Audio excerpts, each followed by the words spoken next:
Okay. Good evening and welcome to Monos featuring me, Monica Mo Justice. Okay. We are.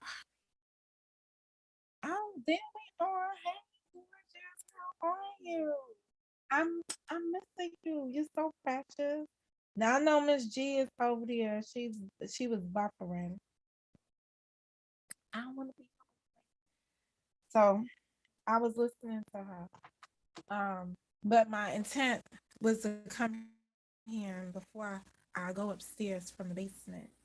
Um, I wanted to say a few things, if I may.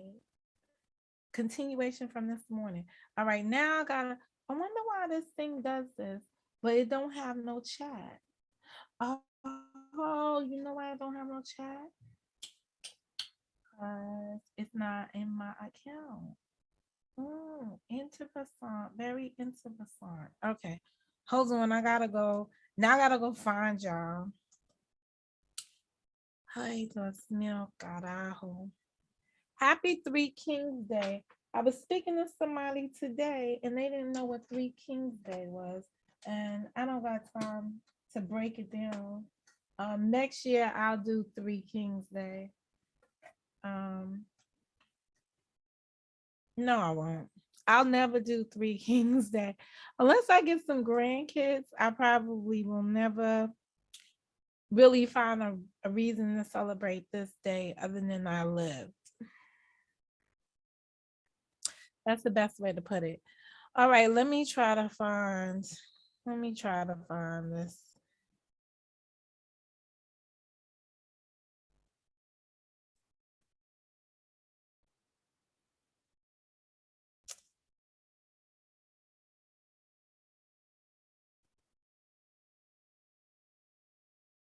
Please hold while I try to get this all together.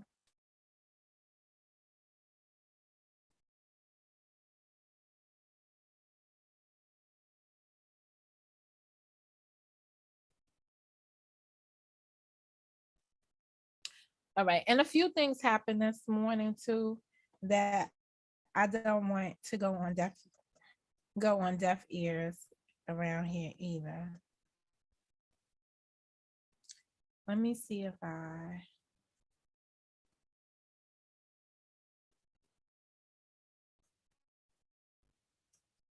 I'm so mad that I uploaded this shit. I'm really so mad. Hey Karen, hi QST, how you doing? How was your trip? Did you make it back and from?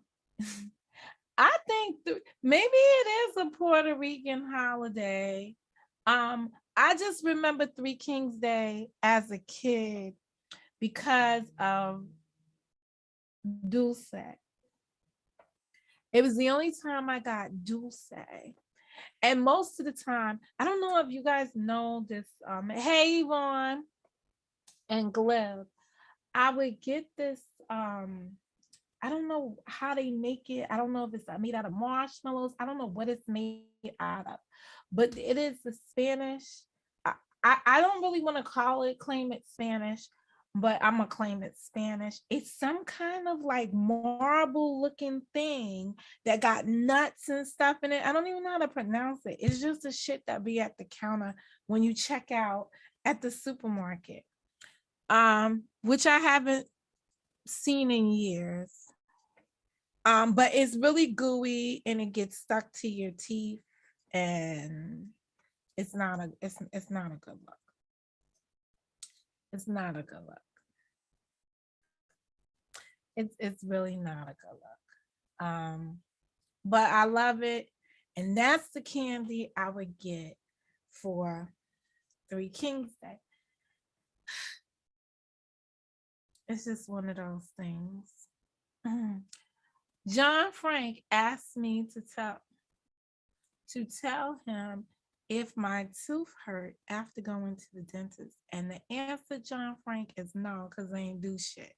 They just took x-rays and then like everything's a gimmick in this day and age. But You go there and they take x-rays, and then tomorrow or whatever next week, you come back next week and they do some more shit. Hey Sakina. So I guess I just want to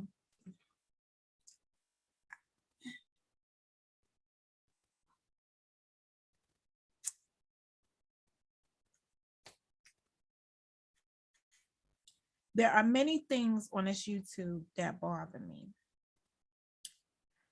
And some of you have been around me, maybe not day one in it, but y'all been around here a long time and can tell on my face, because I don't have a poker face, when something is bothering me and I haven't spoken on it.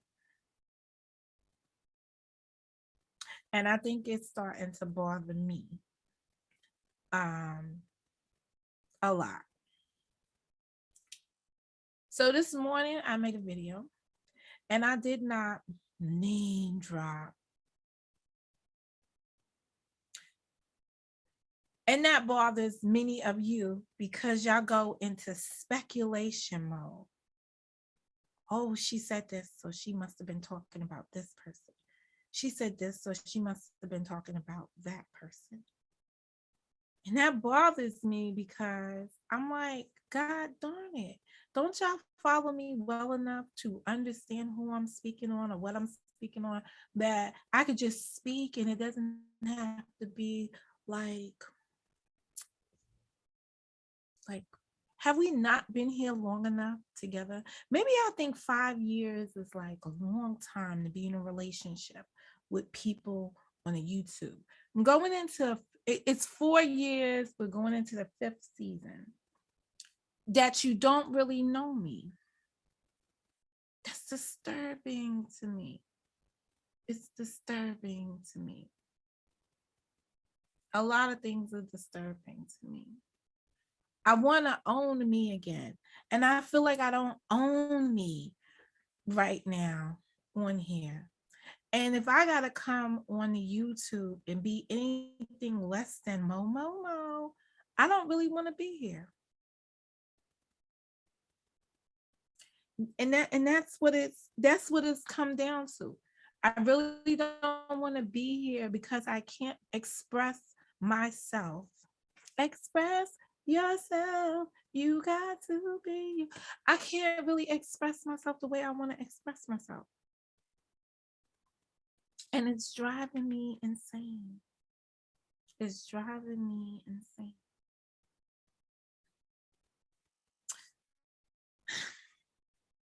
It really is.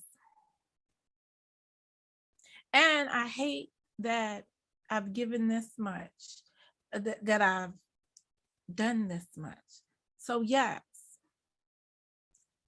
did I speak on some shit around here? I certainly did. Do you want to own what I said? You certainly don't. A lot of people don't want to own what I say around here. And that's about it. And then a lot of people do want to own it.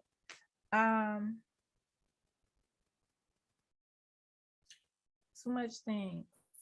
We're in a new season. So why can't you do things differently? Why can't people start off the new season with new expectations? I was listening to Ms. G and she's like, we got some things in common. I was thinking about getting my finances, starting to do this envelope stuffing and all this other stuff. I'm here to tell you that those are all good things, but the best way to start financial plans is to have a goal in mind of what you're financially planning for.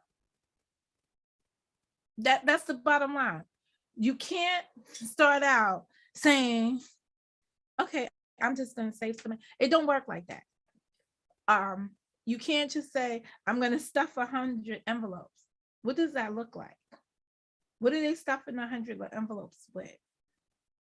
Is it $1 in each envelope till you get to $100? Is it $100 in each envelope? Is it $20 in each envelope? What's the increments that you're stuffing 100 envelopes? So if you ever watch, and I know Miss G may still be live over, she was having some technical difficulties.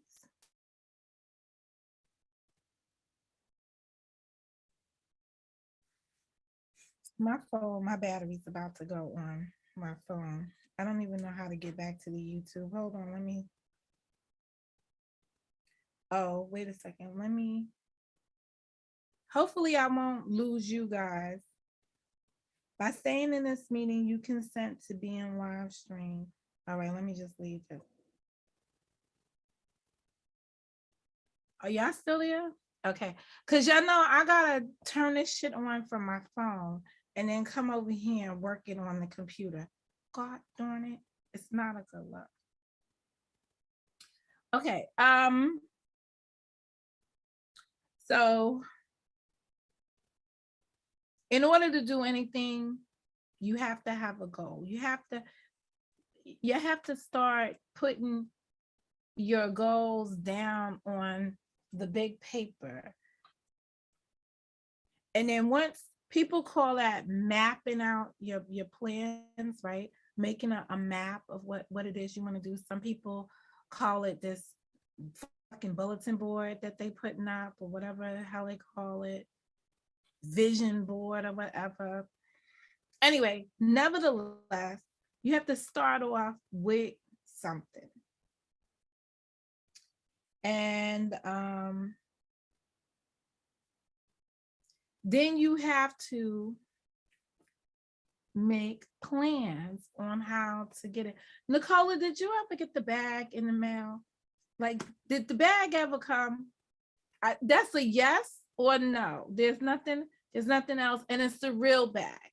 Well, it's the bag for your daughter. Did it ever come? Because I don't want people to think I'm talking about some money or something like that when you say gotta get the bag, because you know how they be talking about me around here. Funny thing is, yesterday I was walking around here and I wore my 10K plus t-shirt. And I was in a meeting and somebody asked me, why did I have on, what did the 10K stand for? And I was like, it's a long story. It's a long story. Shout out to the 10K. Oh, you did? Okay, great. All right. Because I don't know. You stopped calling me.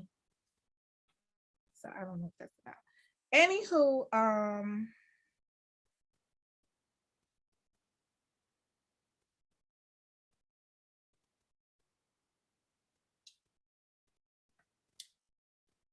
these vision boards, you will see people put together things they want to have. They might put a house, a car, a jacket, a bag, thing. Me, I have a financial planner. I put shit on paper, page by page. This is what I want to do.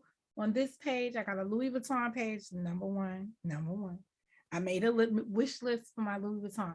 You know what's good about my Louis Vuitton wish list this year? It's in small. It's like, actually I could divide the paper in half and put my Gucci wish list on there. But I really don't have. Oh, did I say? It might be upstairs because I went out and it's in my bag. This is my planner. This is how I started off 2022 with my planner for the YouTube channel. I don't think you guys can see it, but down here it says Mo Justice, right?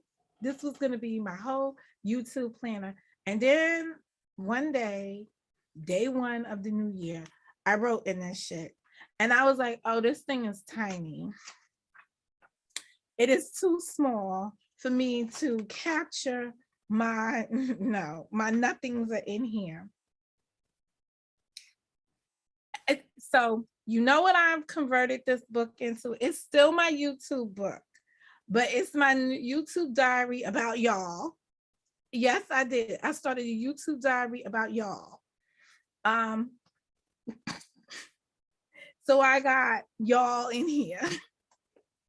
Interesting. So that's what this is. This is my YouTube. I guess this is Some people have a little black book. This is gonna be my little, I don't know what color this is, but I wish I had gotten another cover. Um, from this company is Cheek Sparrow. Um, I wasn't really feeling the other one I got, and then I got this one, and I was like, I love it. I love the color. I love the thing. So this is my my little journal about you guys. I've upped my game. I am now writing with a fountain pen. Yes, I said that, a fountain pen. And this little baby right here is under $5. Now I think if you get it on Amazon, it might be about $9. But I'm writing with the fountain pen in this one. So it's cute. It's cute. So I upped my pen game with a real fountain pen or a plastic one for now. Okay, so that 100 envelope thing, it's 100 envelopes, but they got different increments of money in them. So it could be $5, $10, $20 in increments, but you have 100 of them. And that's how you get to your goal. And when all the envelopes is full, then you go through the envelopes and you unravel them, and hopefully you come up to the amount of money that you wanted to save.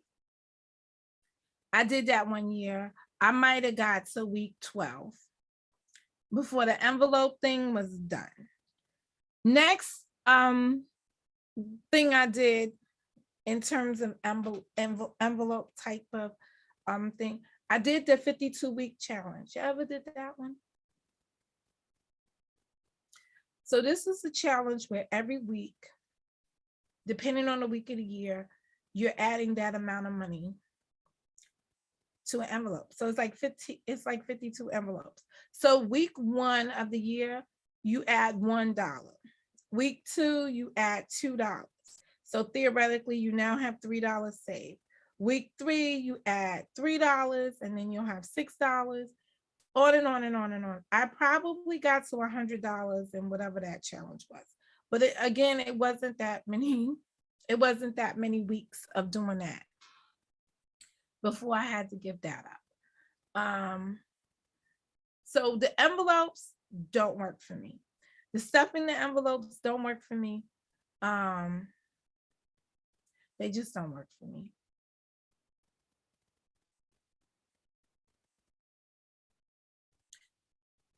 But how do I plan on saving money? I plan on doing what I always do. I write down the amount of money I want to save. I divide it by when I need that money by.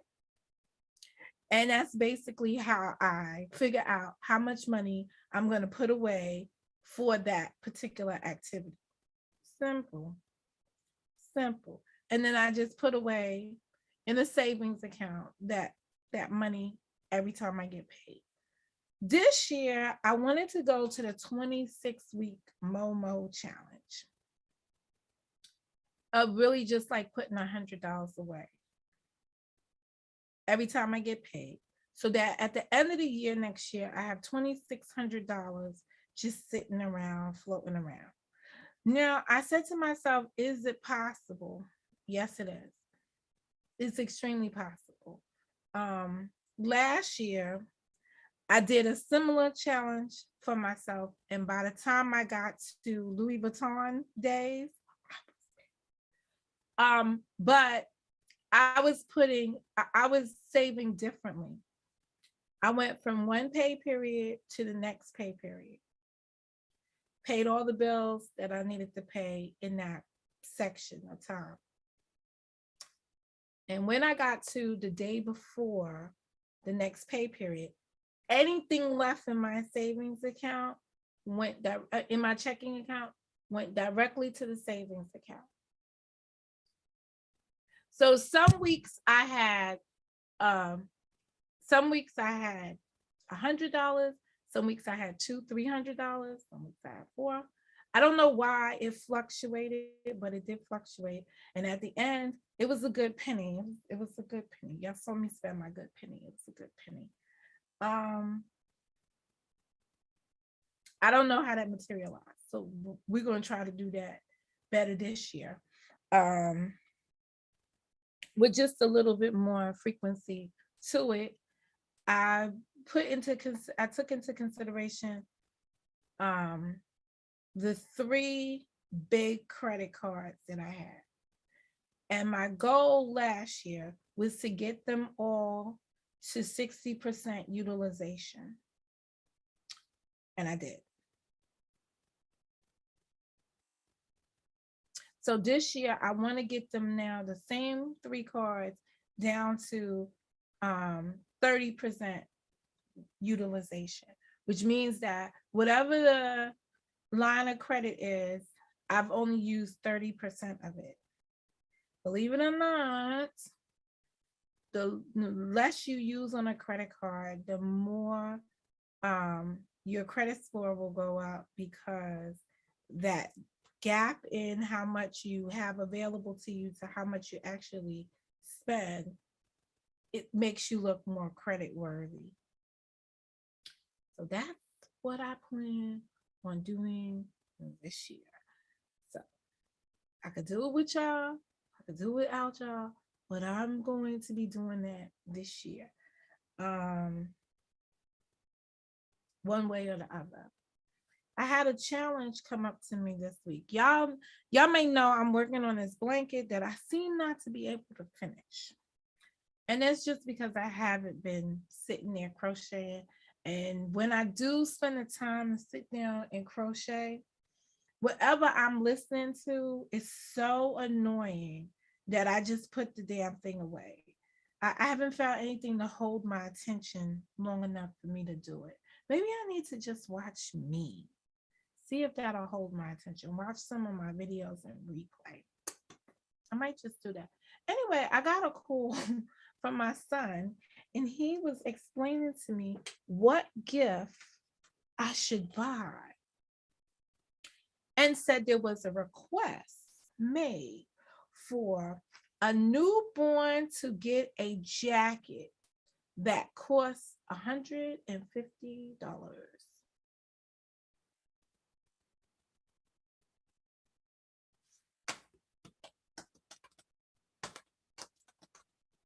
So I felt in my fifis about that. I was like, oh, then they don't want nothing from me, because, well, I got the message and I wrote back one simple word. Anybody want to guess?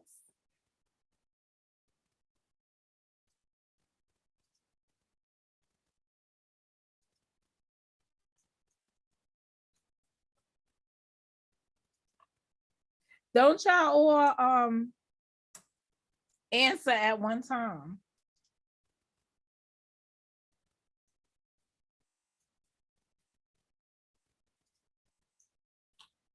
I'll wait. Because I had time to cut and paste or whatever. So I know you guys had time to write. Anyway, I responded and I said no. I won't be buying no infant, no damn coat for $150. I can't even wrap my good brain around that. I really can't. I really can't. I'm really not. I shan't. I'm not. That's the end of it. That's just crazy. So I now know where people's priorities are at and where people's priorities aren't. So I won't be doing that at all. Not at all. Not at all. I dropped the Zoom link. Anybody want to come up here and chat it up with me?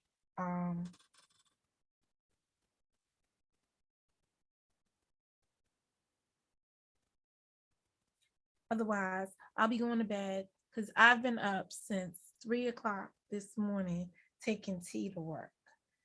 So I am exhausted to say the least. And that's it. I think 2022 is going to be a challenging year on the financial side of things. That's my own that's my own like crunch that I feel. I've never walked into any year feeling drained when I got here. That's how I feel this year. I feel drained. I feel like the best of me was taken in 21. So 2022 is just like it's a time to just embrace it, but I think it's going to be a financial strain. Um, so y'all probably will not see too much of me because everything around here is toxic. Going on over in here, this shit is toxic. And I'm trying to, for my own self, stay out of the toxicity.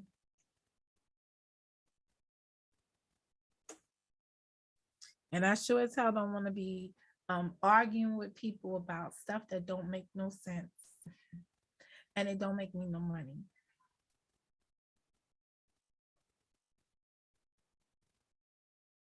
I'm just fed up with it. So that's where I am with things, my thoughts or what have you. Um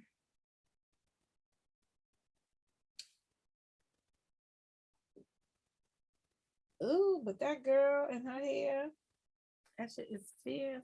I need to stop doing certain, well, I don't need to stop doing certain things. I need people to stop watching me and complaining about certain things that are on me. I never seen a world where people worry about what other people got, how other people are doing, opposed to worrying about themselves and what they got going on in their own lives. It's amazing how this stuff squares up. It's just amazing to me. Um,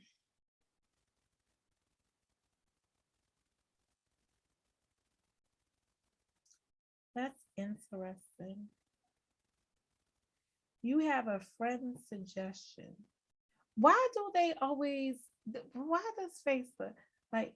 I never understand this. They send you friend suggestions.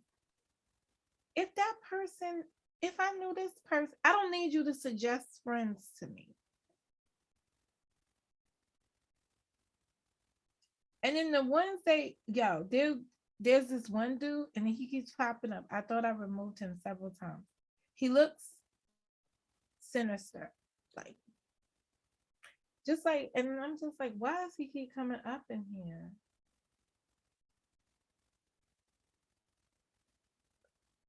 Who is that? Who is that's somebody? That's somebody famous. Well, all right. So me, when I'm in the hood,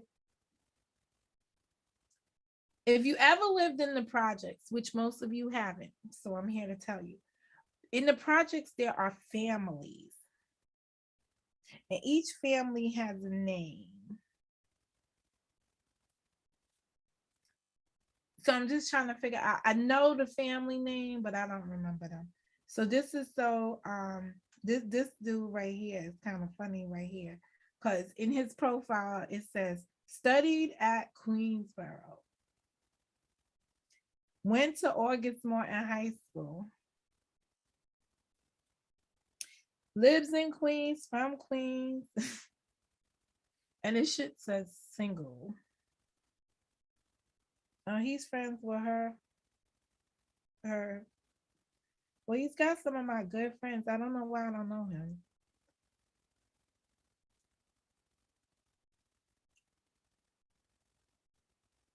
Uh, I wonder why I don't know. I mean, his face don't even ring bells. All right. You are no bro, fam, or friend of mine if you allow a person to throw shit on my name and you don't defend me. Ooh. Well, let me think about this. You're and unlike you folks on this YouTube, like shit is right. You are your it is correct. He's got you apostrophe re. You're no bro, comma. You people don't even think about adding commas when y'all be doing shit. Okay. No bro, comma, fam, or friend of mine if you allow a person to throw shit on my name and you don't defend me. Whoa. You allow somebody to throw shit on my name and you don't defend me. Well, ain't that about some shit? And this is coming from a dude not on the internet who I don't know or don't think I know. Let's see what else other men are saying that are not on this internet with you strange dudes or strange girls, because you know y'all wanna with use people.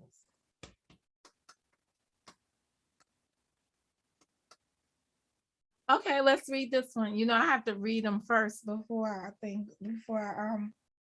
so if any party I attend from now on, if the DJ ain't playing Freddie Jackson, Luther Vandross, Marvin Gaye, or Teddy P, I'm gonna have to leave.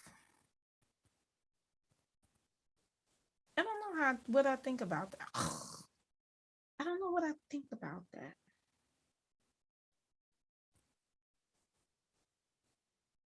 Hmm. I wonder what that is about.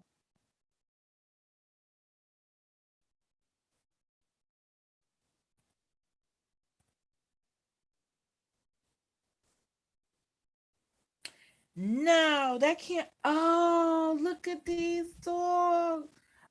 Oh, I need one of them. I don't know who this guy is, though. I know him, but I don't know him. Why let's go look in his just nosy. Where's his pictures at? Can I see his pictures? How do you see somebody's pictures?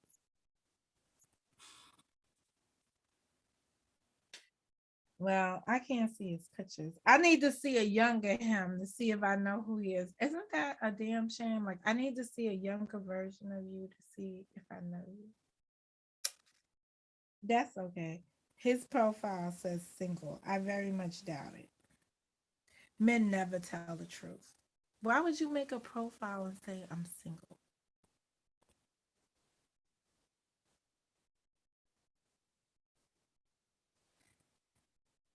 Why would you date a man that has a profile and he's dating you and says he's single? Like, would you do that? I don't know.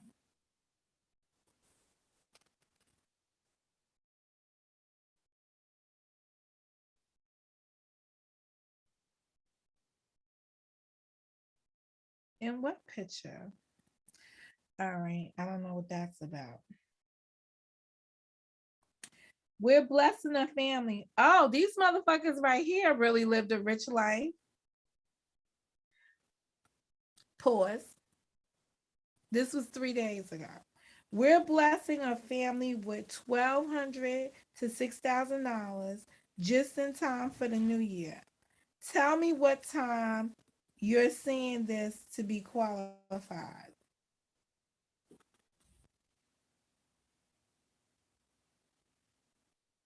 We're blessing a family with 1,200 to 6,000 just in time for New Year. Tell me what time you're seeing this to be qualified. This sounds like some game y'all could play here on the YouTube when nobody wins.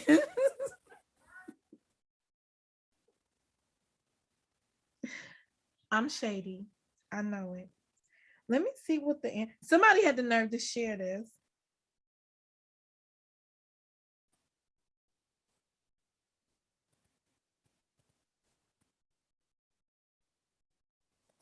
Yo, somebody actually answered and said, I just saw this 1/4/22. I don't even know what that means. I just saw this. All right, so I guess they didn't see it for New Year's. So they write, and I just saw this 1/4/22.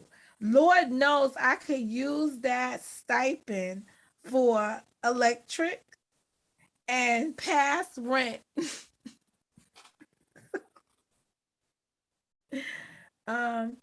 Oh, wait a minute. You DM me. This is real or legit. So even on the Facebook, people are asking people, is this shit legit? But I'm just saying, if y'all looking for games, y'all might want to play this one. You're blessing, we're blessing a family.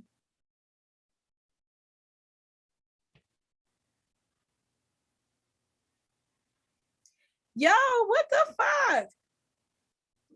Apparently, I must be all missing some shit out. This is random. Facebook, for those of you just joining me, Facebook gave me some suggestions for some people that I may know. So now I'm looking in their profiles to see how I feel about if I may know them. Content, see how content comes up, guys. Anyway, in this one, the dude, I'm going through his shit, and it says, I feel like I know who this is, but I just don't know him by this name. Anyway, what's your Cash App? I'm feeling generous. And there are 11 people who put their Cash App inside of this thing since he was feeling generous.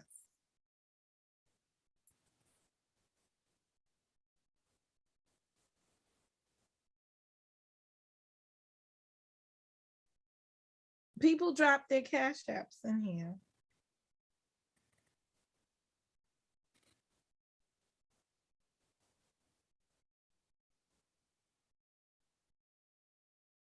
Let me find out. I've been missing. I need to be friends with this dude because he got all the money making moves around here.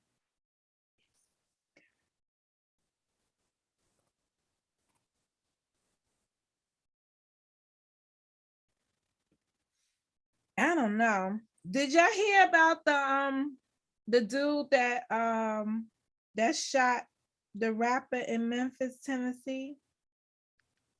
Do you know what the um do you know what the name of the suspect's name is? I bet you'll never guess. A penny with a hole in it, if you can guess. What is the name of the suspect wanted for the murder of young Dolphin, whatever, the guy?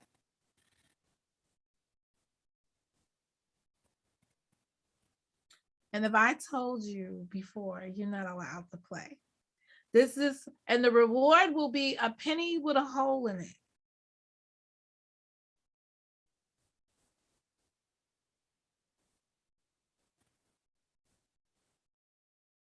Oh, this is one. Um, Another one of these meme posts out of this guy's thing. Not a guy on the YouTube. I think I'm gonna do a series. Not a guy on the YouTube. What are guys not on the YouTube saying? Jay-Z must be okay. Wait, that's me. Jay-Z must be really lacing his cigars with drugs. He said No one could see him in a verses. He forgot Nas shut him down already. Bye-bye. Baba. But you know what? That's some queen shit. Shout out to him because you know we queens. Queens always be like.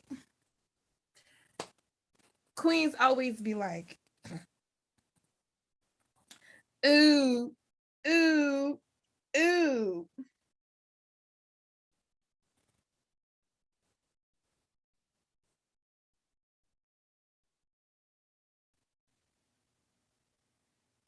I don't know why.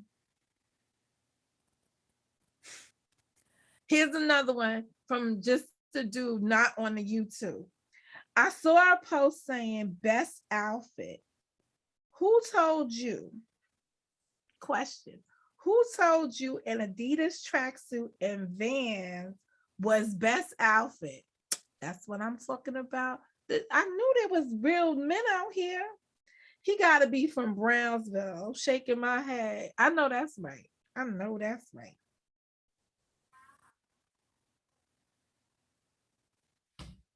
Ooh, homie got another post. These are a post from a man not on the YouTube, who I don't know. Fellas, the ladies on my page looking for some men that can keep them warm this winter. I need y'all to post pics. And if a shorty slide in your DM, thank me later. He got rules for this. Must be at least six feet, 6'0". So I guess that's 6 feet. And at least 210 pounds. I'm getting that whole look together. 6 feet, 210. Okay. They want men, not little niggas. Let's get right, fellas. This is how you traffic some shit. You don't say, I'm gonna go traffic me a tight pussy for nobody husband. So we actually have like you see this? He gave descriptions, whatever it wasn't gross and grotesque as things have been out here on these YouTube streets. Oh, but again, this is just from a dude not on a YouTube. All right, let me see what else is up in here. Oh, here we go.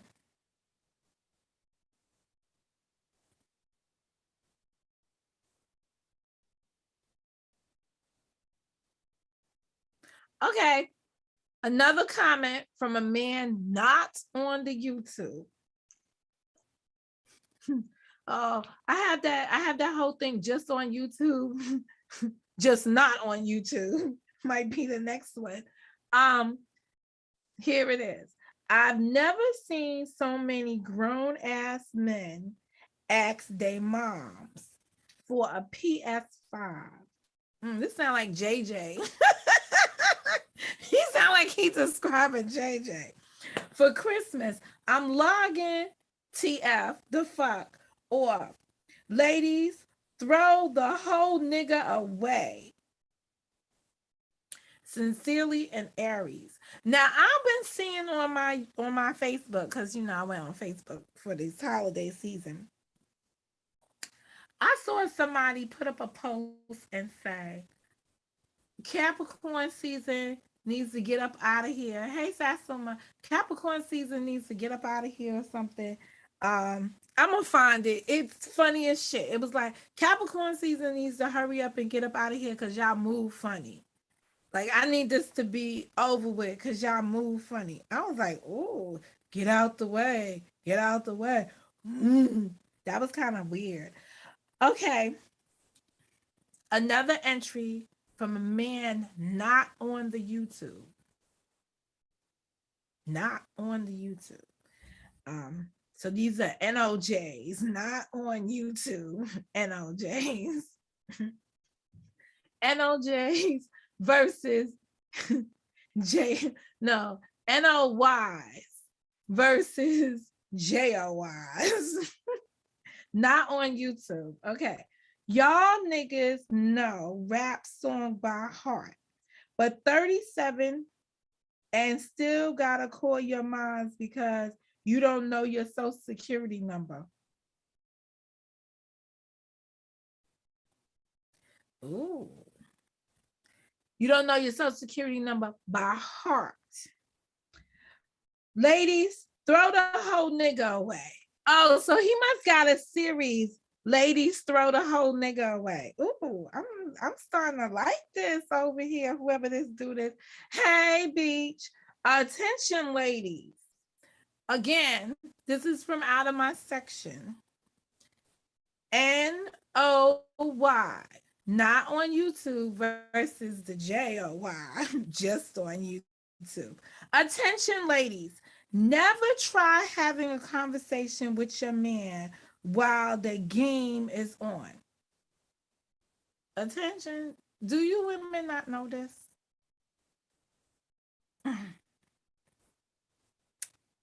That's how you can get put out.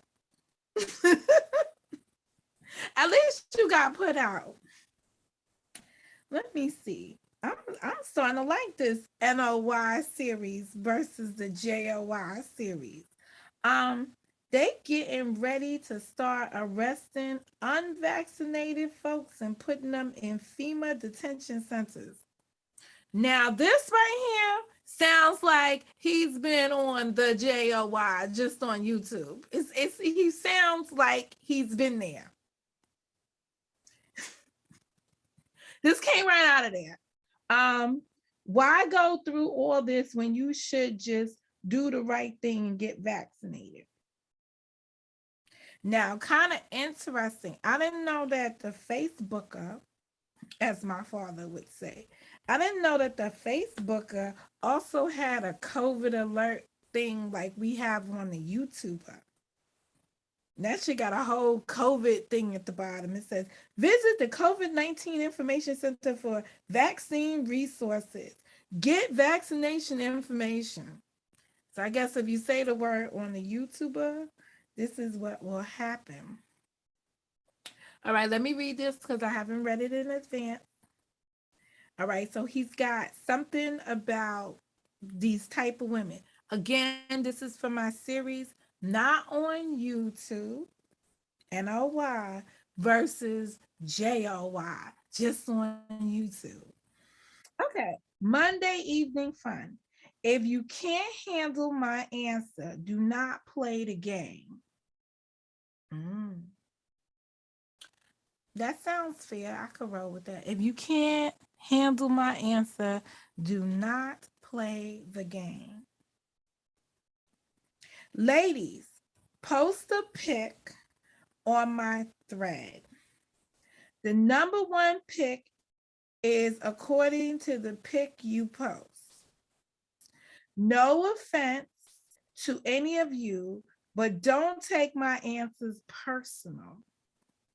If you can't handle the heat, don't join my bonfire. Okay, let's play.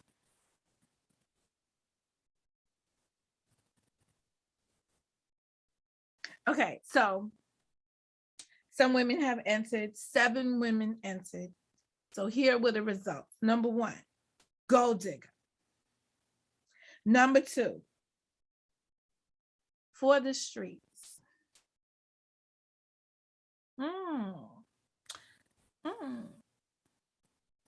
I didn't know guys had a flavor of a woman. That some women could be gold diggers, and then some women are just women for the streets. I would hate it if my picture came up as number 2. Because honestly, for the streets could be a little bit, all right. Number 3, she's got entanglement on her. Number 4, she's just a friend. 5, lovers and friends. Uh-oh. Number 6, she's wifey material.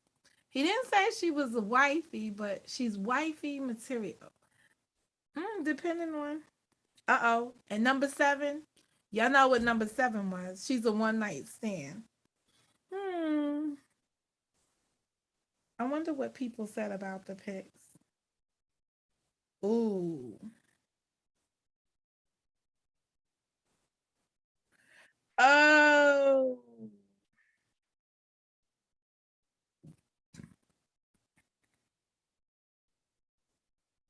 So you know what ended up happening? So women posted their pics and he put a number on them.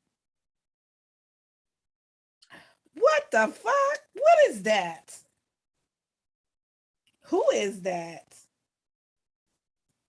Remember, this is my Facebook, so I should know who these people are. Hey, Glib, got a new game for us to play. NOY, not on YouTube versus just on YouTube. So I'm in this guy's Facebook account looking at what a guy who's not on YouTube says, opposed to the dudes or the shit that we hear just on YouTube. All right, this right here is, I don't even like, how do your titties go that low? Like, how do I guess I have issues with tits, but how do they go like down to your stomach almost, and then they're just sitting there like out like that? Like, what the fuck are those? Anyway, I wonder what number he gave her.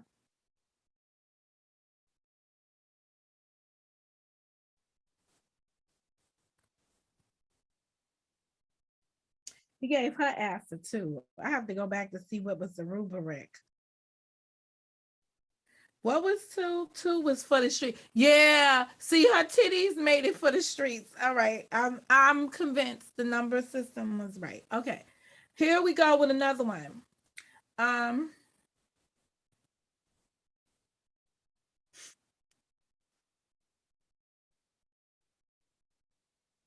I don't really know what this means. But again, this is from my series NOY versus JOY.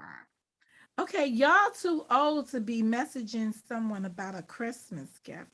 Furthermore, you messaging the wrong person because I have a problem.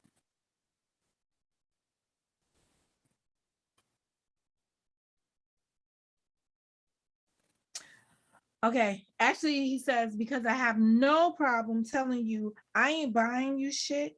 Get the message tender. I don't know. There's a picture of something and it says, I that looks like a avocado. No, not an avocado.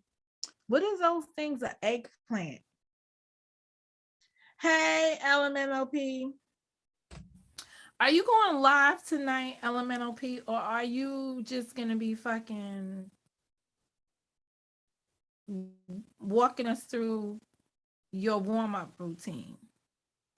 Just on YouTube. I felt like I was at a barrack the other day when I looked in. I was like, what the hell is, I couldn't even get into whatever you was doing because I was like, what the hell is that on the wall? Where were you at? Were you hiding out somewhere? Talk to me. Talk to me. I need to know what is going on with you, elemental people. All right. One last one for the NOY versus the JOY series.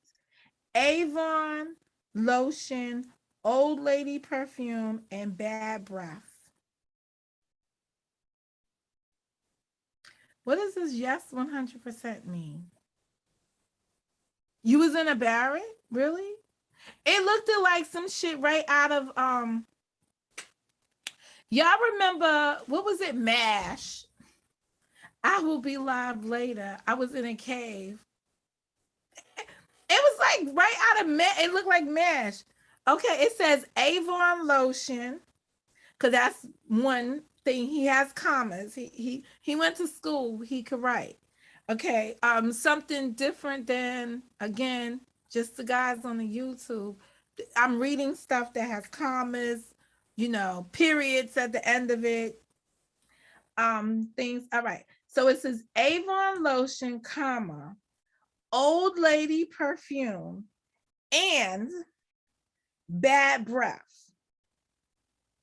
seem to be the new wave. Ooh, that's deep. That's deep.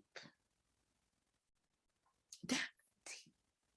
This shit is sad. I think I'm gonna do a Leo series.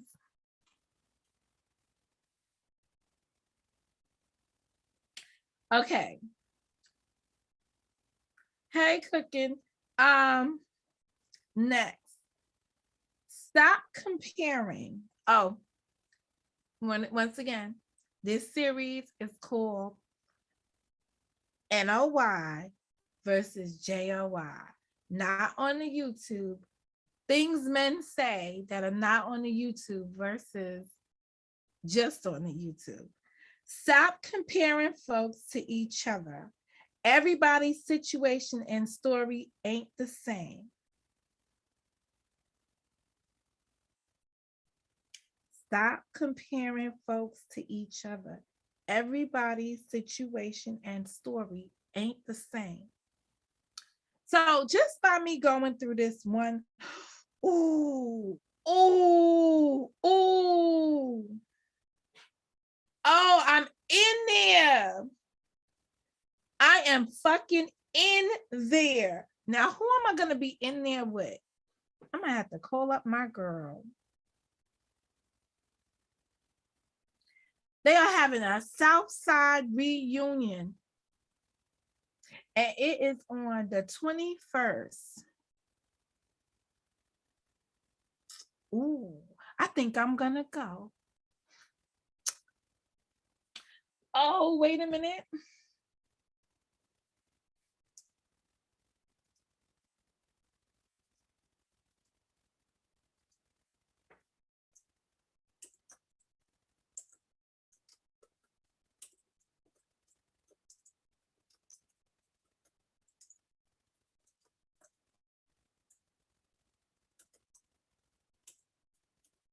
What are they calling it? Yes. Oh, I think I should.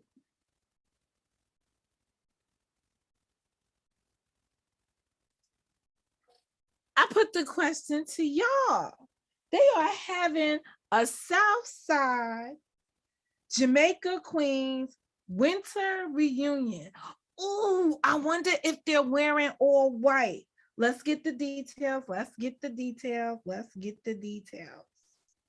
Music by Southside All Stars, the Rockaway Twins, the Yo, if you don't know Southside. If you don't know Grandmaster Vic, okay? Legendary. They put legendary up in there to describe him. Legendary DJ, Grandmaster Vic. All right, let us post up and see where this shit is located. $30 all night. I hate this shit. Aquariuses are free. Um, all night.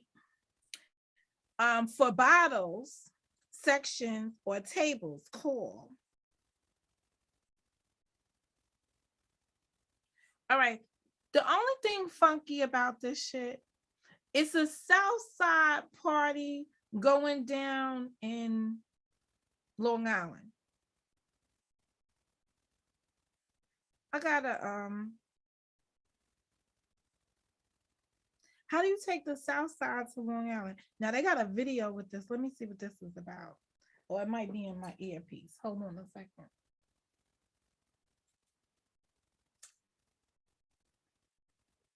What you gonna do about nothing? Oh, that's crazy.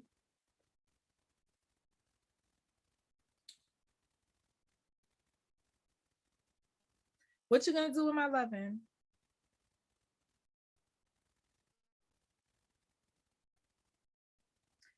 All right, they got 45 responses. I mean, you know I'm nosy. I don't know about this.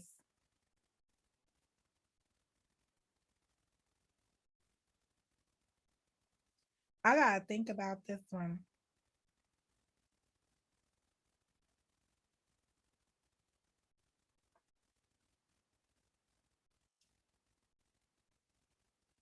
You know what, though? I gotta think about this. I don't have a bodyguard. I need bodyguards.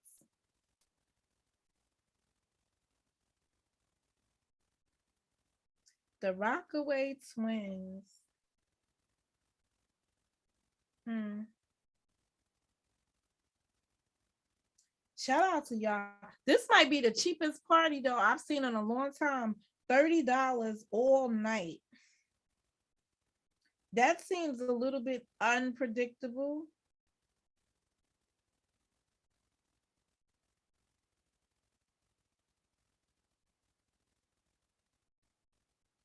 That's I gotta think about that. Who's this? All right, let me see if I find one last good one.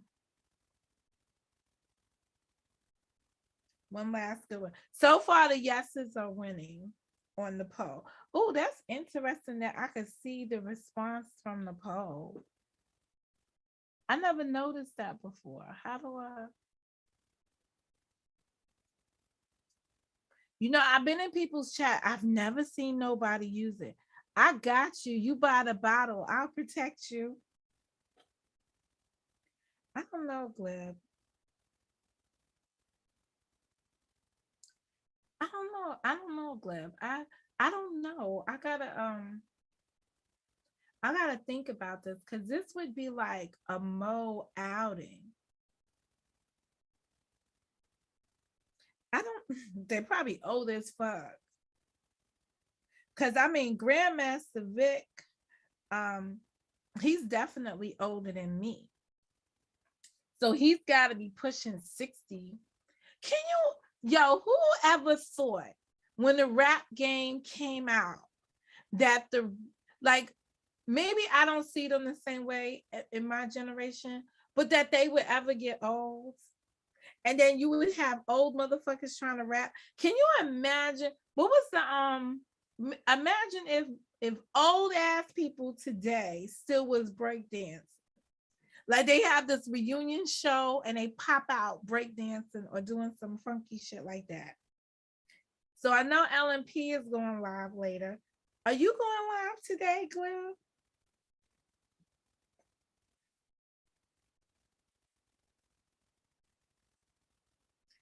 I swear.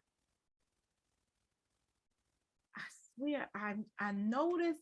I don't know why I'm on this guy's page, but I know him, but I don't know him. It's like it's just weird to me. I need to get off of here. A lot of history in this pick, over 30 plus years of history. This circle been tight since the early 90s and still tight. Not only we all best friends, we family for real, for real. Well, that's because you motherfuckers all fuck the same people and have fucking babies with the same name. 40 projects forever. Southside baby, we outside baby. Oh, I be getting like when I go back into my Southside days, I be like, oh, I miss the whole Southside lingo. I just miss it. I don't think so. I might jump on a panel if I'm available though. Who having a panel? You and Black, y'all gonna argue about man, I don't know. NOY versus JLY. If I get another message about dildos being sold tonight, I'm blowing you up.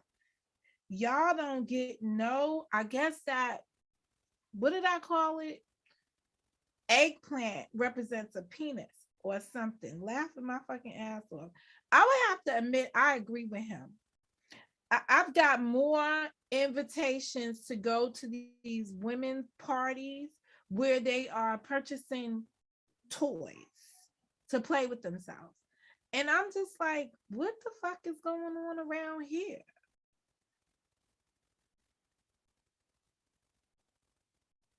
Now y'all gotta have, maybe they was doing it and I just wasn't part of it growing up. Y'all running around here um having parties, purchasing penises and shit. If you ever see me at a party and I don't have a drink in my hand, that means the DJ is trash. Can't shake my ass to music that's trash. Ooh. This is a dude not on the YouTube. And this is what they be thinking. Now, I just went through a series of stuff, right? Which sounds so different from the shit that I came into the YouTube space listening to. Oh, I'm a masculinity. There's nothing in this man's tweets or whatever this Facebook post said anything about him not being masculine, said anything about him giving up his masculinity or challenging his masculinity. Nothing that he wrote terribly degraded any women. It might have been some food for thought for women. Even the contest where he rated women, it's based on how you, as a woman, put yourself out there for him to judge you.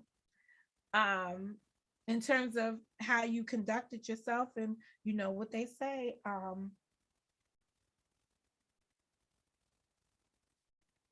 What the fuck? Get the fuck out of here. These motherfuckers advance themselves to putting out flyers for parties in the square. First of all, let me explain the square. The square is it's on a block where there's no foot, there's only foot traffic, there's no car traffic. So it's like a plaza between one street and another street in the projects, right? So the buildings all come together and there's a space where you can congregate that they call the square because all the buildings exit onto the square. What contest was very much, well, no, it was, well, he apologized ahead of time. We're just comparing the men on the YouTube, just on the YouTube, to the men not on the YouTube. And this man did not up. Somebody voted no that I should not go to the party that only costs $30. Who are you? Okay,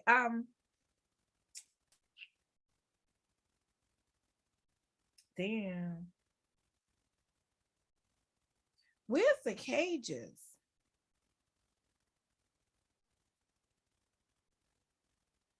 So they calling a basketball court now the cages? Yo, that's really fucked up. But let me think about that because they did move the basketball courts to the back of the to the behind the buildings. So I know people were pissed. They moved it behind the buildings. So that I didn't realize they call that shit the cages. I guess you would be caged back there because if the police come to get you, there's no other way. There's only one way out unless you go over the fence. And you got to climb some big ass fence to go over it. I voted no if I can't go. I'm looking for the Lost Boys. You are so, you know what? I'm going to reach out to one of my girlfriends. You in this Lost Boys thing? I can't with you.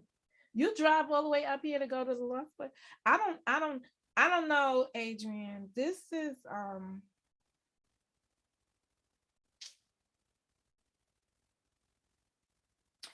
no, this would not be a good place to go. Explain something to me. Okay, so this is the writings of a man not on a YouTube versus the people that are on the YouTube, just on the YouTube. Okay, explain something to me. So niggas buy a new outfit for their birthday just to come outside on the block and take pics for Facebook and the gram. Hell to the year. I believe that. I believe people buy new outfits and go and stand outside and take pics on them. But here on the YouTube, they just drop their Cash App so you can help them buy a new outfit so they can go on the YouTube and shoot a picture. Be like, oh, look at me. That's the whole neck movement you be seeing. I'm like, what the fuck is that? Okay. You happy? I'm in a clean state of mind, Mr. Cheeks. Ain't he dead? Is he dead? I think he said, right?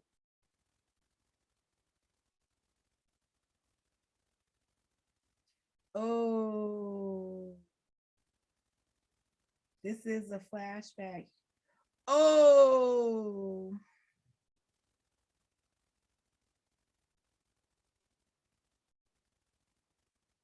oh.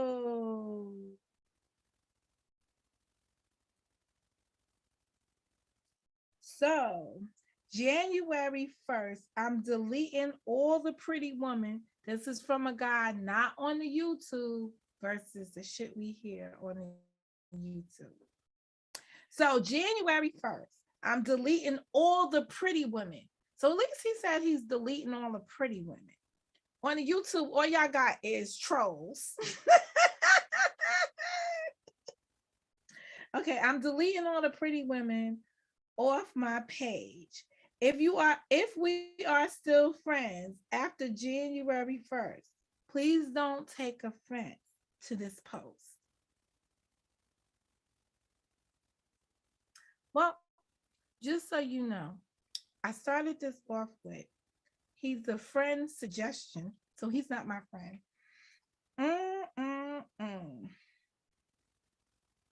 Here's another one.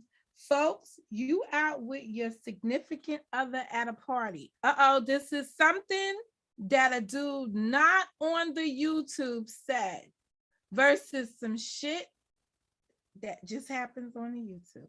Okay, folks, you out with your significant other at a party.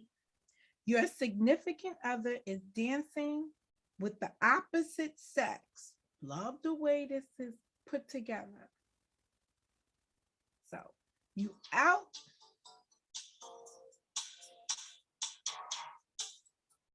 You out with your significant other. No, I was never his friend. It's a friend suggestion. I've never been this guy's friend, but I don't remember this guy. Hey, Queen Catherine, what's up? So here we go. I gotta set this up, right?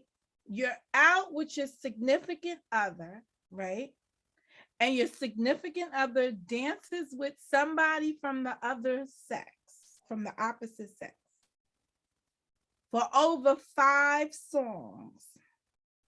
Is this an issue or are you cool with it? Ooh.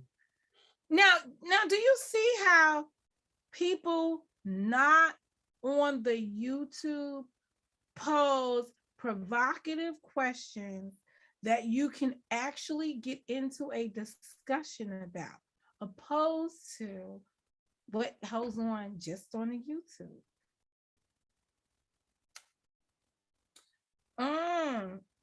Queen Catherine, what you doing up so late? Well, it's early in the afternoon for you. Okay. He done went and got some tarot card readings. Let's see what this is. I think this dude is an OG. But no, I'm not friends with him. On YouTube, that's the only day you turn the cam on. You got that Cash App outfit. No, on the YouTube. Let's go back to the Cash App thing for the birthday. On the YouTube, when it's the birthday, right? You come on the YouTube with the Cash App begging. But then again, we never see what the people buy with their Cash App rewards. I never get to see it. Okay, here we go. Well, I don't know if your significant other dances with some. So I guess if you are having everybody sex, trisexual around here, you having everybody sex, and you go to an event with your same sex partner, and they dance with the opposite sex partner for 5 songs. Is there an issue, or are you okay with it? But if your significant other is of the opposite sex, and then they dance with somebody of the opposite sex for 5 times. So let me just say that. If I'm a woman and my man is out on the dance floor dancing with some woman, the opposite sex, for 5 songs, I got an issue with that. And I'm not a dancer. But you do know when the men be dancing with your with women, when the men dance with women, everything about them be all on her ass. Like it'd be like you be feeling shit that you ain't never felt before. And it's just like, yeah. So I think like after song 1, I'm already cutting in. And I hope y'all song shit started somewhere in the middle so that it could, because I don't want you getting all my good bumping, grinding time. You with my piece of meat. Like what the fuck? What is that about? What about 4 songs? No, 1 song is enough because you already got that boom, boom, boom, boom. That thing is like it's just like I would probably go sick. I could see me right now being like, keep it up. I could see me on the sidelines. Like, this nigga is crazy. Dance if you wanna. Continue that shit if you wanna. You better get your dancing shoes on. Yeah, I think that would be way too much. Me personally, now flipping, gotta do the flip side because I'm the only one up here talking, so I gotta do the flip side. The flip side of shit though is that I wouldn't want to stay on a dance floor with no dude for 5 dances unless I'm mad at your ass. I'm mad at your ass. I'm dancing with everything on the floor. And I'm embarrassing because I cannot dance. So I am making you look like a fool. Because I can't dance, it don't even fucking matter. But you are looking like a fool because you are like, what the fuck is she doing? So you need to come and save me from that horror of me just running around here dancing. Of me just running around here dancing and doing shit. Because if situations was reversed, absolutely not. We gotta, I'm not gonna say, we have a visitor. Someone has entered the village. I think I need a song for when people come on. Hold on, let's go get a song for y'all. When y'all, and so we're trying to do sound effects and shit, but we biting off of other people now. I'm in full effect biting. Hey Glib, what's up? Hey, what's up, Mo? Hey, I had to say this, and I couldn't type it fast enough. You got a sexy voice on? What's up, Glib? This is how I sound. Oh, I'm trying to be sexy for you. Okay. If it sounds sexy, that's you. It's on you, the sexiness. Oh.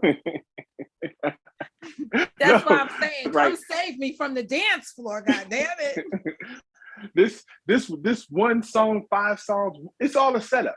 If your woman lets you dance 1 song, it's a setup. Because like you said, I'm sitting there watching like, this nigga crazy. Don't even take the offer. You're like, you can dance for her. You go ahead. I dance with my aunt. They're like, well, who is Wait my a aunt 80 second. years old? They're like, look at what? So you're saying she wasn't even supposed to get up and dance? No. Or another, wait. From a guy to a Wait. girl, I would say if it were the woman dancing with the guy, the man may be less inclined to be spiteful or petty about it. Let's stay if on to the Facebook challenge. He said, if your significant other, because now I'm not up here by myself, I'm up here with you. So your significant other is on the dance floor dancing with somebody from the opposite sex for 5 songs. Do you have an issue or is it okay? You know what? I would probably have an issue. But I'd have an issue that she didn't realize was a setup. Because the same way, if I had set up for me, it'd be a setup for her. Like 5 songs. Like after the first song, I'd be like, she should have walked her ass back over here. By the 5th song, I probably done poured her drink out and left. Okay. I'm over here holding her purse while she's dancing with this guy. It's crazy. So song number 1 is not an issue or a problem. Well, okay. I mean, I've had this before, right? It wouldn't be an issue for me, right? I have questions, right? There'd be questions like, how did you get into this scenario? Like, how did this happen? Like, what was I doing? Like, did I go to the bathroom and someone pulled you? Did I go to the bathroom? Your favorite song was on? Like, how did this occur? So I wouldn't trip on the one song. But when I came back into the scenario, you would go to the bathroom, you would return from the bathroom and see her dancing and let that dance play out.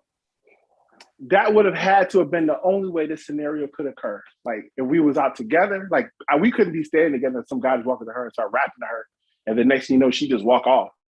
Like, it would be odd, right? So it would have had to been a scenario where I wasn't around and then she was being polite to someone. Or she just wanted to dance and this guy joined her in dancing.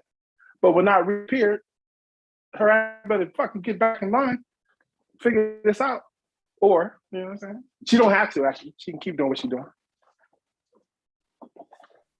I don't know, because let me think about going out on dates with Chico. I think the only what?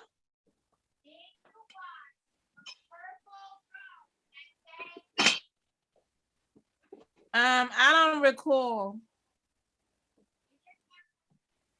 Yes, it is. But if you want me to turn it off, I'll turn it off. Hold on a second. T wants to pass by. But I told you don't get seen on this. Come on. She don't want to get seen. Well, you're not on camera. You just on here, right, Gilip? Yeah, I don't have my camera on. Okay. Go ahead, T. You could walk by. Oh, okay. She's not coming down here. She don't like y'all. She said, fuck y'all. She said, F you in 22. So what would your opinion be, Mo? Because like you would have to, like, I guess there'd be more variables. Like, how did you get into the scenario that now we work together and you're dancing? I mean, because if she just walked off with some other guy, I'd probably just walk off. Like, I'm not gonna fight for no lady. But so if he won, that's what be my opinion about it. He won, apparently. He got her. Is there anything in your life worth fighting for right about now? Like because physically fighting? Like, I'm not saying that you needed to physically fight. Like argue, like I'll argue with a motherfucker about something that don't matter. I wouldn't argue with someone about something that did matter. Relationships must be hard. What you mean? They're not hard for me. They're easy for me. I'm an easy person to get along with. Why are you making that face? I'm easy to get along with. Like, I think you could be easy to get along with, but I also think you're reserved. So you would have to Reserve. spend a lot of time trying to figure you out, to break through the glib. It's not easy to get to the heart of the glib. You understand? It's like it's on, it's protected. It's in the reserve. It's like the outer shell of the M&M, but it's not thick though.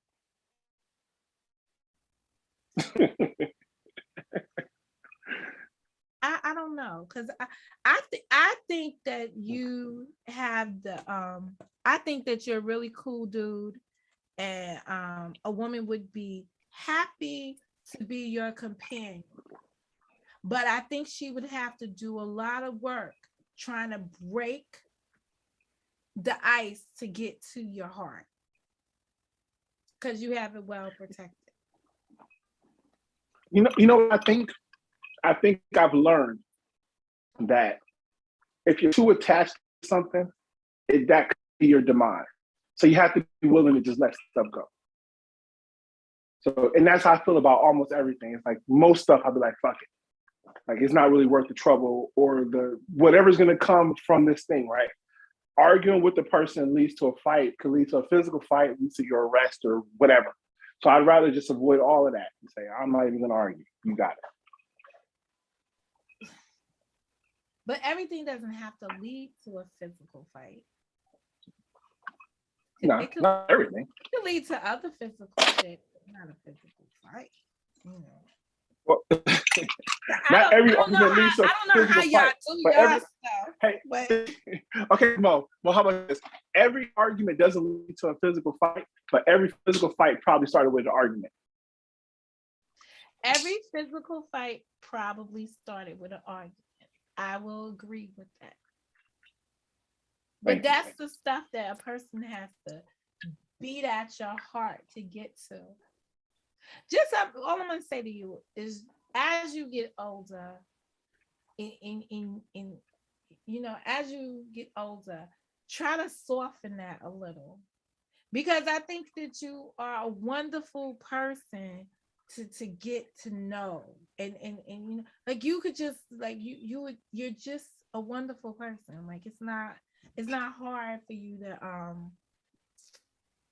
to relate to somebody if you have something in common with them. If you don't have something in common with them, it could just be, you know, a disaster, and we've seen that happen. But yeah.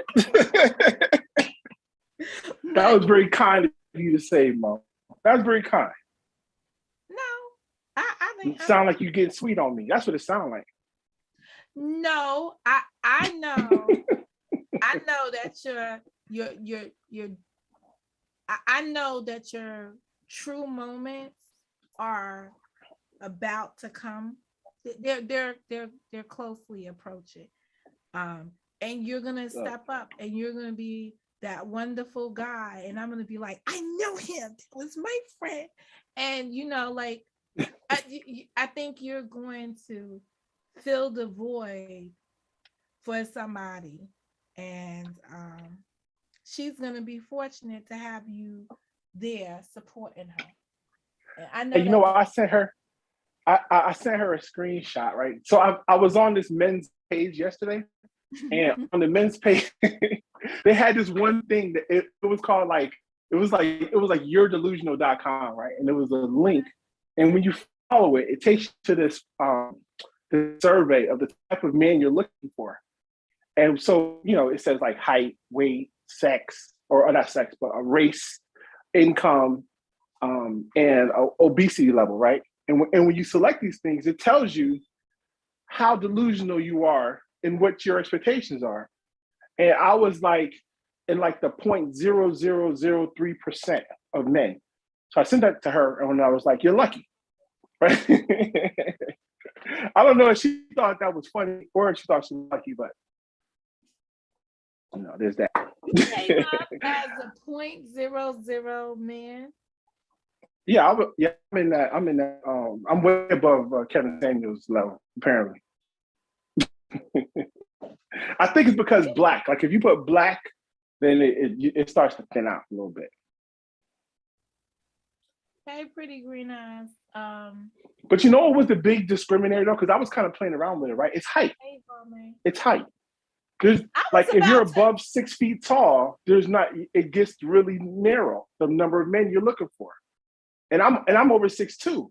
So, you know, Man, I felt like such a shorty from the 40s when I was like, oh my God, look how tall he is. Like, I was never expecting you to be that tall and then be built.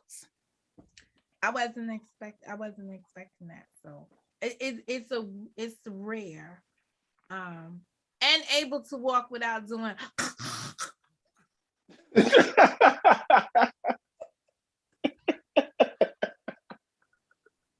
well, you know, you can come across and he can't make it across. He be sweating and like you be like, God damn it, do you need a towel for that? Or should I get you a bucket for your sweat? Hey, Yvonne, like, should I get a bucket for you to sweat in or some shit? Like, that's just crazy. I don't know. I don't know. I don't know. It's enduring. Some people, but I can't imagine taking that test. I wonder what kind of guy I'm looking for. He's deceived. I can't copy him for the. So how about this? What's the shortest guy you could be with? Oh, anybody my height. So what's your height? What are you? I'm 5'3".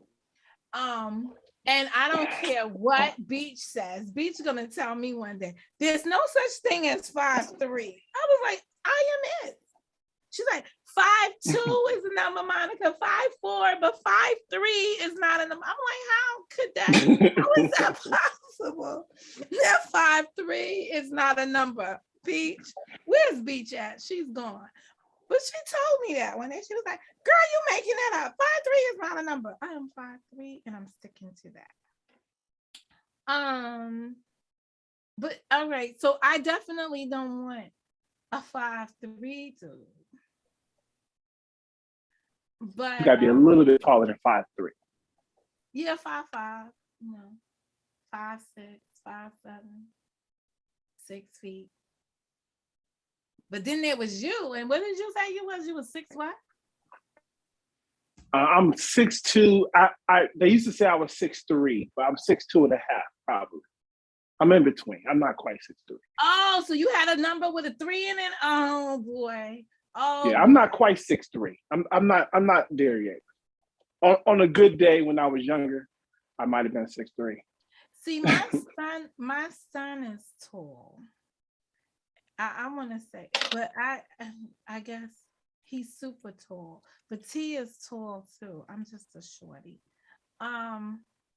So it's like I think he was 6'4" though, 6'4", 6'5". But yeah, that's big. The 6'4" and 6'5", that's when you're like, that's a professional athlete big. Yeah, he could have played. Well, he was very slinky, so that whole he swam, and I used to just love to see him jump into the water because he would just like he go in and all you just see like a little hole he made to get into the water. It was just like so sweet. I hate him for it because I can't swim or I'm afraid to. I'm about to ask you that if you could swim. No, I can't swim. Yeah, I can't. I never learned how to swim, and I to join the Navy, you have to learn how to swim, and I could survive, right? So if I jumped in the water, I wouldn't die in 5 minutes, but I can't swim. And then I try to take swimming lessons, and I just sink. My body just is dense, so I give up on it. Is it because you're tall, or is it because you're heavy? I think it's just because I'm heavy. So you can't. You know what's so funny? When my son was on this swim team, you know how when the kids are young, they try to incorporate everybody into the swim team, right? So there was these fat kids on the team. And when you enter the team into the roster or whatever, in order to get to the relay at the end, every member of your team has to participate in the shit. This is how they cheat. So my son had to be on a swim team with the fat kids. And I will never forget the swim meet when Chico was so upset. He was like, why are the fat kids in there? I was like, oh my God. He was like, because the minute they hit the water, so like person number one went in there, right? And did their business. They went over there, boom, hit the thing, turn around. The other kids were like trying to get up there, turn around, hit the wall, and switched on to the fat kid. So you saw like a lead, and then you just saw him like dissipate when the fat kid, and I think the fat kid was like 3 of this thing, right? And I could just hear Chico screaming, my son is gonna have to swim fucking twice as fast. He's gonna have a heart attack. Trying to make up the ground, lost the like it was. He's like, fuck this. So I was there, and it's so funny because later on in life, when I joined the parent world, I was on the PTA, and these kids came to me. And the lady was like, yeah, these are my sons and this and that. But the boys, I met the boys first. And they was like, hi, Miss Monica, you remember me from swim team? I was like, and so their mother was a very good person on the PTA with me. And we became very close. And I was just like, I cannot let her run into Chico because they had such a bad argument because he was like, the fat kid shouldn't even get in there. So I was like, no. So I spent a lot of time not trying to make us hook up. And then he was like, why I never meet your friend from the thing? And I was like, yeah, because her fat kids were the ones on the swimming team and you kind of like insulted them and shit. And like, no. He was like, she won't remember me from that. The minute she saw him, it was in that moment I knew. They knew. She was like, this is and they went at it, and he was so mad because of course they didn't win first place. They might have not even got second place.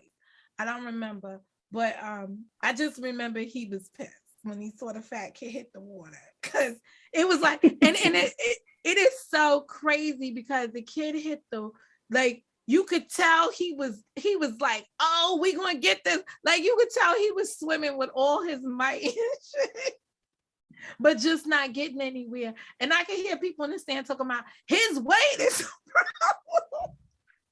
And I was just like, men don't belong at competitive activities like this. Like this was just too much for the men.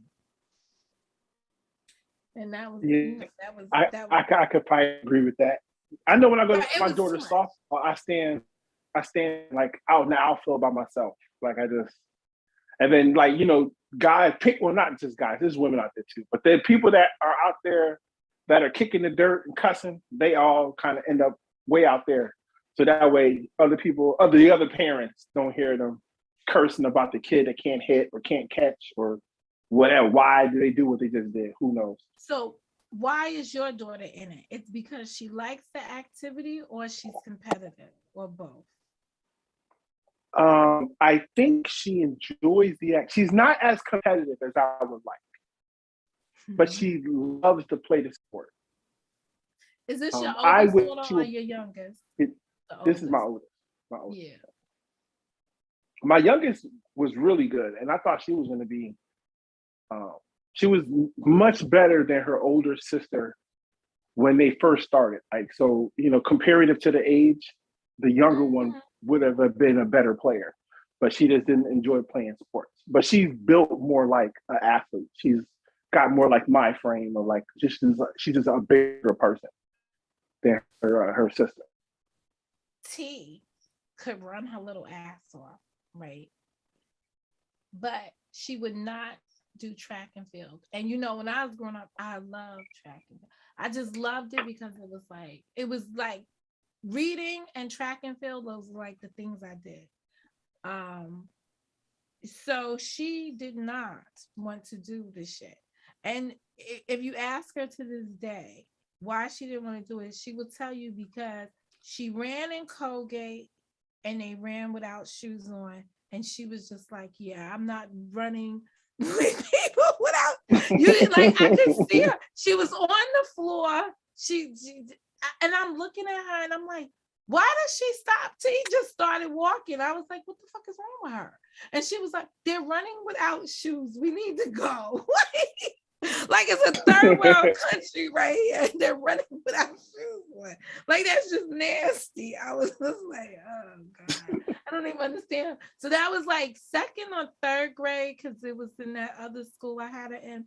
So it was either second and third grade. She was in there, and we did the Colgate games, and she was like, "No, they're running without their shoes." I passed, and I was like, "Oh, I had you. I could have been in Colgate. I could have ran marathons.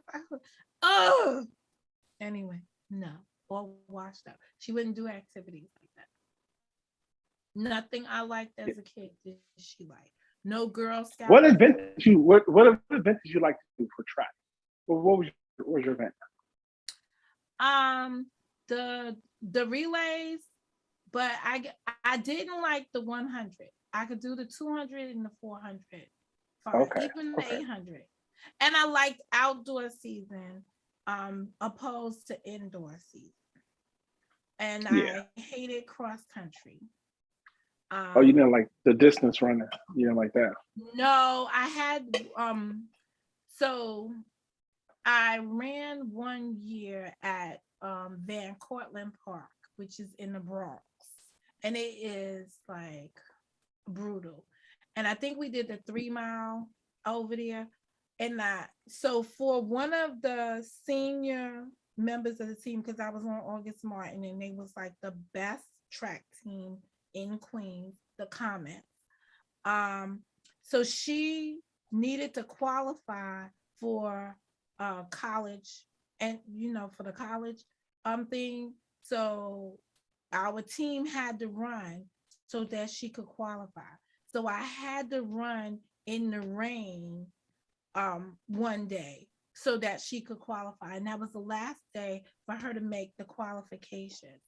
And if we didn't run, then she couldn't make it. So as a team, we chose the run, and it was horrific because it was raining so fucking hard, and they had hills and shit. I had mud all over me, and my mother was not very she didn't embrace that shit. Okay, let's just say I came home like a hot mess, and the sneakers were all fucked up, and I had to get new sneakers because there was no even cleaning the mud out of them, and we had to ride the train and shit all the way home. I just felt nasty about it, so I hated outdoor season ever since that. And I remember her name was Ingrid. And she was like, either she was Haitian, Jamaican, or African. But she was something that I couldn't understand a word that came out her fucking mouth other than run, run. You understand? But, yeah. And she trained very hard. But all of that was just miserable to me. And that was before I changed high schools. But what it taught me was that I was always willing to be a team player. Like I would take one for the team. And they say that outdoor season, well, the cross country season is the best season. It's one of the seasons you must participate in because it teaches endurance. Yeah. Each season brings that was my I like doing 5Ks, and I haven't done like I used to do a lot of 5Ks up until like my 40th birthday was when I kind of stopped. Because I have ankle issues, so I don't run like I used to. But every year, like on my birthday, I do a 5K for my birthday, and I'd be like, my goal would be 30 minutes. So which isn't good at all, right? But it was like a good number for me because it meant that I've been exercising for some period of time to get to 30 minutes. That's pretty. So That's pretty good ambition though. Like, but like 30, like 40 was the year that I was like, yeah, that's too good. Okay, that's the last one. oh shit. I just thought about it. This year I hit a nickel. I hit I'll hit a big number. 50. I just thought about that. Oh man, so you got to get your Cash App out and get your Cash App outfit. You know what I'll be thinking about? I'll be thinking about this is gonna sound weird, right? I'll be thinking about Cheek was 30, he was 40, 44, 45, 44 when he passed away. So I'm older than him now. So like I'm an old bitch when I get up there. I'm like, so I'm gonna be old. His ass gonna be sitting there in his 40s and I'm just gonna be old. But I wouldn't have it any other way because I don't really want to leave right now. So I gotta work on whatever it is. But it's just crazy. I just thought about that when you just said the 40, that I'm hitting a big number. But it's not like I haven't been thinking about it because everybody in my group, everybody that went to school with me is turning the big 50 this year. And everybody got something big planned, except for more because I don't do birthdays. But it's between this one got a vacation plan here. Do you have your passport? No. Why you Do don't I have have a a? passport?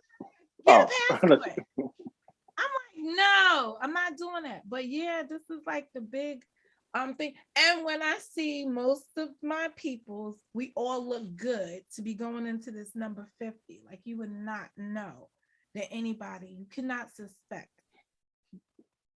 that it's so anybody. funny, right? Thinking about, like when you were young, and I would see someone who was like in their 30s, and I'm like, man, this guy's old. And then you're like, you 30? Really? Old as hell. Even when I first got here on YouTube, like I don't think I turned 40. I think I might have been 39 going 40. And I was looking at people who were like, in their like mid to late 40s being like, oh, y'all niggas old. Y'all too old to be on YouTube. So Hey, my Sandra, perspective has changed.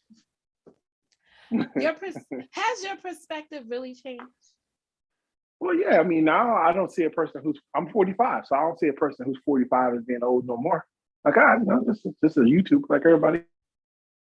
Although, I think I should try to make content to my age, right? So I, try to do like TikTok videos that the kids do or, challenges like that. I wouldn't do a TikTok video. I mean, there's some people that I think what's his name, the actor Taye Diggs is doing challenges and videos. I heard his channel is pretty funny, but I haven't been over there yet. Well, his check channel it out. has professional script writers and shit. He's got a personal cameraman. Yeah, like people like, oh, Taraji got a channel up in here, right? First of all, she's Taraji, whatever Hanson. There's a letter between them, right? And I'm just like, motherfuckers be talking about people like they know them. Taraji got a channel here, right? So-and-so got a channel here, right?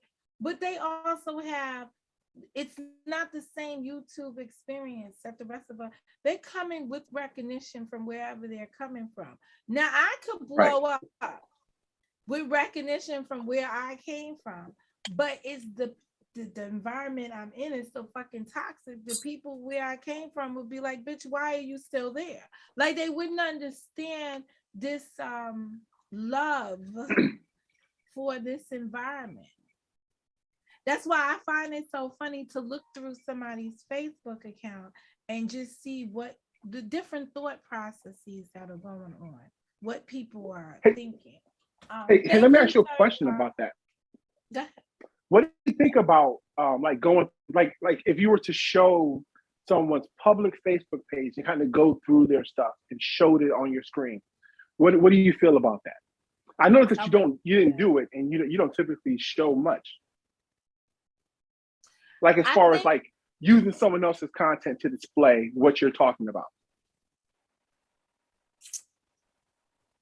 So you mean So I don't know this guy, right? So I probably could have showed his, but um, I wouldn't want to show the person because it's their government and stuff, you know.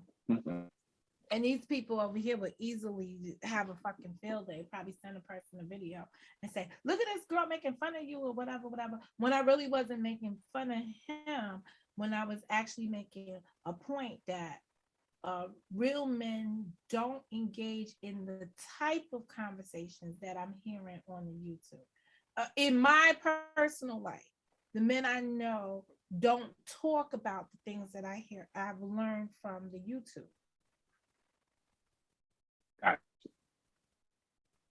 Yeah, I think I was thinking about that yesterday because like one of the stories I talked about yesterday, the woman is she has a Facebook page where she's posting all this stuff, and I started to show her Facebook page, go through it the same way the news story did, but I opted to just take a screenshot from the news story and use the picture that was already publicly available on the internet versus showing her Facebook page or the comments. Probably because I probably wouldn't like someone to do it to me. So, I think you never know on this. I think you just never know around here. yeah, You never it's know it's how interesting. you never know how people are going to take things.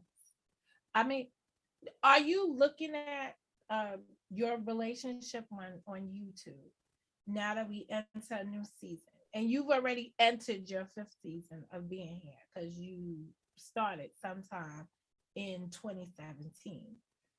Um, are you looking, are you feeling different about where you've been, where you see yourself going, your trajectory? Are you like, are you optimistic about it? Like, Uh, what does 2022 bring you? What are you thinking about it? this year is the first year that I actually set a goal of what I would like to do this year. I've never had a goal before because it was like I would always say like I'm just trying to figure it out. I'm just trying to understand how it works. So I think I kind of understand how it works now. I understand how to use the equipment, and I think I can make a good looking video. So now it's about trying to attract an audience that likes the content that I create. So it's more like trying to create a brand of content so that when people find you, they know what they're going to get, which I wasn't doing before. I was just, for the most part, just testing things, right? Like in honest, just testing out different ideas or speaking from frustration. Like the last year of talking was speaking from frustration about the political environment. Mm-hmm. But that's not really what I would like to do as far as my channel. I would much rather talk about, because I spend more time reading news stories about things that are not about politics than about politics. And I gravitate toward kind of like weird news, stupid criminals, people who kind of get hurt doing something to themselves. So those are the kind of stories that I like. So I would like to talk about those things and find people that are interested in maybe necessarily the story because they're already there, but in how I present the story. I If that saw makes sense. you presented uh like, well, you got episode, was it episode 1 or are you in season 1? Oh, You numbered it yeah. wrong. So, I called it Volume One. The news you Volume. didn't ask for. Yeah. Since you didn't ask, news you didn't ask for. Yeah. I think that had the a catchy, I think it's catchy. So are you gonna do it as Adrian or are you gonna do it with a character? The animation. No, no, no. I'm gonna do it. So the reason I use the character, a lot of times I use the character because I didn't want to do like turn the lights on and set up the green Yeah, screen, but that type of stuff, right? So you don't have to use that character. You can make a character for this news.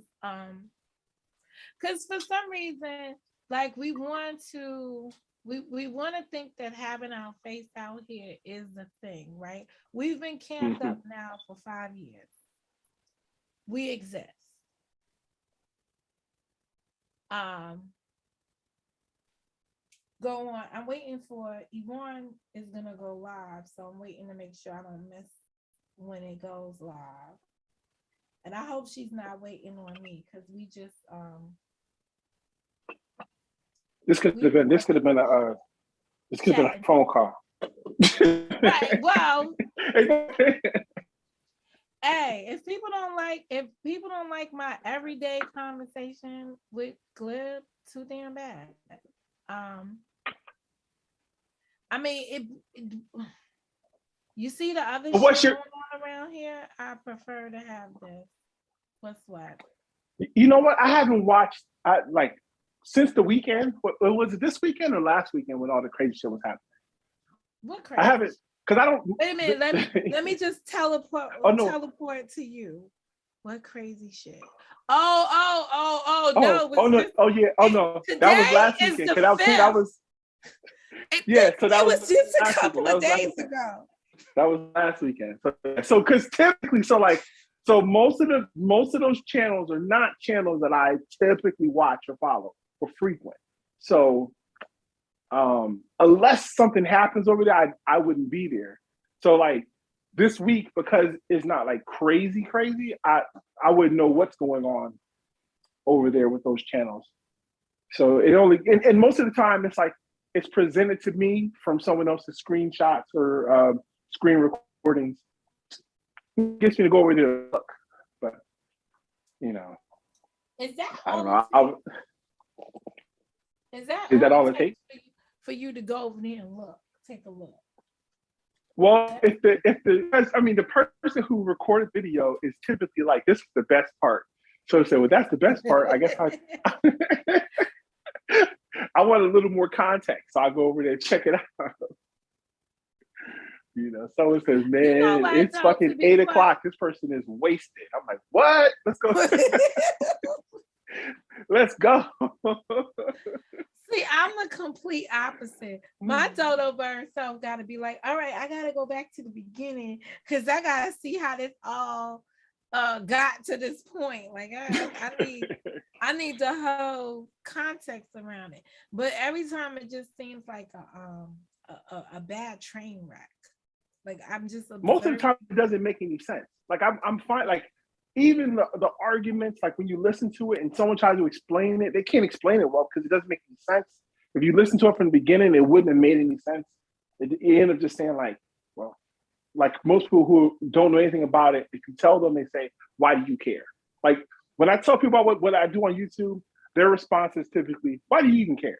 Like it doesn't matter. So I don't know. I think the hardest part for me um is dealing with the fact that I used to support this shit. Like I think the thing that hurts me the most when I see a lot of this stuff play out is that I'm like, I was a party to that. I helped make that shit what it was. Like I or I'm saying to myself, what was I thinking?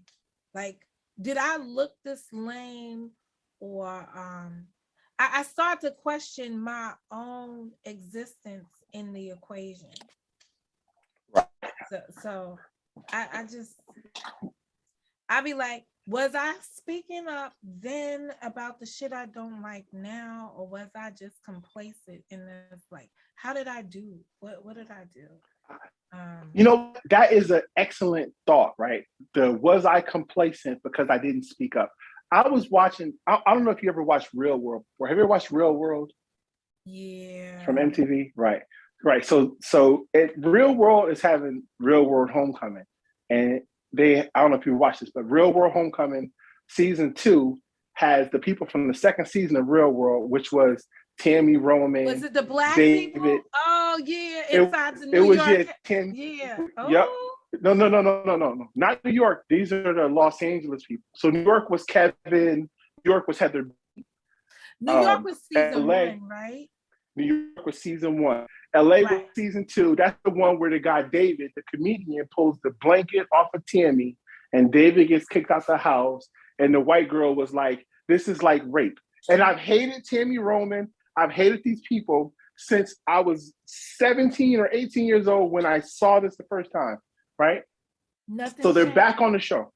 They're back on the show, right? And they're trying to get through what they were going through. And basically all of their excuses are, we were young and we didn't understand and we didn't have the perspective we have. But in the episode I watched today, and I was going to do a video about this,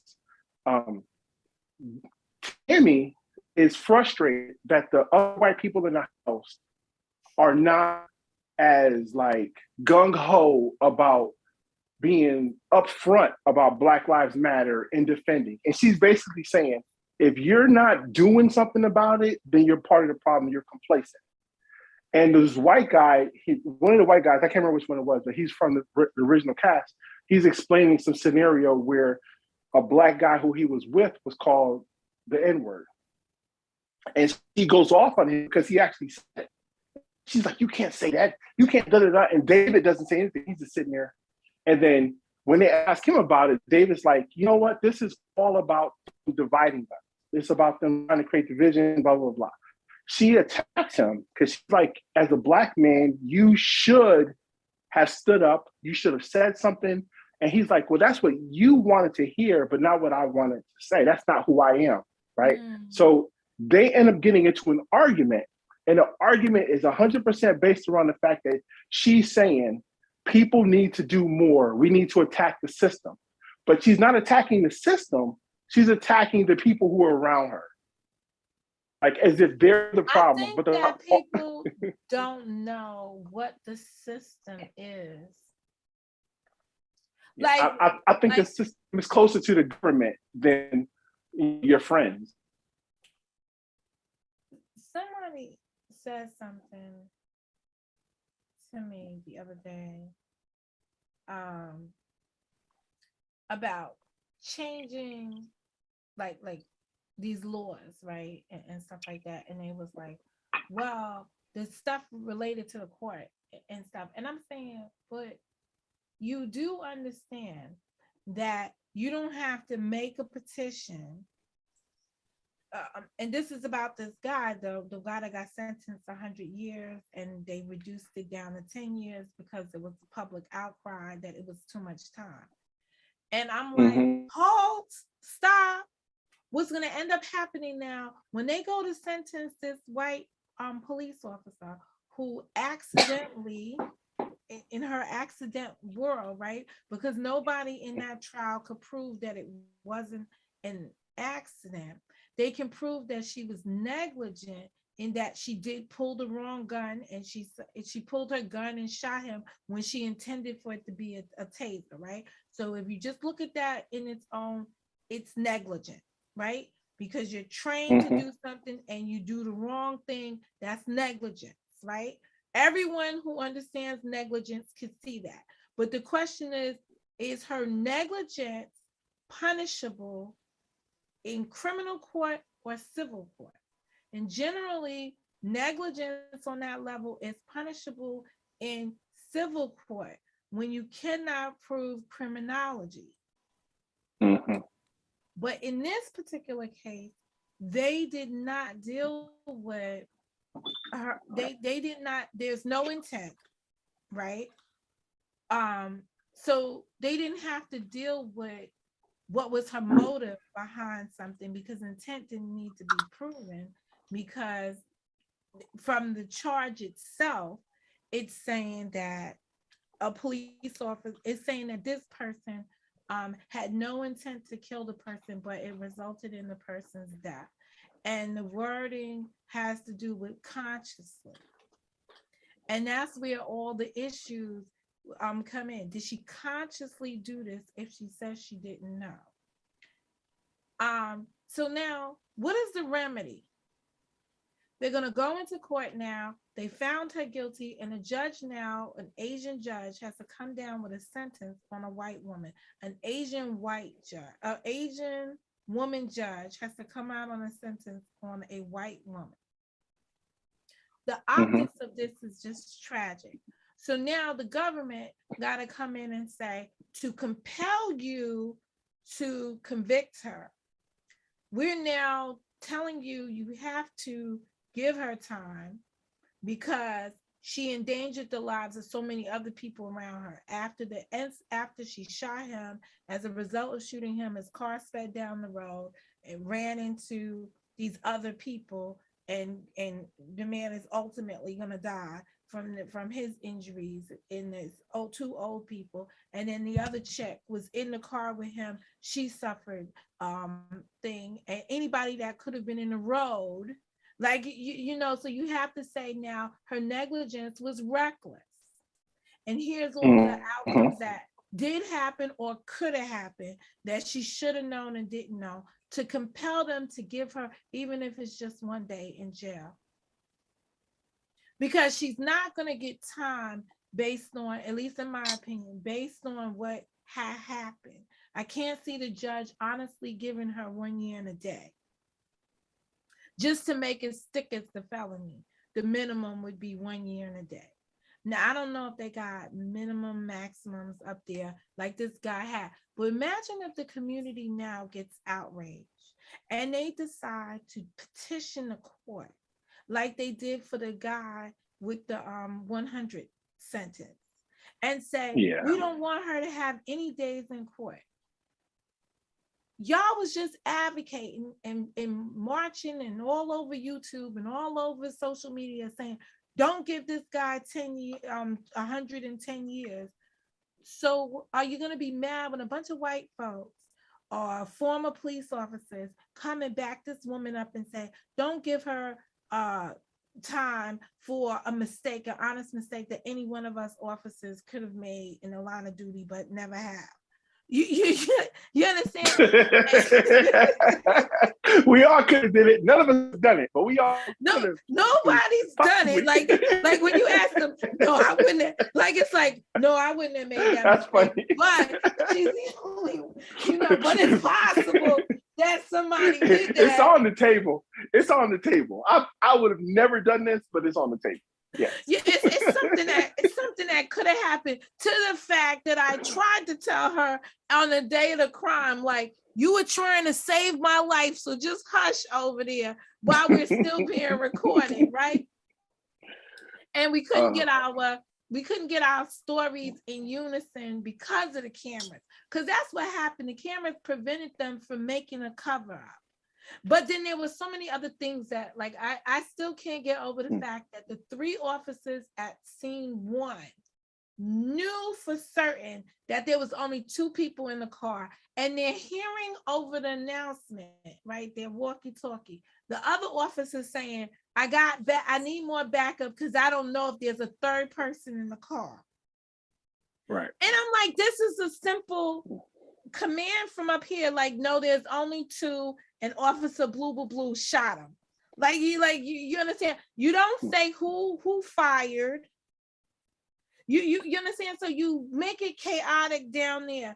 Negligence. All of it leads to negligence, right? So now, how could this be remedied? First of all, if they have had police officer Noor, they have now had police officer Chauvin found guilty, and now they have this officer. They had Castro, or whatever the fuck his name is, Fidel Castro, remember his killer? They had his officer walk in this same thing. You know the remedy. You need a law in Minneapolis for police officers. You need a charge specific for police officers who kill people in the line of duty, and you feel like it was reckless or whatever. You need a specific charge just for them, for that type of crime. Then you don't have to sit up here and try to make your other laws conform to what they did. It's simple. Right, because most of the time it's going to work out to they were just doing their job. They were bad at it, but they were still doing their job. But you know what though? It's interesting. That's how people see it. They see it as, unfortunately, this is the hazard of being in a job that you sign away your life for to do, because this could have easily turned on her and she could be the dead one. Exactly. And as I'm listening to you talk, I'm just thinking about like how the how critical race theory, right, where they're talking about how the laws are executed, and it's not proportionate to the citizen. So some of the laws, like you can talk about this woman who's probably going to be found guilty, but she's probably not going to get what would typically be administered to a person who committed that crime. And there's factors involved in it. But that guy, the Hispanic guy, got 100 years. And other people who committed the same crime as him, or at least similar crimes, were given less time. And you say, well, how does this occur? How does the minority end up with the greater sentence versus the other one? And this is what critical race theory is actually looking at. And so it's frustrating, right, when people say critical race theory is bad, because it's like it's just trying to understand. Because sometimes the answer is race. Sometimes the answer is that, this is just it was racism, right? It was a person in a southern town full of southern racist jurors who all agreed, and the judge was racist. And sometimes there's a nuance to it that says, well, actually, there's a minimum sentence that says you have to get this punishment, right? And so it has nothing to do with sex or the person who committed the crime. It's just what's going to happen to the person, because this is what you get because you did it in this state. No, here's the flip side of that. You don't have to go to trial.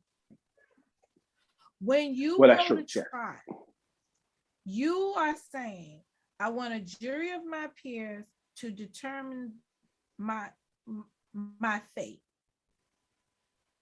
And you have now hedged a bet against your freedom, that you've got to be willing to live with the decision, because you could have took a plea. But here it is. You look at the plea and you say, okay, this is just unreasonable. I'm not willing to live with it. I'll take my chances over here that 12 men and women of my peers are going to see the shit my way.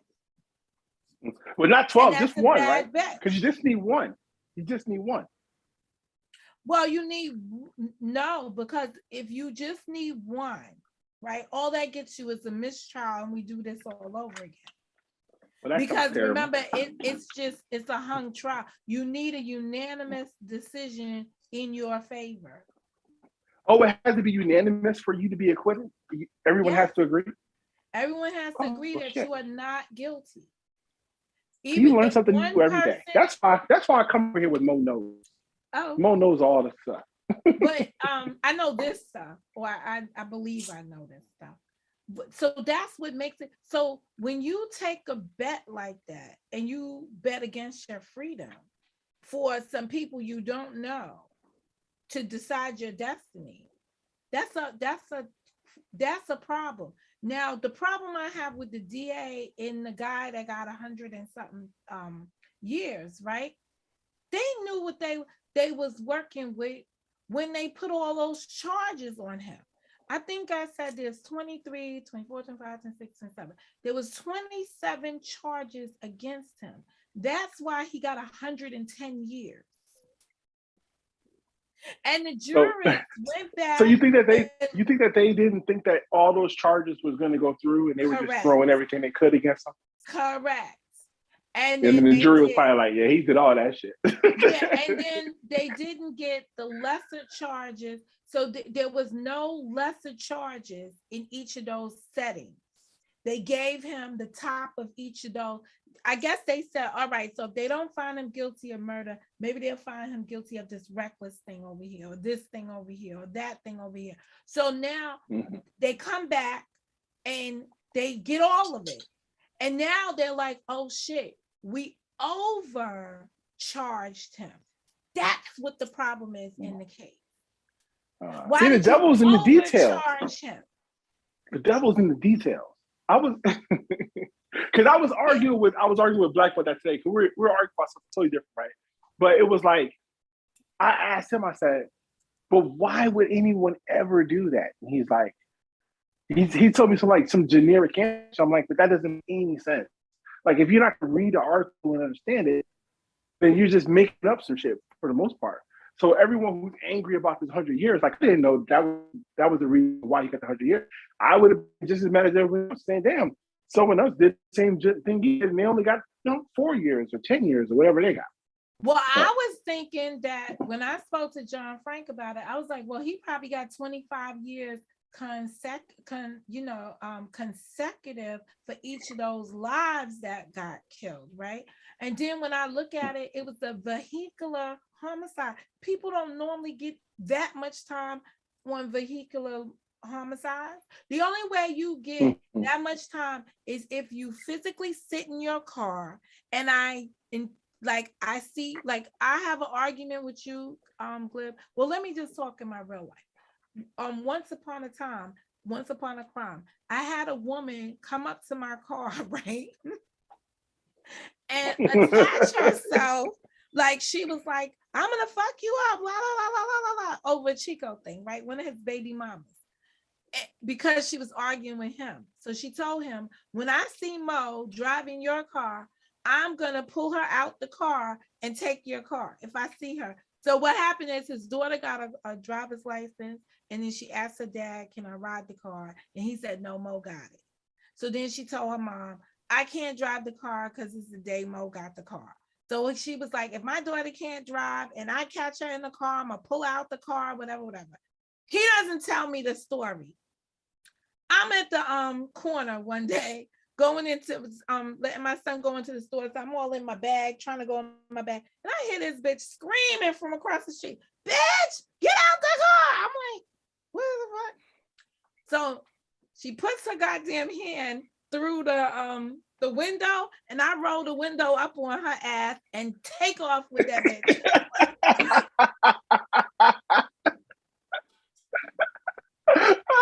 Yeah, you lucky this is before cell phones with cameras.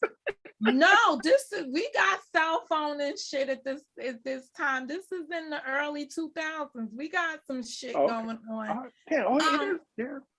Yeah, we got, man.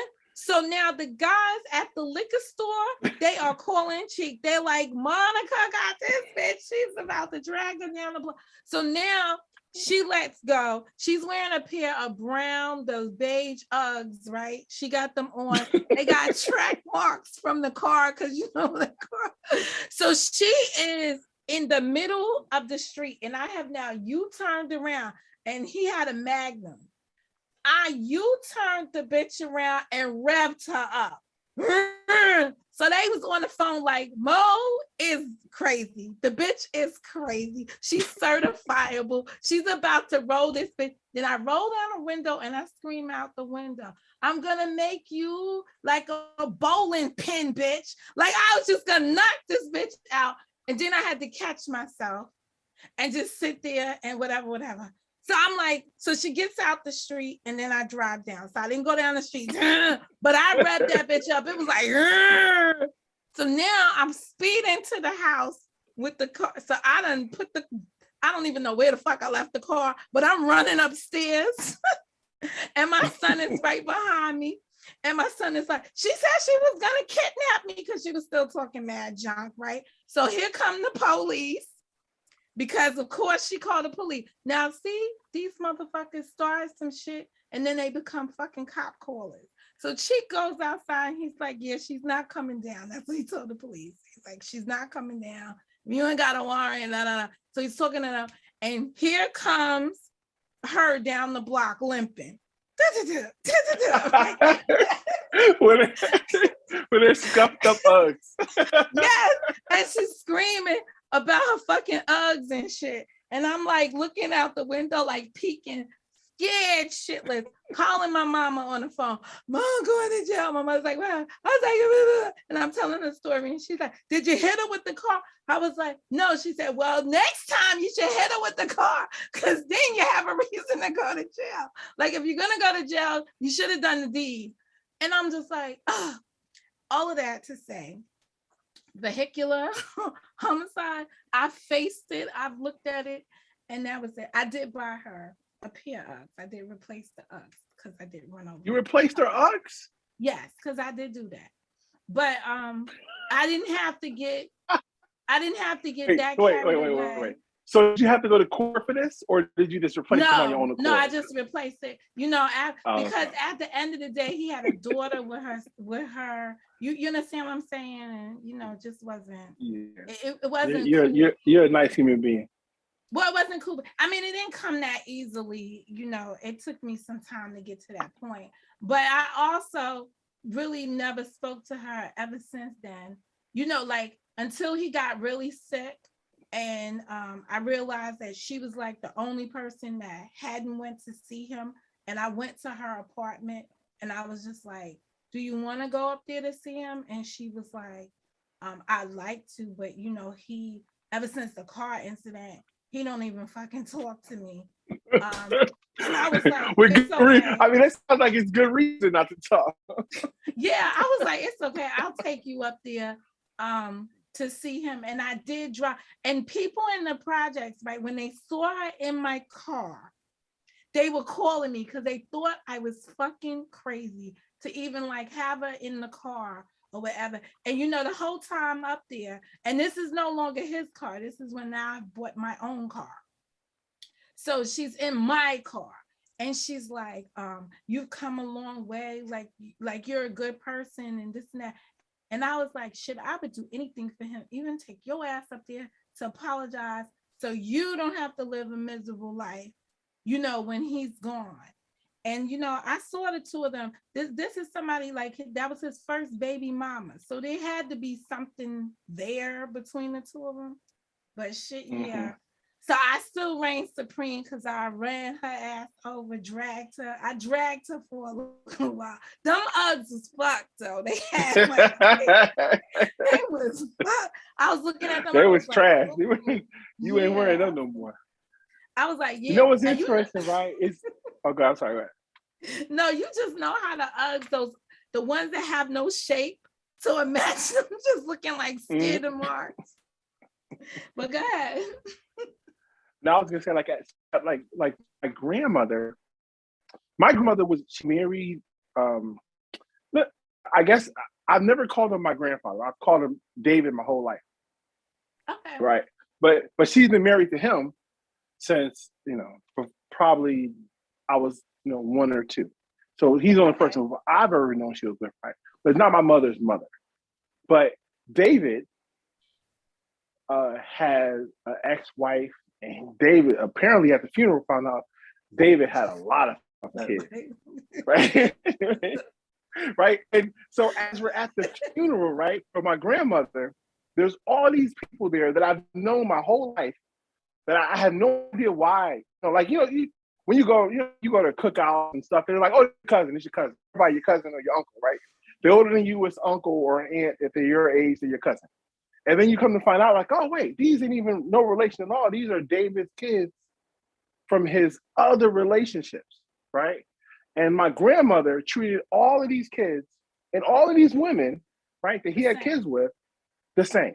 And they were invited to Christmas. They were always around. They were always there. There was never no beef. There was never no drama, never no nothing. It's just, she was an adult.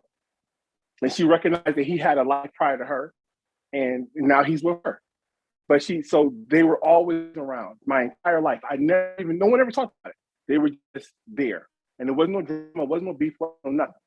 So it was interesting at the funeral that these people who are not even related to her are standing up to speak and say, hey, you know what?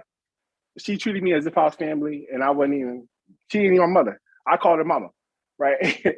And I thought that was interesting. So when I hear your story, it's like, it reminds me of, like you have to be able, I guess you could be an asshole and always hate the past, but the reality is that you probably should be an adult and accept that the past existed, but you're here now and you move on and you treat people with respect, treat people good. I think so.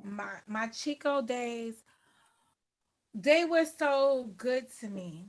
I didn't realize how mature I became until he was no longer here.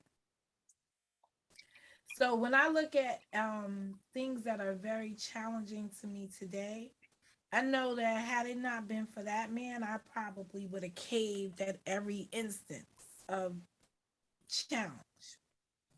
Right. And I didn't have to do that. And you know, he wasn't a saint. He did it. He did his infidelities. Let's put it like that, right? But I don't think he ever intended to hurt me in the process of it. Um, so I lived with that. I dealt with all the drama when we got to the funeral time, and by that time I had given up on the whole shit. So I didn't give a fuck how people jumped or which way they jumped or how high they jumped because he was no longer here. So none of that shit mattered. And like if I could have stood up at any funeral and made a speech, I probably would have stood up at that one and just been like, I cannot believe that people are running after dead dick. Like I just like I cannot like you must have laid Yeah. that shit so good that you got women at a funeral arguing, fighting, thumping over dead dick in front of kids who have lost the only man who has ever been a father more so than any other man that I know. Um so it was a tremendous loss for me. Um and, and you know, but it was a gain because every time I turn around and I think about how I look at things today and how I process stuff and how happy I am, um, just like some people will be like, "Oh, you're not in a relationship." No, I'm happy. I had the greatest man alive, so he covered all the bases. So I would never be unhappy a day he's not here. Cause you guys today are hot fucking mess. I can't even begin to put this shit together. The things man doesn't like, the things that he doesn't want to put up with, and all this other shit. It's like who wants to put up with all these nuances y'all got going on with y'all? Hmm. It's just absolutely no, it's absolutely crazy to me. It's like life is too short not to be loved by somebody. Um to be sitting up here miserable in your own skin. You got folks, I'm listening to videos, folks are measuring people penis sizes and all kinds of shit. And I'm saying to myself, I'm scratching my head in disbelief at how bad this has gotten. And it just comes down to a point where I just feel like people don't have no respect for themselves. So they don't even know how to begin to respect somebody else. Yes. So yeah, that's Bill Cosby, not Bill Cosby. Richard Pryor has a really funny book where he says that he's like, you don't have any respect for yourself, and you damn sure got respect for society. And so I agree with you because like to take a picture of someone or to present that or the threat of that, you're obviously not respecting the individual, but what about you? Or what does it say about you? Like if I were to say I'm going to be involved with a woman, and that woman said, or I was find out that this woman did some expose on her ex-boyfriend or filmed him while he was sleeping or whatever, any of those things would be a reason for me never to talk to a person like that. So that means you don't respect you, or the guy doesn't respect you enough to think that that's a bad thing. I think that's a terrible thing from my perspective. I'm listening now and I'm saying to myself, the relationships are so toxic. Right at this point right now, I don't even know how you heal some of this toxicity that's out here because it comes with You know how a you heal lack them of. though? I told you about this earlier today. I just started looking into it, and I was actually Oh I'm masculine retention. That's how you heal it. no, we already. Even my daughter had to tell you that's not how this shit goes down. Like I I I swear to God, I dated somebody and he told me I gave him blue balls and I never understood what the fuck that was. And he was having masculine, whatever the hell that is. Retention, Masculine tension. retention, Retention. Okay. So it's retention. Yeah. masculine retention. Okay. So the bottom line is he was being rejected by Mo. No, it wasn't that. It's that sometimes you just can't just be jumping in bed with every fucking body. So You you want to have hear to something make funny people about the wait. masculine retention? I was listening to this guy. It's like, I'm really interested in this. I'm going to read this book this weekend. It's only 180 pages. I'm going to read this weekend, right? But I was Is watching it this video actually about a this book? guy. No, yeah, it's actually a book. There's actually a book. But I mean, there's lots of books. There's lots of information on it, right? But this particular video that I was watching, the guy, his video was how this ruined his life. So he says that he did it for 90 days. And he was like, after 90 days of this masculine retention, he says he started to see the world negatively. And he saw everything in the world as a hammer or as a nail, as if he was a hammer. And he was like, he couldn't see any good. All he was frustrated and angry. And he was just snapping on people, right? So eventually he's describing what it is. And he says, I think this is what they describe as toxic masculinity. And I was like, God damn it. That's the problem. That's his retention, right? It's what I do. So when I'm listening to a lot of stories here on the YouTube, right? I say to myself, that person needs to fuck somebody. Like I just sometimes I've heard I you just say this be before. like, I've heard you say this before. I just be like, if you fucked, you would get rid of some of that fucking tension you got. Like, I'm not saying go make love because y'all be on that point. You just need to go fuck. Like, sweat it out. You just need release. You just need a release. Yeah. So imagine having all of this masculine intensity, like retention. Yeah, he needs to get that shit out. Like, it just needs to get a couple of moments up in there, right? Go play like I don't know, what's that, dice? When you shake the dice, go shake some dice over there on that meat, because at the end of the day, it needs no tension. If your penis is running around tensed up because it's not getting worked up, you're gonna have to work that out, sir. You need to work that out. Find a mouth, find a hole, find something to put it up in. You're going to have to do something to get rid of it. There's no way around it. But if you don't respect, if you don't find self-love in yourself, you cannot work on somebody else. You can't even begin to say, I love somebody, I'm in a relationship, I'm trying to build something with somebody when you are broken. And you can't get into a relationship from a broken stance and expect that partner to fix you. Every answer to your success lies within you and what you do to make yourself whole. No one else can make you happy. That's the only thing about these motherfuckers, Jada Pinkett Smith and Will Smith, that I can go with their relationship, is when he said, you're responsible for your own happiness. And I think it was you, like, earlier, who was like, them two, nobody wants to hear about their relationship anymore. The only reason why people don't want to hear about their relationship anymore is because they refuse to get a divorce. So Mo, I used to agree with that mindset. Like, I remember thinking no one's responsible. The part about no one's responsible for your happiness, right? And I can agree with that to a certain point.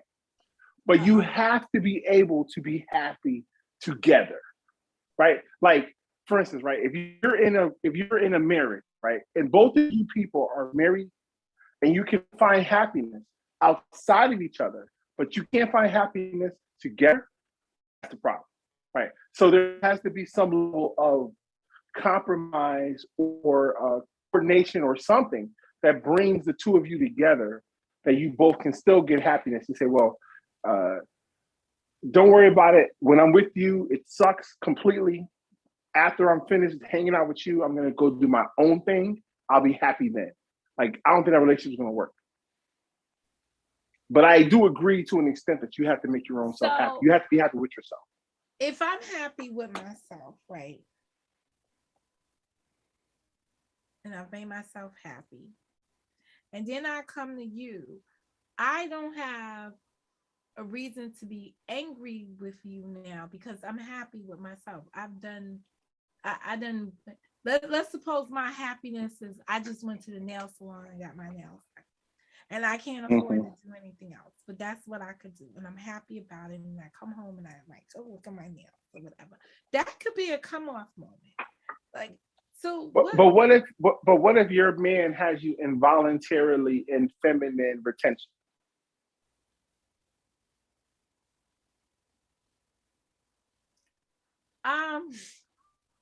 We're getting your nails done resolve the feminine retention aspect of the relationship. Well, you mean because he's in masculine retention, I can't. No, I'm talking you being no. How am I going to be feminine retention? He's forcing you to be in feminine retention because whatever he's got masculine retention. Or maybe he just doesn't like you, or maybe he's just frustrated with you, or you guys are getting along. Well, listen, if you with somebody who doesn't like you, that's a problem. You don't need to be with that person. Like, a person doesn't like you, they don't like you. Like, there is such a thing, and that's what I was speaking about earlier. There is such a thing of people falling out of love. Like, I used to talk to my girlfriend, and they would be like, oh, I heard, like, so-and-so said to me, he's in love with me, but he's not in love with, like, he loves me, but he's not in love with me. I like, girl, bye. You done. You get that statement, just kiss the relationship goodbye. Like, how do you know this, Monica? Because he loves you, but he's not in love with you, which means that he's in love with somebody else. And that's the bottom line, because he shifted his love to somebody else, something else he's in love with, but it ain't you, and it ain't never going to change after that point. When they tell you that they are out of love with you, there's really no building that back, ever. See, the one thing, when you have some people break up and get back together again and stuff like that, because love still existed there. Mm-hmm. But once the shit is dead and dormant, you can't build back better that. It's gone. You can't build. I knew you was gonna say build back better. I figured it would hit home to you, but you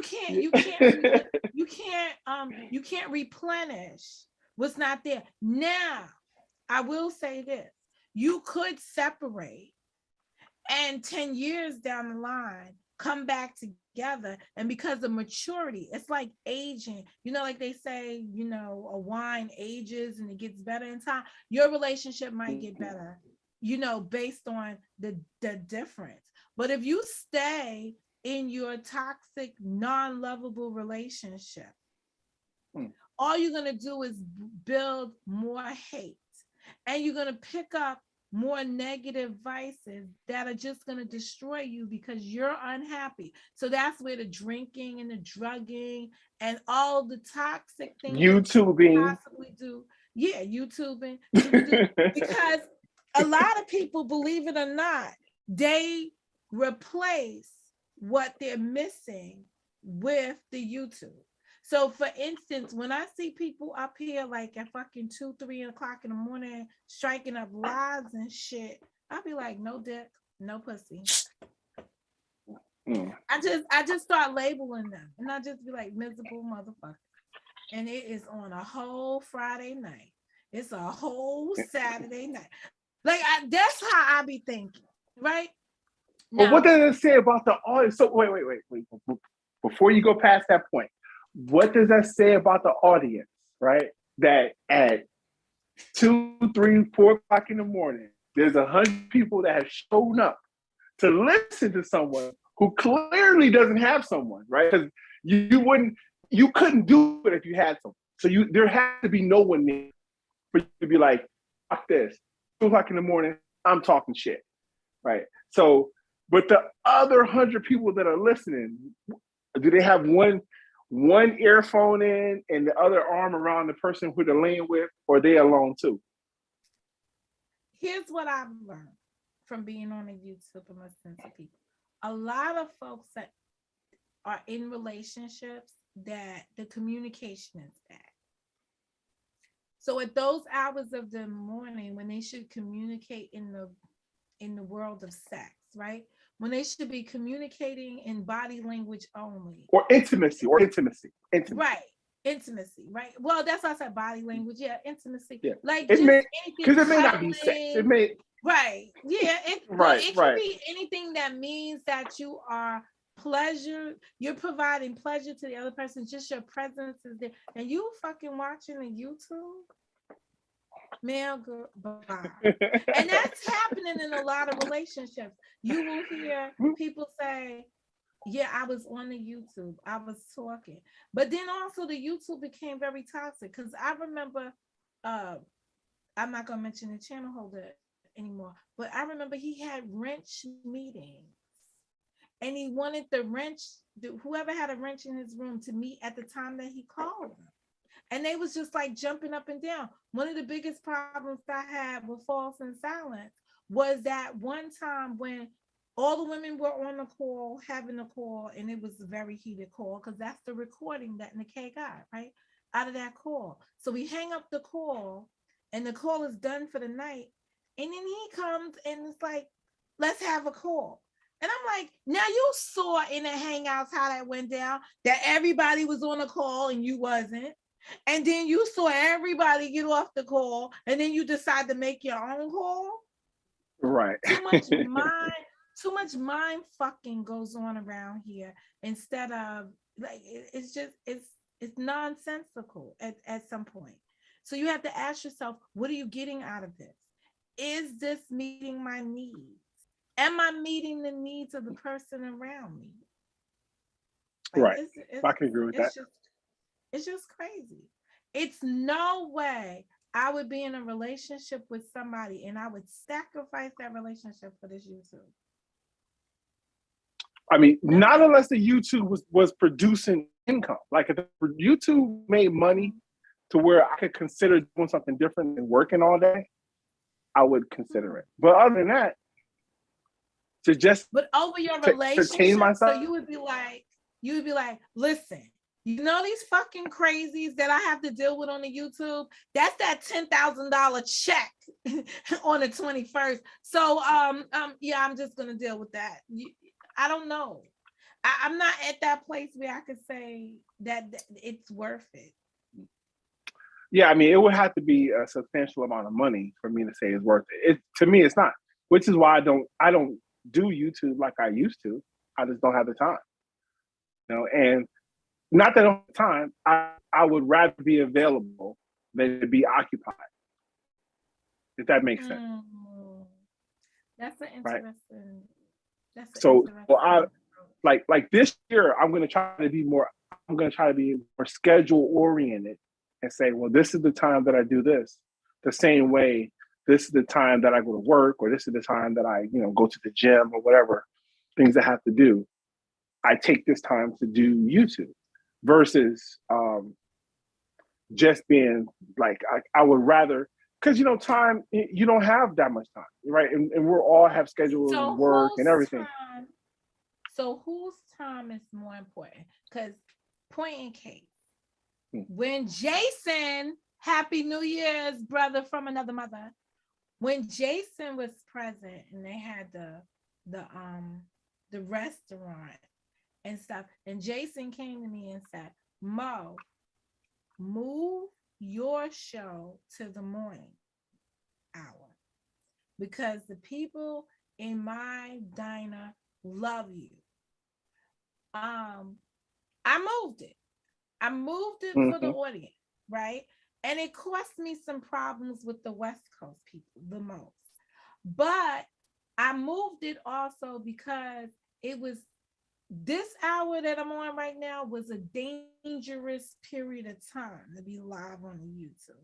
Right now, these motherfuckers is dead and stinking. So I could come up here and, throw a little shade every now and again on their territory. But it wasn't always like this, and this was the most hectic time to come on. And I loved my morning routine. So, who is it for when you're scheduling? Is it going to be your schedule or is it going to be your viewer's schedule? Not the viewers, not the view. And the reason why I say not the viewers is because, like, if I schedule the show around one person, well, then it's a show for one. Like, and the intent is that more than one person is going to watch. So if that person can't, it will be for the other because it's really more for my schedule. But when I say that I'm trying to be available, it's not for YouTube, it's more for my personal life, right? And for other people who have modulating schedules. So, someone else's schedule isn't as static. So I try to make it so that so if they're available, I'm available versus I spent, an hour putting together a show and then they call and now I'm like, well, shit, I guess I wasted that time putting together a show, you know what I'm saying? Well, so I think this year I'm going to try to do more. Go ahead, I'm sorry. No, go ahead. Oh, no, I was saying, so this year I'm just trying to do more of planning my shows in the time that I'm going to prepare for them. And then I'll just do the show regardless of whatever happens. And then, the rest of my time will be available for the other things in my personal life. May I make a suggestion? Sure. What I find helpful for me with this YouTube, with the YouTubing, I have a set time, still that same, like the time I would have went live is the time now I do the research. So like if you don't see me, well, some mornings I'm driving between that 7 and 8 o'clock. But when I get up at like my 6 and 5s, I'm sitting here writing out what I watched, what I saw, what my thoughts were on whatever it is. So even though I don't go live, I still attribute that time to I worked on the YouTube. Right. So what I'm saying is that the same hour a day that I can go live on the YouTube, I spend that same hour planning for the YouTube. So like we go to work and you want to say I disconnect from my job. It's a 9 to 5. That's it. The YouTube is a 7 to 8. That's it. Every day, every day. Once I started to put that in my life initially, probably like season 1, season 2, I found myself to be at my happiest because I knew what I was doing. I knew how I was going to do it and I knew what it was going to be about. And it was consistent for me. Only in this last year, mostly, I couldn't, with the passing of my mother, I could not get my balance. I could not find I could not find my love for YouTube anymore. I couldn't. And I know it has a lot to do with how me announcing the passing of my mother and how these motherfuckers came at me just was like, it took me it's one of those things. I wasn't surprised, but I just was like, I'm not built like this. Right. This shit doesn't make any kind of sense. So it just, so I spent a lot of time hibernating from here. And I was explaining to somebody on the phone today, like, I feel the same way right now. I feel like there's things I want to say about shit that I've seen that I just don't say. And because I don't feel free to speak, what the fuck am I here for then? Yeah, I heard you saying that earlier. And, the video that I wanted to make about Tami Roman, I didn't make because I didn't feel like I could express it without sounding like all of these other angry guys that are on YouTube saying the exact same thing. A black women set black guys up and set them up for failure and put them in positions to get arrested or get jail or deal with the police. And I was like, I have to have a different way to, you know what I'm saying? Like, not, I have to come up with another way to express this and take a step back before I speak. Because I was really frustrated when I heard it. She lived a charmed life, right? She came out here, real world in it, and that opened her door, and she met $1 Million Penis, and he worked, in the what is it? Was he an NBA player? Oh yeah, she was Yeah. married to Kenny Anderson, NBA player. He's from New York All right. too. Kenny Anderson. I don't know him. Yeah, I mean, he's our I age. don't know Kenny him our age. because, yeah, I know. I don't know him because when I met her on Basketball Wives, and she tells a story about being desolate and on food stamps and shit, and had his kids, I'm saying to myself, what the fuck? Like, girl, Listen you to don't this. know Listen how to this. Kenny to Anderson. ball that way? You know what's the worst thing about Kenny Anderson and Tammy Roman? And this is my first when the NBA had a lockout, I believe it was in 1999 or 1998, one of those 2 years, right? Kenny Anderson had like a probably like $30 or $40 million contract, and was like, "I'm living check to check. I'm living check to check. We need to strike the lockout to be over because I need the money." And it was like, I don't understand how this is possible, right? And all these NBA players are complaining, but he's one of the highest paid players in the league, and he's broke. And when I found out he was married to her, I said, "Oh, that's why you're broke. You married the lady from the real world." They was broke together. They was broke together because her ass, when she came on there, she was like, I was on food stamps. I was like, bitch, you acting like food stamps was a bad thing. Should I love to get me some? I'd love to get me some food stamps. Just crazy, just crazy. I don't understand how you afford to on food stamps when you're married to a guy who's a millionaire, multi-millionaire. I don't know.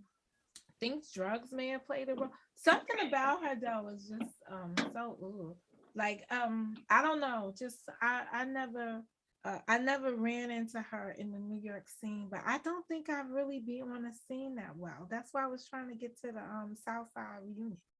I don't know. It's just it's surreal, but I've learned, right? These people that live these bougie ass lives, right? Oh God.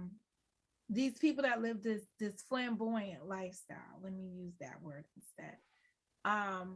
Really are living in glass houses that are shattering all around them. They're not as happy. So they're not as happy as we thought they should be. Or we anticipate that they might be. It's really sad. They're not. It's not what it's not what it's just not what we thought it might be. But you know what though? Is that us? Is that us putting our morals, our standards, our perspective on what someone else's life value is? Saying, if I had those things, I'd be happy. Because you know, I wasn't arguing with Black today, right? But I had a discussion with Black, and the discussion we're having, he's trying to say to me that most people are not happy with the child tax credit that's paying out monthly now versus getting one payment when you do your tax return. And I said, well, who are the people who are not happy with getting money every month versus waiting to the end of the year? It doesn't make any sense, right? And he was trying to explain to me, and I couldn't understand it. And I said, you know what?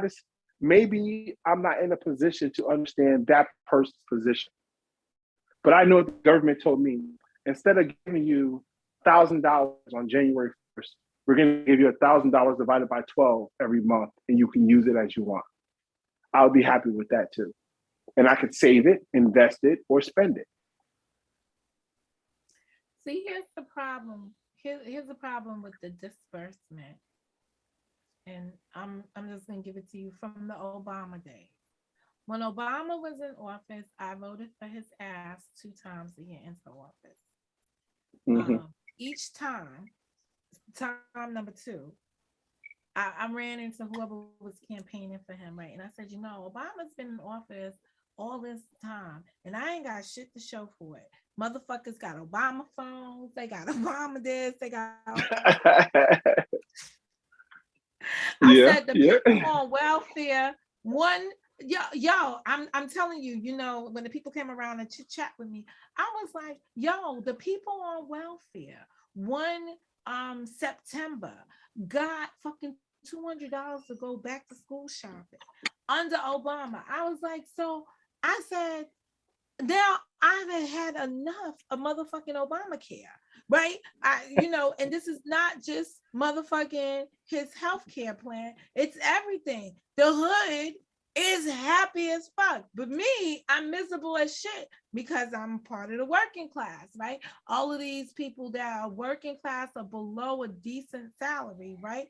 They're getting Mm-hmm. shit like free phones every month and no phone bill, whatever, whatever. So I was annoyed as hell. And you know what this lady said to me? Well, as a working person, you received an extra $20 a paycheck. Blah, blah, blah, blah, blah. I was like, $25. So she was like, yes. So I kid you not. When Obama left office and they took the fucking $25 away, I knew it was gone because I was $25 less on my check. And I was like, what happened to it? And it was like, oh, that was the Obama incentive, whatever, whatever. So having it dispersed meant nothing to me. Mm-hmm. Because I didn't even recognize it was there because it was an insignificant amount of money. But most people don't even know in 2021 why they was receiving those additional checks. And they all had to do with trying to motivate the workforce so that parents with kids could return to work because they would have money to pay for daycare. That was a supplemental Correct. For the daycare. But people did not know where the money, what was the purpose of the money or why they received the money. So it was confusion as to why they were getting the money. And then there was this tier program with it. If you had younger children, you got more than if you had older children. What was the rationale behind that when older children cost more to feed than maybe the younger children or whatever? But it was a child care expense though. It's supposed to be for, because the purpose of it was people are the idea, or at least the excuse the Obama administration had was people can't go back to work because of the child care situation. Well, so we're going to give this money to pay Biden's administration. Yeah. The Biden administration. Obama, yeah.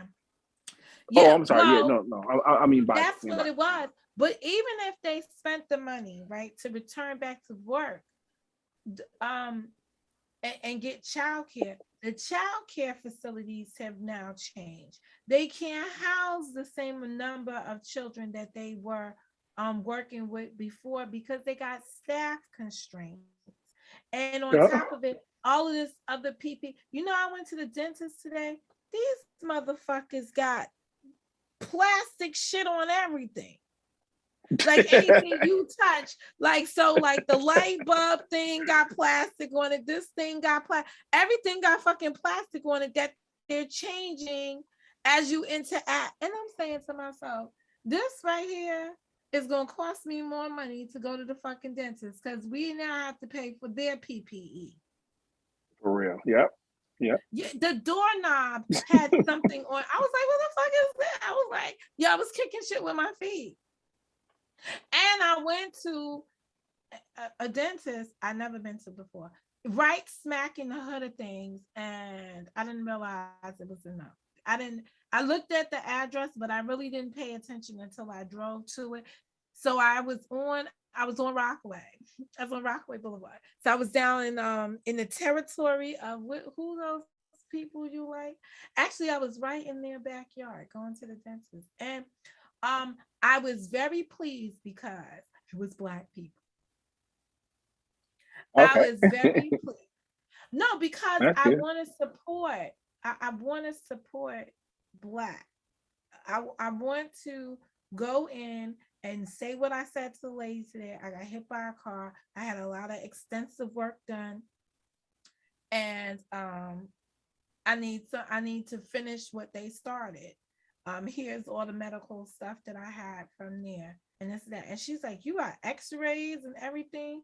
Yeah, because it was traumatic for me, and that's so like that was an experience I will never forget and stuff. And I felt like they were receptive to me, like, hmm, you know.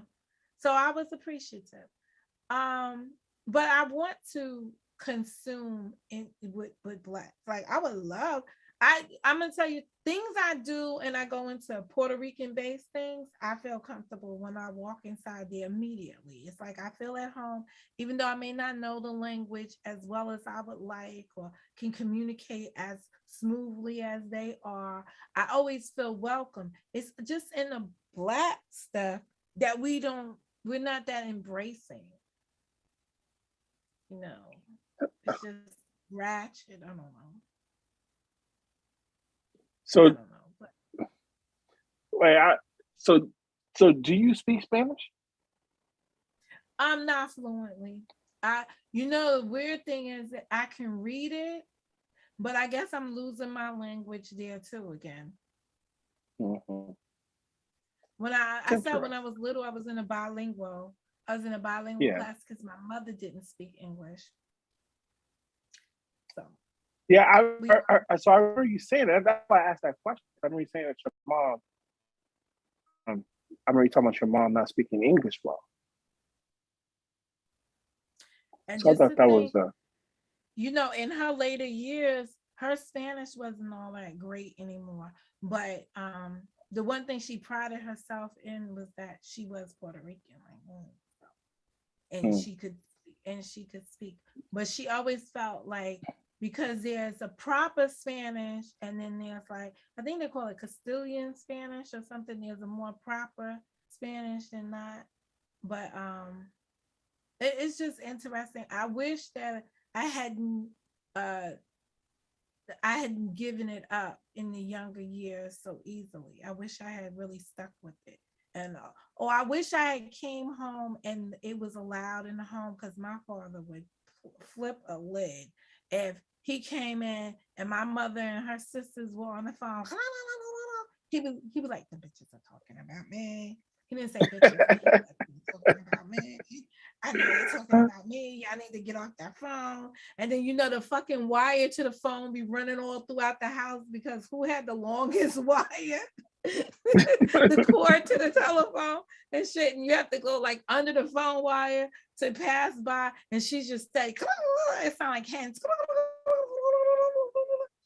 My father. And I noticed in the latter years, my mother would watch the novellas and stuff on Channel 47. Um, and all of the Casa Será. That's the church, not the church song. That's the court show that's in Spanish. She watched that every night. mm-hmm. And I catch my father watching the stuff when she was no longer here, still watching the channel in the nighttime. I was like, you don't even know what they're saying. He said, oh, it sounds like your mother's still here. I'm like, oh. He says, sounds like your mother. And it's just Fun. life is so different. I miss nothing about 2021. If that makes any kind of sense to anybody that knows No, my it point. makes complete sense. And that's it. Makes So complete sense. I always enjoy talking to you, Cliff. Well, I appreciate that. I'm And I glad. enjoy talking to you, Mo. That's why I be calling you all the time. You know what I'm saying? I be like, what are you I'll doing? be like, yeah, I'm glad we got back in a place that we've always been in. So I'm happy for that. Cause I didn't think it was you're still my favorite YouTuber. That's good. That's good. That's good. Because that's what I say about you when I be like, where you at? You ain't did a video. What's going on? So, I can't get this shit so to. I cannot believe. I cannot believe I ruined my system like this. But I am gonna try to do it the other way. But I'm so afraid now because I feel like I feel like this shit has me captive with this. Listen, you only need Zoom phone calls. Just use it for that, and just go live and do your videos using OBS. No, the I heck with cannot get the back screen yet. But no, I hear what you're saying. Just, because I don't really need it because I could set up on the other. I got it still set up how we set it up, but I just got to be able to go there. But I will tell you, your sound was very low when you started that video yesterday. I was like, I had to put the TV all the way at 100. So I was happy when the person told you. John Frank. John Frank is not shy about telling you your shit don't work. He will. But you know what it was? So I John Frank is cool. I ain't gotta be with John Frank. I was just saying John Frank would come in and be like, yo, your shit's fucked up. Everyone else might suffer through it, not John Frank. Like, yo, your shit's fucked up. But no, I have my mic too far away. You know what I don't have? What you don't have? Oh no, I don't have. So like you have like a mic stand attached to your desk because the mic doesn't move at all. I have my mic is on like a pedestal, and I move it forward to back. And so when I realized that I didn't have the mic as close to my mouth as I normally do. I've had to get used to. I like the stands. I think it's ugly though. I've been trying to find a prettier one. Yeah. But I don't want to buy another microphone because the mic is not the problem. Until the mic is broke, I'm not trying to fix it, just for the record. Mm-hmm. But the mic stand is interesting. Shout out to Nikay because she gave me the link to go get the mic stand because she was tired of me. I don't know what I had. I can't remember what I had before this. Oh, I had the thing on the floor. And I had the mic like the tripod, like the tripod. Like a guitar stand or whatever I got from the music thing. I had the mic on that, and I really liked it, but it just looked weird having the mic sitting there next to you on the floor. So I had to get used to how to make my voice. First, I had to realize that this shit has a front and a back, right?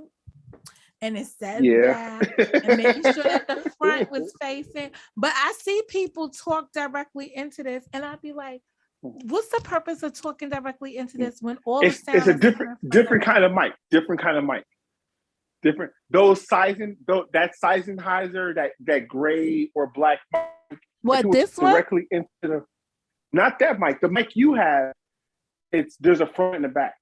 But those other mics, you speak into the end. So that was a lesson I had to learn because I had my mic. So this is funny, right?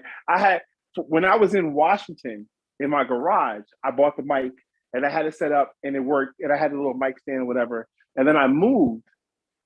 And for whatever reason, I didn't think that there's a front and back to the mic. So I just installed it the way I installed it. And the mic was facing out. And I had a speaker set up in the room and I didn't use headphones back then. So basically my speaker was feeding into the microphone. And even though I could hear myself through the mic because I'm talking loud because it's right in front of me, it's really just getting the feedback from the speaker. And I was like, why is there an echo? I think I probably spent a couple months before I bought headphones, before I just said it and just went a whole nother way to make it work. Before I realized that, oh, you jackass, the microphone has a front and a back and you're using it wrong. I hate the headphones. If I had a choice to change, I would change the headphones. But I bought those headphones with my subscribers. I was on, and LMP was one of them. Like I was in the store and we was picking them out together. When I bought mine. Okay. He was on. I was on live, so he wasn't in the store with me. I was on live, and he was the only person in the room, and I was shopping with the subscriber. That was when life was such a different life. Like I tell people, I feel like my life now on the YouTube, I gotta be more closed about it. not as open as I was in the beginning, but it's only because of scrutiny. It has nothing to do with this is not my story. So it bothers me. It bothers me a lot that I can't do the I can't um be as open as I would like to be because of the scrutiny. Yeah, that's unfortunate. I mean, but it comes with the territory, right? It's like you think like if you make content where you look at other people's things and give commentary on it, then you can't be really too frustrated when someone looks at your stuff and gives commentary on it. I wouldn't be upset if people were making commentary on the stuff from a perspective of it's fair game. But the commentary that's being generated is hateful. So it's Malicious. not like It's just it's fair malicious game. content. They're just fucking with you. Someone just fucking Yeah, with it is malicious because you. like Yeah. that's just how I feel. Like I just feel like why, why now? Why this? Why that?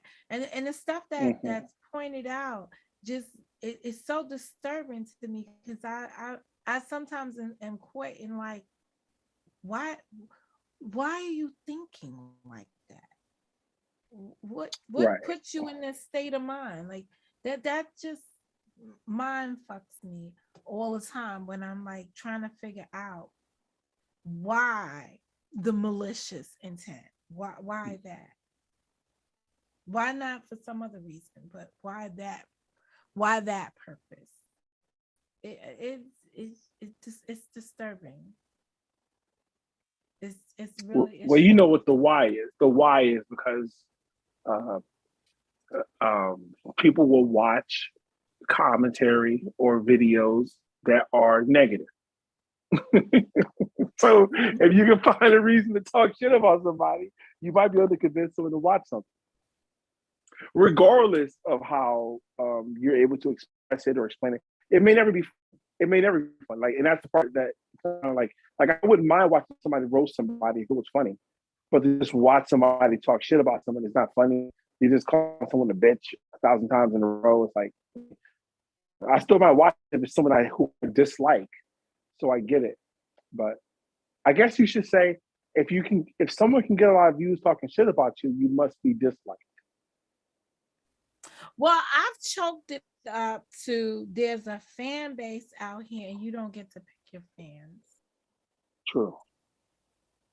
And fans aren't But always people who like you, right? They're not always the ones who like you. Sometimes the fans, your best fans, are the ones who dislike you. correct. And fans could be a good thing and it could be a bad thing. So you could get good fans and you could get bad fans. You can have a bad fan club. But my only thing is I'm gonna I tell you an gotta honest take the moment. fans. I want to make some money on it. Yeah, or at least figure out how to do it, right? Like, Yeah. hey, let me tell you an honest moment.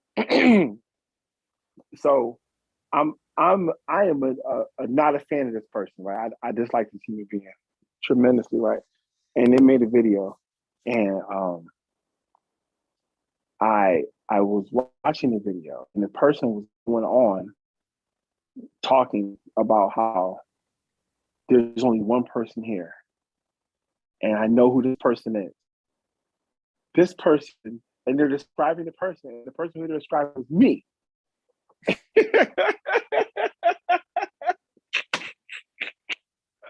No, I wasn't the person who was there at the time, right? I'm watching a replay, but I'm like, God damn it! Like, I gotta stop coming around here. So let me make sure I get this right. Somebody was live and they only had one viewer. That's the problem. Right. And it's well, wait a minute. Let me go check. Let me go check before I open. How many viewers are watching this? All right, I got 9. All right. Listen, I got some work. I think I told you what I did the other day. Homegirl was up in here on Facebook, right?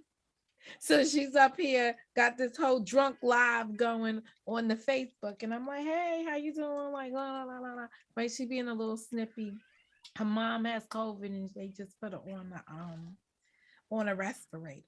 So she's like, "I've been praying to God," and well, I wrote in the super chat, "Prayer changes things," and she was like, "I've been praying, he ain't listening. It's getting Oh worse," shit. and I'm like, So "I'm she like, blaming Lord, you. I wish." So she blaming you for mentioning prayer. Well, so now I said to her, I said, "Well, girl, you could get off of here because this is not Facebook. This is FaceTime. It's only me and you up in here. Shit, I could have talked to you. I could talk to you better one-on-one on the FaceTime than doing this on this Facebook live shit." So she took me up on the offer and she did the FaceTime with me later when she hung that shit up. Um, Okay. and I had a good conversation with her, and she was like, I felt like that's what I needed, and I told her I can't give you no promises on this thing called COVID. It took my mother and it took me by surprise because I wasn't expecting what I would consider to be a strong person not to fight. So I don't know what's going on, but your mom did 36 days before she went on the ventilator. So she's still in it. But I Mm-hmm. also know that she's a nurse, she's a nursing student or whatever. So she's seeing it from a different perspective, working with people who die from it, on a day-to-day. So she's got an idea on whatever they're giving her as the status on her mom based on her experience. So it to her it doesn't sound good. So from a professional stance, that's what's standing in on her. But I was just like, yo, if you on this YouTube and you only see one person in the room, that's not YouTubing. That's not Yeah. YouTubing. That's when you need to not live stream. Your shit is dead and dormant when there's only one person in the room and you are talking to them. That's even worse. You understand what I'm saying? Like that is worse. That is like one of the worst things that one could do is to be the only one, is to be live talking to somebody, and then you're the only one, you're talking to that one person that's just there, and you're like trying to make contact with them, and they're not even writing in your chat. Yeah, they're At just some checking point it you out. would start to think that the one when you see one that might be your live stream, so it's a possibility that you're only talking to yourself. To yourself, right? Because that could be you. That like the honesty of it is that one could only be you, and if that one is only you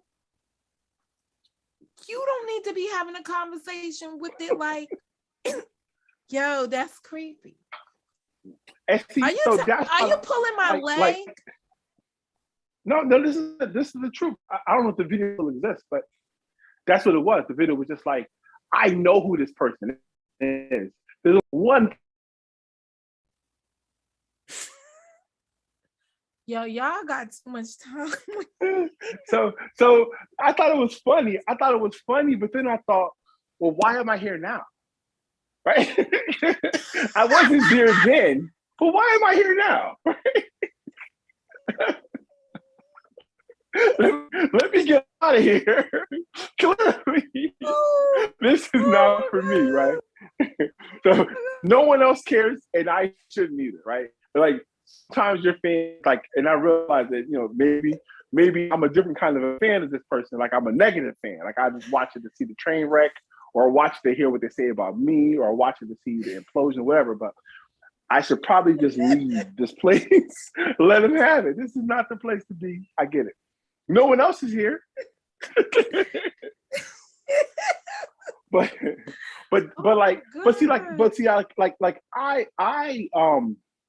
I kind of debate sometimes whether I wanted to like I would rather do the videos live because I don't have to edit them.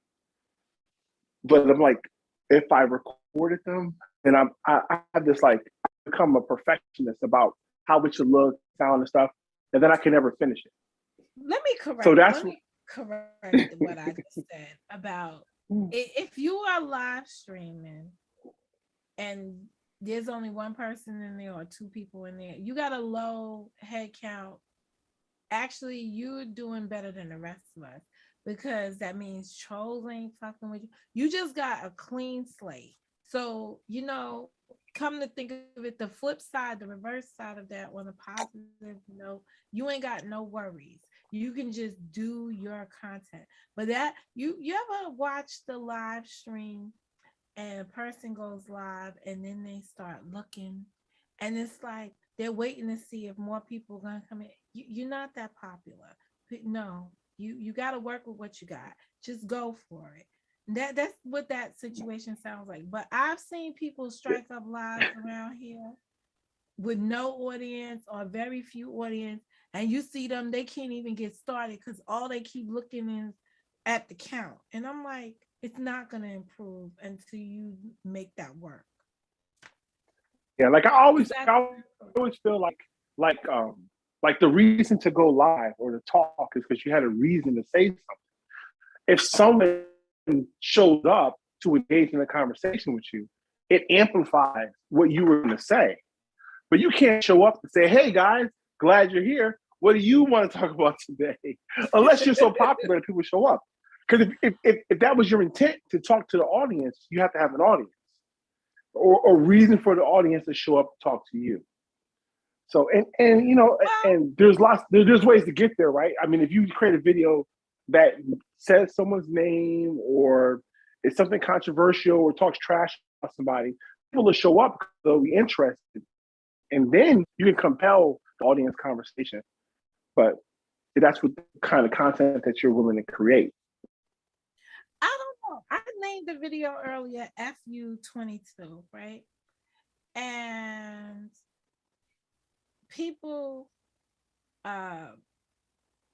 looked at the video and probably clickbaited it. Well, I was speaking to somebody and we was talking about, was the title clickbait? And I was like, no, I was actually saying F you to 22. Like F all this shit. Like this is the shit you should have left behind in 21. Now we're in 22. So just F it in 20 and 22. But it seems like every time I come up with a concept of how to move forward, unless I give what is that, an introduction or a epilogue or something to the community, Synopsis. They don't understand. Yeah, like I gotta make an announcement for like I gotta hold a press conference to say, okay, changing events now, new series, and I have to explain myself away for them to get it. Like it's killing. It's really killing. It's really killing me. And then I understand that the same thing I hate. It's like somebody trying to tell me how to run my platform. But when I speak to other people and they say, oh, well, Mo, you gave your opinion on something, and basically you was trying to tell me how to run my shit, and I don't want you to. And I'm like, I'm not telling you how to run your shit. I'm really not. And then I have to go back and say, all right, does it appear like I might have been saying something about how to run your shit? So I got to take all of those things in advisement when I'm dealing with people and their shit. But you're opinionated, Mo. Like you know what I'm saying? You're a New Yorker. Some people don't want it. You have to. Well, you have to. Like I don't know. You didn't read my comment earlier when you were talking when Ellen P showed up and you were talking about wherever, I don't know where the hell he was at when he was doing his workout, and you was like, yeah. So where were you? Where he was like, where were you? What is this?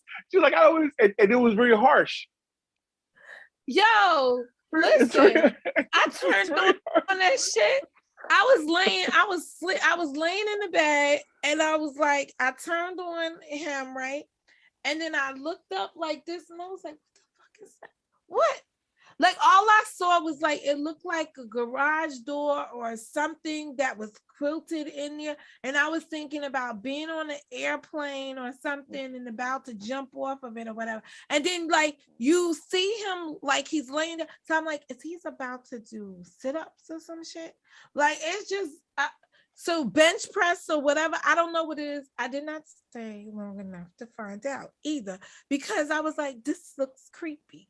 So I zoomed out of there quickly. I gave my thumbs up and ran. Okay. But I've been around LMNOP long enough to know he does this. He's really into going to these gyms, right? The few things about him. He loves the gym. He loves to complain about working for somebody else and his experiences working with other people. One thing I enjoy about him more so than anybody else on this YouTube is he really keeps it about himself. He doesn't even do the real hard side dissing of the other people. He'll say something like, I ran into this character and the character did blah blah blah blah blah blah blah blah blah. But he doesn't.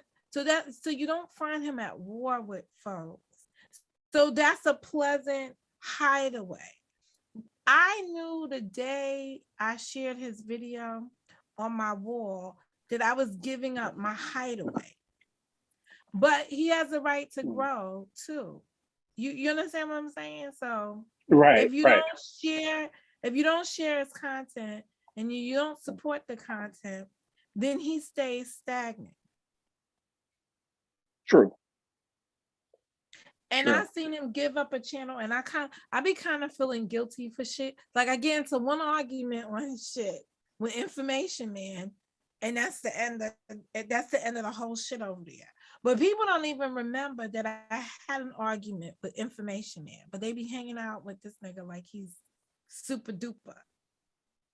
I don't know who Information Man is. I've never heard of him. You never heard of him? No. Now watch, you're gonna go somewhere and this Information Man is gonna be sitting there. You're like, oh, this is Information Man.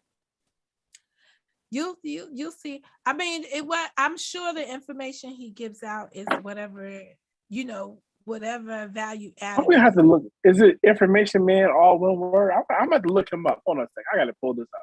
I've never heard of this guy before. Information Man. Let me see what his channel looks like. I haven't. Oh, here, Information Man show. Oh God. Is he skinny? He's got like a mohawk, like a black mohawk. That might be him. That might be oh, him. Oh, that's a picture. Looks like a young Kevin Samuels.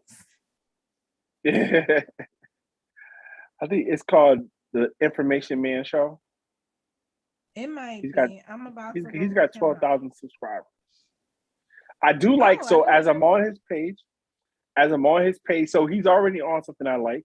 He's got the branded thumbnails to where it's the pictures all look the same. He's gonna be decked out. He's gonna be he's decked got the out with colors in the background. Okay? Yeah, I like. So I haven't heard him say a word, but I like. I do like how his page, because this is so. So this is what I'm going to for 2022. The one that's Information Man show. Yeah, is that him? Yeah, that's him. Okay, he's got a podcast. He's on Apple Podcasts. That's cool. Like I just like how. So I just look at the thumbnails. I like how the thumbnails all have, the same type of. When you see the thumbnail, you know it's his page because the thumbnails look exactly the same. So I like that. So that means he probably has playlists set up. So that way, when you click a video, you're going to get videos just like it. And he does. He's an information. So he's putting in work. So like, I know I haven't heard him say a word, but I like how his page. I like his intro. I'm not going to watch his intro, but we'll go check it out. It might introduce you to a new group of people, but look, he did an interview with African Esquire TV, and I did an interview with her too. Who? Her name. She is a African, or her name is African Esquire. She's a black female attorney, and she's part of the Pan African movement. And I found her page, and I found her to be interesting. And I asked her to do an interview, and she did one. This was like 2 years ago. Now I think she's got like 10,000 or 15,000 subs now. But this was like 2 years ago. I did interview her. How was the interview 2 years ago? My equipment sucked. I didn't have my stuff set up properly, so it doesn't sound very good. And I haven't shared it or tried to promote it because it didn't look very good. So that's how it went.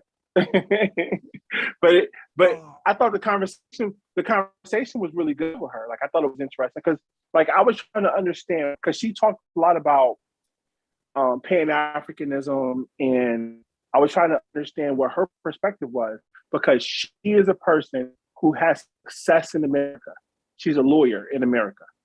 So why is she so heavily focused on Africa and going back to Africa? Like, her whole thing is that she married an African man, and she believes that she should go back to Africa and work there. And I'm thinking, you're an American, you're a lawyer, you have success in America. Why is your focus on going back versus building? Is that how you approached it on the interview? You asked that question directly? Yeah. That was my main focus, was on Pan-Africanism and understanding what, and I think it was only 45 minutes. It wasn't a long interview, but that was my main focal point, was understanding her perspective on Pan-Africanism, what her objective was on her page. But she was cool. This fool, guys, I guess it's the what did we playlist in it? Interesting people drama. Of course, you gotta have the drama. News, reparations, coronavirus files, radio podcast. Yeah, no, he just came. He just provided me with some misinformation, and when I called him out on it, he got offended. As you should have, because you should have said you know what you're talking about. That's what I was saying. You told me I'm wrong. I'm saying you know what you're talking about. This is more like manipulation. So what he did was, he knew this dude was toxic, right? This dude RBR. He knew this dude is toxic. Let me get my RBR sounds familiar. I don't know why. That sounds familiar. He's that RBR. Black man that worked on Obama's campaign. Whenever I talk about this guy, I go to get my hat, because I don't want him. You put your tinfoil hat on? Because I don't want him to enter the place, right?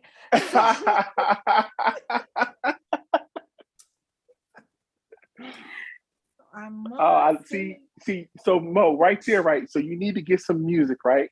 If you had OBS right now, you can create a transition where you can click a button and it will play music and do something, and then you come back and you got your tinfoil hat on. That's what, see? OBS is the way. You need OBS. Crazy as it is, right? So he just was like, he introduced the guy basically to me and was like, he endorsed him, right? And he credentialed him, right? And then I went and looked up the credentials for myself, and they didn't pan out. And I called him in on it. And then he was offended. And then I was like, I think y'all got this dude. Like, I hate when people do this to other people. They set them up for failure. So you're making this dude think he is more than what he should be. Well, okay. So the next thing you know is that the guy is over here fucking harassing me and shit. And I'm like, why is he harassing me? Right, this RBR guy. And I'm like, listen, you ain't tell me like this dude is stalking me or whatever. And I call him in on it, and I'm like, and so the guy's over here harassing me. Then he makes a video about me, or he shares my video and he's talking mad shit about me. This woman over here, whatever. He had names for me and everything, right? Not very nice names, but I don't think it was like bitch or something. It was, proper, not nice names for somebody. Not the usual shit you see up here, right? Next thing I know, this dude is starting to mess with these white people in the other side of YouTube, white supremacists, and he's over there like the black problem is this and that. So he comes back over here and he tells us that the people from over here, some of those men, sent him over there to mess with those white people. And I was like, why would they do that? Because them white people gonna come back over here. So I don't want them all up in my channel. Listen, don't be putting me on your wall, because anything you put on your wall and you're messing with the white people, they're gonna come over here. The white folks are gonna fuck with me next, because they're gonna be like, oh, he was fucking with her, let's fuck with her. It's just, I was just like, you're bringing the wrong attention. So when I called him out on it, the man was like, and shit like that. So he took it out on LMP, and he was like, you wasn't supposed to let her attack me on your platform like that. So then, instead of taking up his argument with me, he took it up with LMP and was just like, you let her do this to me on your platform when I've stood up for you, dude, and all these other situations, and I made you and shit. And I was like, so I think eventually he just, he came under attack because I spoke against the dude on his platform. Yeah. So I kind of feel responsible for that, because I did do that. So this is why I try not to pick fights with people in other people's territory. I try to bring the fight back home. Not to mess up. Or I try very hard now to keep my negative opinion to myself. That's why when I saw like you and Black arguing, I was just like, oh, I better just get up out of here. Because if I say what I really think, I could either create an enemy in Black, or I could create a problem for it. Go ahead. All you needed one time was to drop that motherfucking link. I would have been on it like boom. Like y'all little cutesy thing. Cause I had some poignant questions for him, right? But I also feel like he was not really prepared for that conversation in its entirety. So when it comes to a point where he was ad-libbing and it was not even funny no more. I like the French fry and ketchup dude that I saw ad-libbing, but at least he was funny in his approach. That's interesting. That's interesting you say that is about fun. Because like, you know what I'm saying? Like, I think that's one of the pieces that kind of missing in the new commentary is the funny. Because I think like, like the funny part is only funny for 50% of the people who watch. So the other half. It's like you feel offended by the fact that he's participating in that type of discussion. Yeah, I mean, I'm like part of it I was offended by, right? Like the part about the George Floyd, and I'm not even like I remember when the George Floyd situation first happened, even though I say, and I say then and I say now, George Floyd should be alive today. Like what happened to him shouldn't happen. I can also say, well, part of the scenario was that his condition and his actions were part of the reason why this happened. But I would never argue for, well, it was justified because of his actions. Because the reality is that it should not happen regardless of his behavior.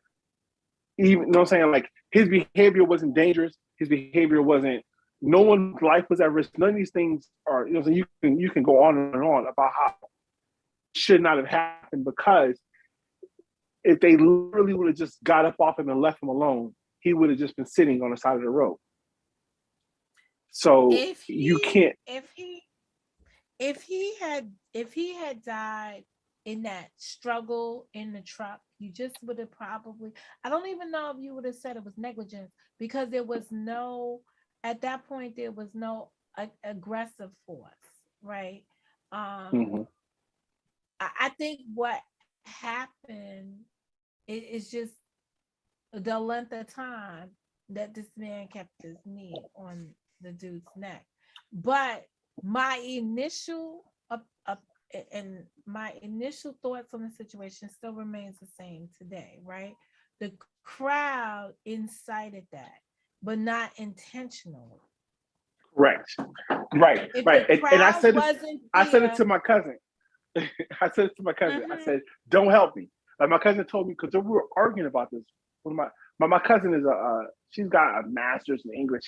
So this is an intelligent person, right? And we're talking about this situation, and she's like, "I'm on the side of you, you have to take some responsibility for yourself, right? At some point in time, you have to say, I give up, right? Or the potential that they could kill you."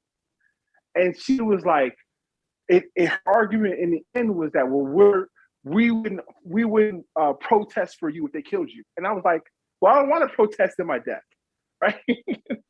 I want to survive this encounter, so I would stop.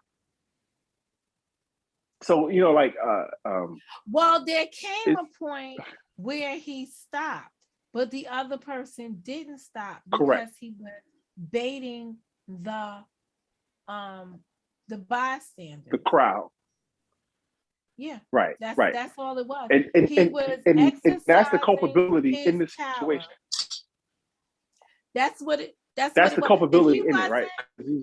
wasn't talking to the dude on the sidewalk, the martial artist, right? Mm-hmm. Yo man, what you doing? Blah blah blah blah blah blah blah. He was, and the shit he did in front of the kids, like, I am the man. Like, basically his whole attitude was like, fuck y'all, get away, whatever. And like, if I had to prosecute any other person in well, their trial is coming up starting next week. Two Tao would be the second person. His partner who came in with him. First of all, you had two rookie officers for some reason were teamed up together. Which, as we find out down the road in the other lady's case, that's not how it goes. So this means they were out of protocol. That's why the two of them was fucking showing up, because one of them should have been assigned. Like, he should have never been on the road to those two officers together should have never been on, because they were both rookies, the first two that Right. arrived on the scene. So when the second two arrived, they just they agitated, or they escalated a situation that didn't have to be escalated.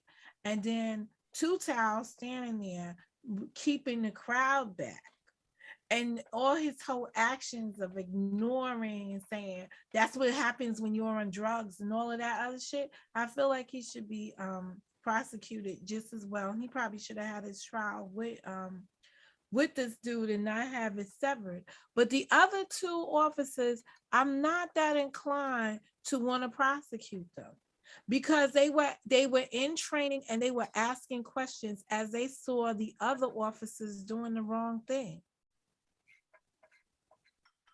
And I think that So should you don't think hold they weight. have a criminal liability? I don't believe they have a criminal liability. I don't believe they should have been fired because they were receiving the guidance of superior officers, or officers who have more experience than they on the scene, and they asked questions and they followed whatever instructions they were given by the by the more experienced officers, because I'm not going to call them superior officers. And I think that the state of Minnesota has a problem with their 20 some year old police officer still being only a foot officer. right? Right. No escalation to lieutenant, sergeant, or something, but been there 26 years like the woman was. You need to evaluate that.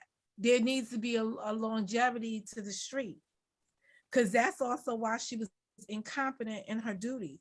But I never felt like she was on the street long enough to have that kind of experience, because it sounded like she was doing all kinds of community service type police officer shit. Maybe that's why And she was able to last so long. she was declarated, right, or had all this fucking she was like the de-escalation person, with rewards and citations for de-escalating and working in that environment. She did nothing on the road that day to de-escalate anything. So it's like this super bitch right here on paper should have been able to handle that situation better in person. So it's just, and even her saying to her sergeant when he arrived, right? She's like, you know who we got over there? We got one of the Wright brothers. And he's like, which one? She's like, Dante. He was like, the Wright brothers don't got no Dante. Like, he's like, who the fuck you got over there? He's like, no, I don't. Like, his whole attitude was like, no, he's not a Wright brother. Let me look at that picture. No, he's not. Like, I don't even know who this dude is. This not the Wright brothers with their badass MO and shit. Like, but you know what's funny is that even though that's been proven to be true, conservatives are still using that as the argument for why he got the treatment that he got. Who? Like, the conservatives, the Fox News and those likes, they're still saying that, like, they still were saying, well, this guy is this deadly criminal, and he's got these deadly criminal brothers. That he's associated with. So he should have been treated in this harsh way, even though it's inaccurate. And nothing about that boy's engagement with the officers on that day for the amount of time that we saw him engaging with the officers scream violent felon. But what they were able to introduce that they didn't get to introduce to the jury was that this was his MO, running from the police. So they didn't get to, that was one piece of evidence that they did not get to introduce to the jurors, did not get to hear that. But because the judge wouldn't allow that in, that he had a prior history of fleeing from the police. So he's accustomed from running away from the police. So that was not anything new. He runs from the police. I found that to be shocking when I learned that, during the trial. So perhaps him calling his mother was the catalyst for him not fleeing. You understand? But in any other time when he got arrested, he ran from the motherfuckers. They had to chase and find his ass. And they wanted to get that in so bad. But the judge said, in the patrol car, when you looked him up, did you see anything what did the officer know at the time? It's not what you learned about him after the crime. It's what did you know at the time? Because only the things that you knew at the time guided how you treated him at that time. It's good to know now. Like, we all now can know. So now it makes sense to me that she would fly up on the scene or whatever, because he's known to run. But that wasn't even the person who she thought she had. She thought she had somebody else. No, but him personally, right? Yeah, him. Yeah, him. His arrest record always has him fleeing. Like, the police stopped him for something else, the motherfucker was on. he'd take flight, right? He'd have been better off running and getting shot in the back than jumping inside that fucking car. But he had no chance. He would have been apprehended had she not shot him, because the two officers were wrestling with him enough that they would have gotten handcuffs on him eventually. The only thing that they were at risk of is if somebody hit that, because the car wasn't turned off. But again, this goes back to the officer who stopped him, did not give commands, turn off the car. You understand? So he did not take safety commands in issue as he dealt with him, nor did he, when he removed him from the car, did he bring him like to the back of the car. What I also found troubling to me about Officer Porter, which might reign supreme on the judge, right? This might be the only thing that stands out for the judge not feeling sympathy for her, is that when she got on the stand, she was like, they was like, well, you were trained, right? Yes. And you signed these papers on being trained. She was like, well, I signed a lot of papers that day. I don't know what the papers said. That right there to me was admission of guilt, because now you're throwing the department under the bed. And then she even tried to say she really wasn't trained on the weapons as they said. These are all people that came into court and were willing to sit on that stand and say they trained you, what you did was appropriate, and they didn't find it to be excessive force. You then turn around and say, I was in that training class, but that's not what happened during training. So that led me for myself to say, this is why you was negligent, bitch, because you didn't get good training and you wasn't looking for it. Yeah. You was just signing papers and getting the fuck up out of here. So this is a consequence of no good training. And if the department is not training you guys well, this is a wake-up call to all officers. I want to be trained better. But I just wish officers would just walk out their job. I wish. But why do you think that people are in opposition to what you just said about saying there has to be training, more training? Why are people in opposition to that? Like I'm frustrated by the thought that people are fighting against that and saying, "Oh, you don't want police." Well, you want trained police. Well, when they say defund the police, right? It depends on what construct you're talking about. I believe there are some police departments, and Minnesota was one of them, right? In this case with Kim Porter, where they turn to military style combat dress garb in order to deal with the public. That's the stuff that the public is asking to defund.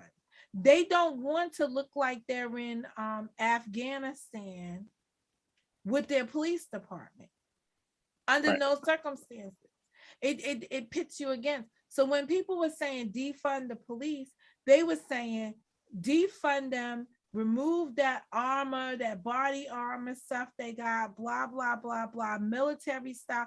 There are some police departments, especially here in Jersey, there are police departments that have like fucking tanks. What do y'all need a fucking tank for? In Jersey City, Newark, they got tanks that go through there when some shit pops off. So it's kind of crazy. Maybe even in Camden and all the way down at the end where you catch up to Philly and stuff. The amount of arsenal that the police department has may not be proportionate for the community that they're serving. But maybe, maybe it is. Maybe it's different things, but that's what defund the police was about. And in some funding sources, right, in order to rewrite the police statute, you would have to defund them, bring them to a zero balance to introduce new rules to them, because then you're funding those new rules. That's how some of the politics work in some jurisdictions. So that defunding could mean different things in different jurisdictions. But it doesn't mean like fire police officers or we don't need police officers. That's like outrageous. But that's how some people make it seem like when the people are saying defund the police, that they're saying, reduce the number. Maybe they are saying reduce the number of police officers in certain jurisdictions. You have to weigh the community's needs against what you see going on in that community and say, okay, based on this activity, we need to have this type of support in our police force. This is what we need in this neighborhood. And this is what we need to achieve that. Yeah, but it always sounds crazy, right? Because like when someone says, like it's a bad argument, I think, for politicians to say we need to defund the police and not be very specific about what they mean by defund. Because,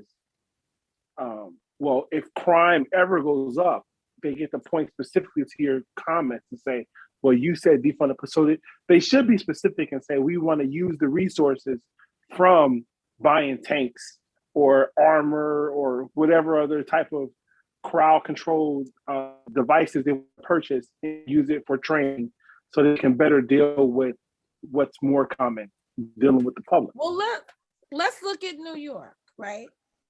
De Blasio defunded the police every chance he got, right? He decommissioned a whole whatever they was, street cops or whatever. Like they were like the cops on 21 Jump Street. There was some kind of fucking unit that was about equivalent to that, right? So he got rid of that unit.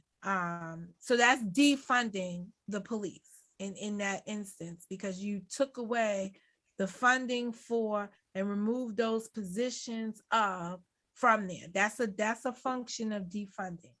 He did away with stop and frisk, or frisk and stop, whatever the fuck it's called. But that shit is all gonna come back because they did away with it in a way that wasn't legally binding, that somebody can come back in and by executive order put the shit back.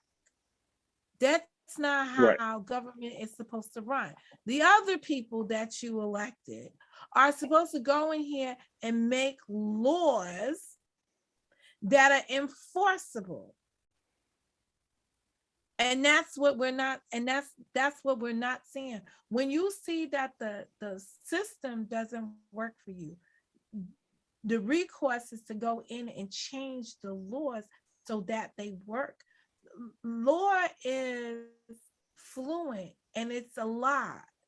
So it can be changed or amended in real time based on real life circumstances.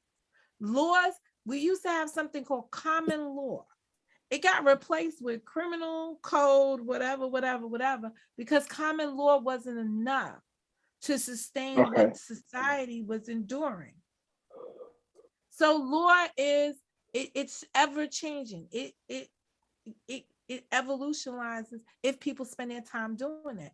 Instead, you got people sitting in positions of authority, and all they're worrying about right now is who overtook some shit on January 6th, when they're about to lose their whole shit this year when they go through these midterm elections.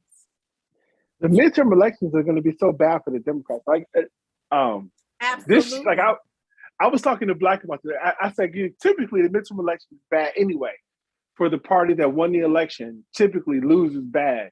But the Republicans have doubled, tripled down on their success. So through gerrymandering, they do this all day. Gerrymandering is something they do all the time. That's all they've been doing, even when they are in a position of control. Right. And the Democrats do it too. So it's not just the Republicans. The Democrats do it too. When did the Democrats do gerrymandering? No, they do it. I mean, when they're in the state where they control the state legislature. California, There's lots of states where they control it. Yeah. I mean, northern conservative and liberal states where they control the legislature, they can squeeze out the Democrats, squeeze out the Republicans, so that way they can have more power, they can get more seats. So they do it too. But right, the but difference, they're in a place where it's already completely Democratic control. What they need to do correct. is move, and I've said this a long time ago. They need to move people like me and you, like completely pay us to go live in these lily white neighborhoods that have whatever it is, and you get strong black people that are going to vote, give them a house up in that area or whatever. You have to change the demographic in these places. Wisconsin, right? Key state for one of those turnover states in the election. It's the ones that Hillary Clinton lost that gave us Donald Trump in the first place. So here you got Wisconsin all on the map right now. You got Kyle Rittenhouse's trial, and now you got like who fucking killer, like I don't know, they're doing some trial of some guy that's like this fucking serial killer or something coming out of Wisconsin, and you're just gonna say to yourself, these motherfuckers is crazy over there. I'm not watching it because it's not something I follow, but big case right now going on out of there. But it's a key state, but they let us know how they think. The Kyle Rittenhouse decision was one to say, if you thought we was purple, you was motherfucking mistaken. We are red as red could be. You can't get no more rednecker than what we are over here. Keep your asses out. That's basically what they But see, said. but you know more. But that's the problem. The problem that the conservatives are having right now, the Republicans are having right now in America is that you look at the map and you say the Democrats are all right there, so we can just convince them not to vote or prevent them from voting in these cities. We can win because they'll win everywhere. You look at the map where conservatives won. It's the majority of the country is red, but no one lives there. Even in Wisconsin, that voted for a Democrat, the majority of the state is red, which is why they control the House and the Senate of the state. So they can make these crazy ass laws and they can do all these crazy ass audits, but they don't have enough power to win the actual national election. It's difficult. Oh, well, that's interesting. That's interesting. So you're telling me that by popular vote, where every man's vote counts, they have enough they have enough Democratic votes to get a president in. But when they go back into just whatever their local politicians or their local stuff, they are Republican dominated. Right. And that's why the gerrymandering is really bad for the Democrats right now because a lot of the states are controlled by Republicans. So when they reshape the states, they But can they can cut the Democrats out. That's not what did this. What did this is the census. Well, yeah, The results I mean, is that Trump was trying, because remember 2020 is when they did the census, and the numbers from the census is what makes for your population. And then when you have a pandemic hit you, right, and you lose 500,000 people, and right now I think we was up to 600,000 people. The problem that y'all was talking about on that platform with you and Black the other day, I was saying it's fuck who got vaccinated right now and how many people are diagnosed with. We need to know what's the mortality rate. Those are the numbers they stopped giving us. Correct. Because they're just focused on how many people got it. We already knew that everybody could get this, or anybody could get this, if everybody was interacting in with each other. So we knew that this was possible. The question Correct. is, how many people are dying from it? They've shifted the conversation to how many people got the virus, but they're not telling us how many people dying from the virus. We need to know if those numbers are up, because those are the only numbers that matter. Doesn't matter how many people are in the Correct. hospitals, and no one's talking about that. No one's releasing numbers no more about death rate. And Yeah. that's what they need to be holding this guy Biden accountable to. What are the numbers of the death rate? Because that's how you can tell if the vaccine is working. The vaccine is working, not that we got high numbers. The vaccine is working if we don't have high numbers of deaths. But see, you know what Biden? Because So the the goal is Biden to live. administration, the goal is to live, right? The Biden administration is using the fact that the conservative states are not supporting the vaccine or vaccine mandates. So the deaths that are happening, the same as when Donald Trump said all of the spread is happening in Democratic cities, so we don't care.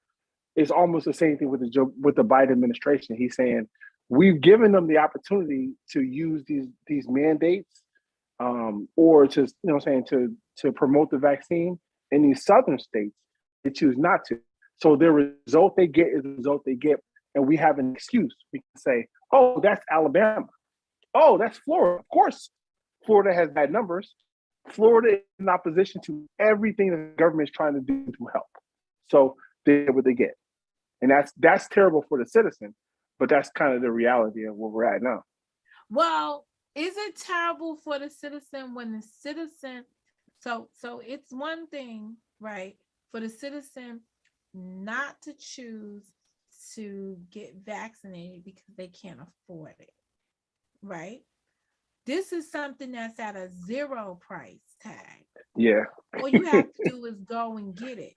So now the citizen can't say, I am not getting vaccinated because I have to compromise my water bill, my light bill, my gas bill in order to get vaccinated. So there's no barrier but themselves. So this is a conscious decision to die.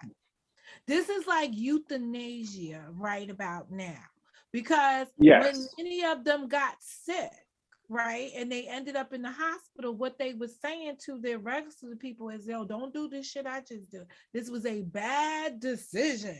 This shit is bad. This is a terrible decision. So it's like, I want to say it's like euthanasia. You're signing a death certificate. But right now the conversation is shifting and the people are saying, well, we're not worried if it's a death certificate because we're not hearing those numbers. All they're saying is it didn't matter if I got vaccinated or not, because the vaccinated people are getting sick too, right along with us.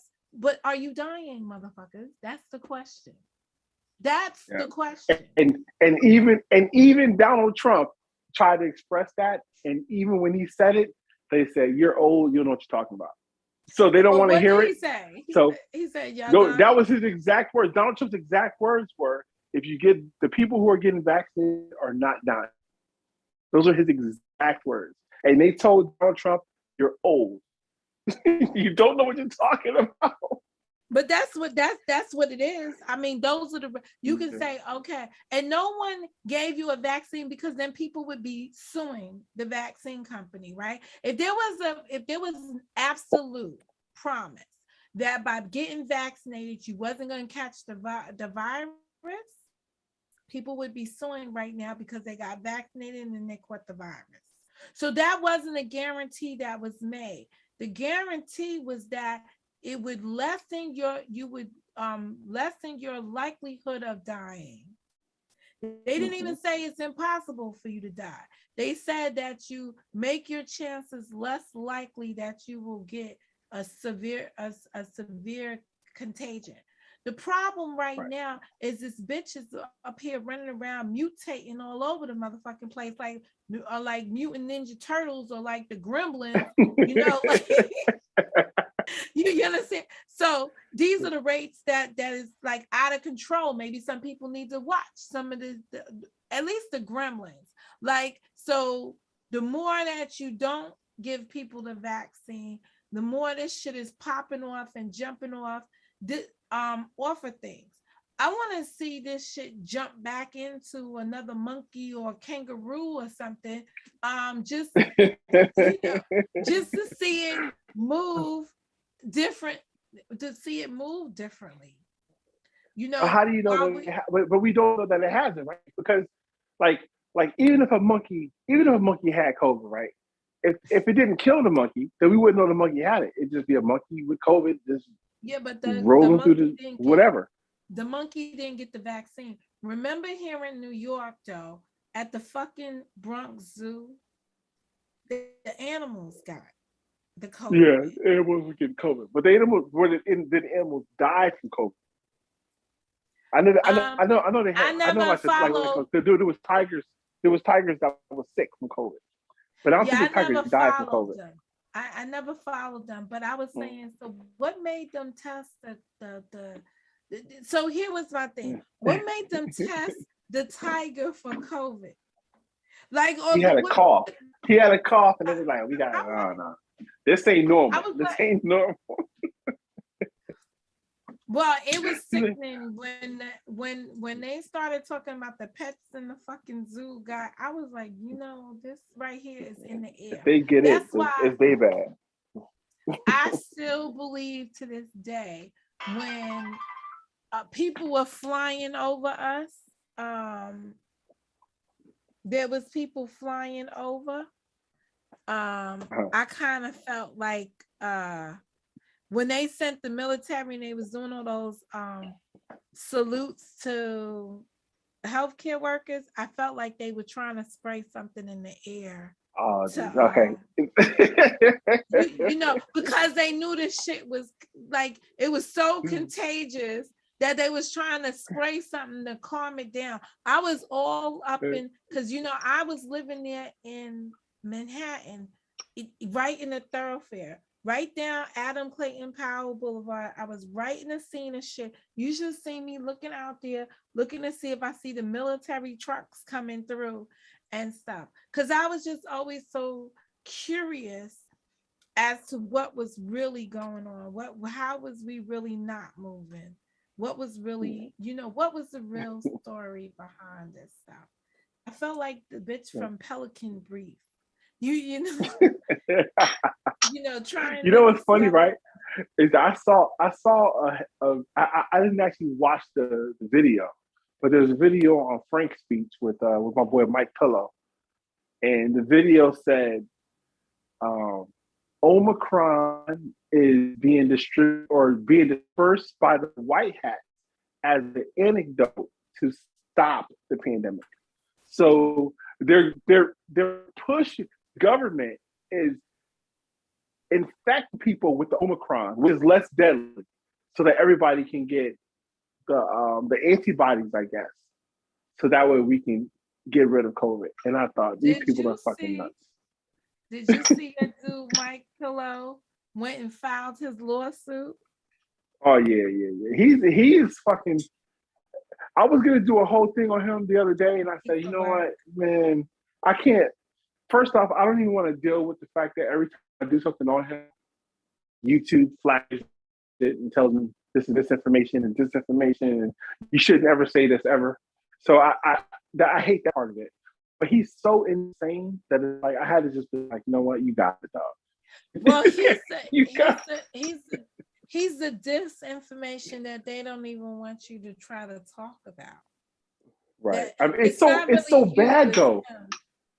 But you think about how bad it is. You think about how bad it is that a person who has enough money that he can hire, he's hired real professional journalists to say the stuff that he wants them to say. They say money talks. The bottom line to the pillow guy's ass though, don't buy his motherfucking pillows and then he won't be funded.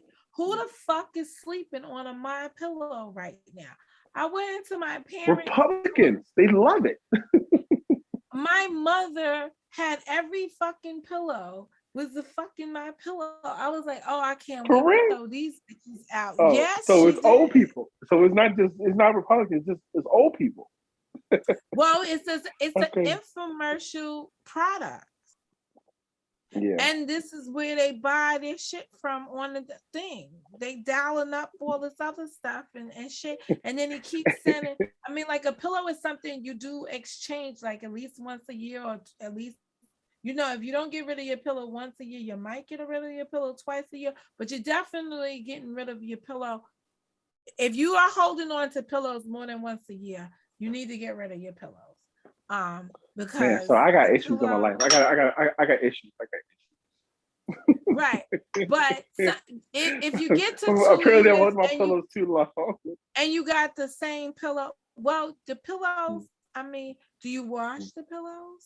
Okay, so let me tell you. So let me tell you what I got right, and then I'm gonna go. I have a closet right at my house that is You have a full pillow of fucking closet? pillows. You have a pillow closet? It's because I buy new pillows, right? I buy new pillows, but I don't throw away. No, you gotta throw away the old pillow So because the so pillows are I have a made. closet. So go ahead. The pillows are made out of, like, if you remember when we had the pillows that was that yellow foam shit, and then we Yeah. moved into the more fancier, dancier pillows and stuff like that. Yeah. You gotta look at the material your pillow has, and there is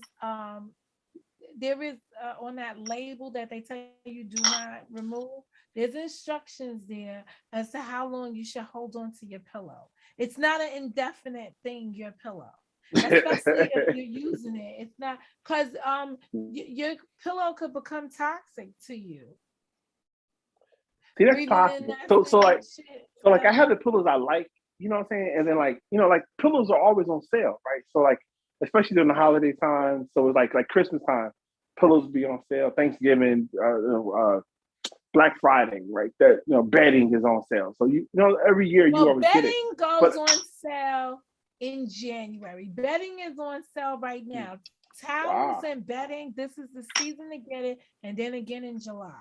Those are the only two seasons that you should be buying pillows from. And the reason why in July is because the kids are going to school. They do the sales around For back to school the college season kids. for Yeah, college, right? I don't think I've ever planned it. I think I've always just bought them because I was like, on sale. Right. But yeah, like I don't think I throw them away. I think I just acquire more. So eventually you're like, so these are old. But now I just noticed that at my place, I open this closet and there's just A like pillow 15 closet. pillows. A pillow closet. I would be getting rid of the pillow. But my favorite pillow is this bamboo pillow, and they don't hardly carry it anymore. So I guess with I think I COVID they got one of haven't. those, or at least a pair. I think the band. Yeah, I you think I do probably have a got a pair. pair. Yeah. And Yeah, and I got all three sizes. Well, I got two sizes. I got one that's the king size. That I never knew what the king size pillow was. Now I know. And the king size pillow is horrible because it's hard to find a fucking king size pillowcase. You get them mixed up with the body pillow and they're not the same. right. And I've had that happen to me because I was like, oh, so this pillow is not as long as the body pillow. Oh, but it's a king size pillow because a king size bed is two twin size bed. So that one pillow is the size of a twin size bed. Um, but and I got two queen pillows, um, in that same bamboo. And I'm gonna be mad because I was looking for new pillows last month and I was like, I can't find. So I'm like, I'm glad I didn't throw my goddamn pillow out. So I was making sure that this time around I washed the fill of the pillow. Okay. So I'm washing the whole damn pillow. I'm washing pillowcases now and the pillow once every other month. Every other month. Yeah, because That's you don't want to get what your pillows get is those mites in them. I've never So had so them. what about? Yeah, after I had my, at least I don't know if I have. But like my pillows, I put them inside of the other case, right? So the pillows. So I have a pillow cover over the pillow, and then the pillowcase that the pillow is inside of. So I never like I used to wash the pillows, but I found that that would create like that where they would the dryer would misform them and they would never really work right Oh, you again, know what right? you gotta do? You gotta, when you put the pillow in the dryer, you gotta put the pillow in the pillowcase in the dryer with a shoe. So normally I put a slipper. So where the hell you get a shoe from? I'm about to tell you. Normally I put a slipper inside the dryer with it because the slipper is banging the pillow Yeah. as the pillow's tumbling inside the dryer and it's doing karate chopping it and stuff. Okay. Yeah, because that was Yeah. my issue with washing the pillows. So that's why. So now pillows are inside of whatever I don't know what it's called, but whatever the other case that you purchased, the pillow cover, the Oh, the zipper on pillow it. cover, the, You the know, pillow yeah, you put the cover. pillow inside of that, right? So then I just wash that, right? I wash the pillow cover and the pillowcase instead of washing the pillow. Well, since I got 3 pillows, I get to rotate the motherfuckers. But a pillow You like need to at the have more end of the guests. Then you day. need to get more guests. No, because then I gotta worry about did the nigga slobber on my damn pillows? I'll be like, yo, don't Listen, let me guys, go. bring your own pillow. When you come over here, you bring your own pillowcase. No, I don't want no man coming over here bringing nothing of his own unless he's gonna pay a mortgage. I don't want no man. No, no, no, no, no. Once they bring something, and it doesn't leave with them, it's a problem. And if they leave anything behind, it's a problem.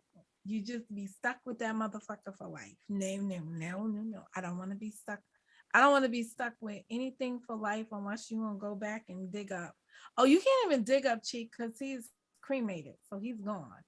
Um, it's finality there, but like I'm just saying, like don't.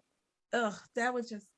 But no, and so you don't want homie drooling on your pillow because once you put him to sleep, he's gonna drool because it's like the best thing he ever Listen, had, hey. and he's just gonna drool on you because he's in Well, never on land. that one, I'm gonna go No, with my but check this masculine out. retention. I'm gonna lead with my I'm masculine gonna go retention on get the best. my GoPro and take a picture. Do not listen. Okay, you know what? I don't know if that's an ego stroke. I don't think that should be an ego stroke that somebody has fallen asleep afterwards, but it could be. That could be like, yo, listen, this is what I do to y'all. And I don't know, like, if, as a man, I still don't know if that's a good thing. That after it's over, I'm going to be unconscious to where you can do whatever you want to do to me. I still don't think that's a sales pitch. Like, if a woman told me, when I finish with you, you're going to be comatose. You ain't going to know what the fuck I'm doing to you. I still want to be like, pass. I do really know. know. I don't really know if that happens. Like I never really, I never really, I never, I can't remember that I'm just at a point where he's just knocked the fuck out. Like I would just think that afterward everybody's sleeping. Like like. I mean, that's kind of what happens. But maybe one person was like, I don't want to sleep just yet. I'm going to record this for prosperity. But the person who stays awake intentionally to record it, that's the person you got to be careful of. No. And it's not a sales. I'm sorry. It's not a sales pitch. I'm not saying it's not a good thing or a bad thing, right? Because it's probably a good thing that both people passed out, right? It's like you finish, you both wake up 20 minutes later, like, wow, that must have been great because I don't even remember stopping.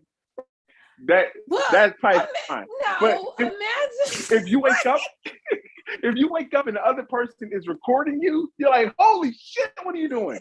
Oh my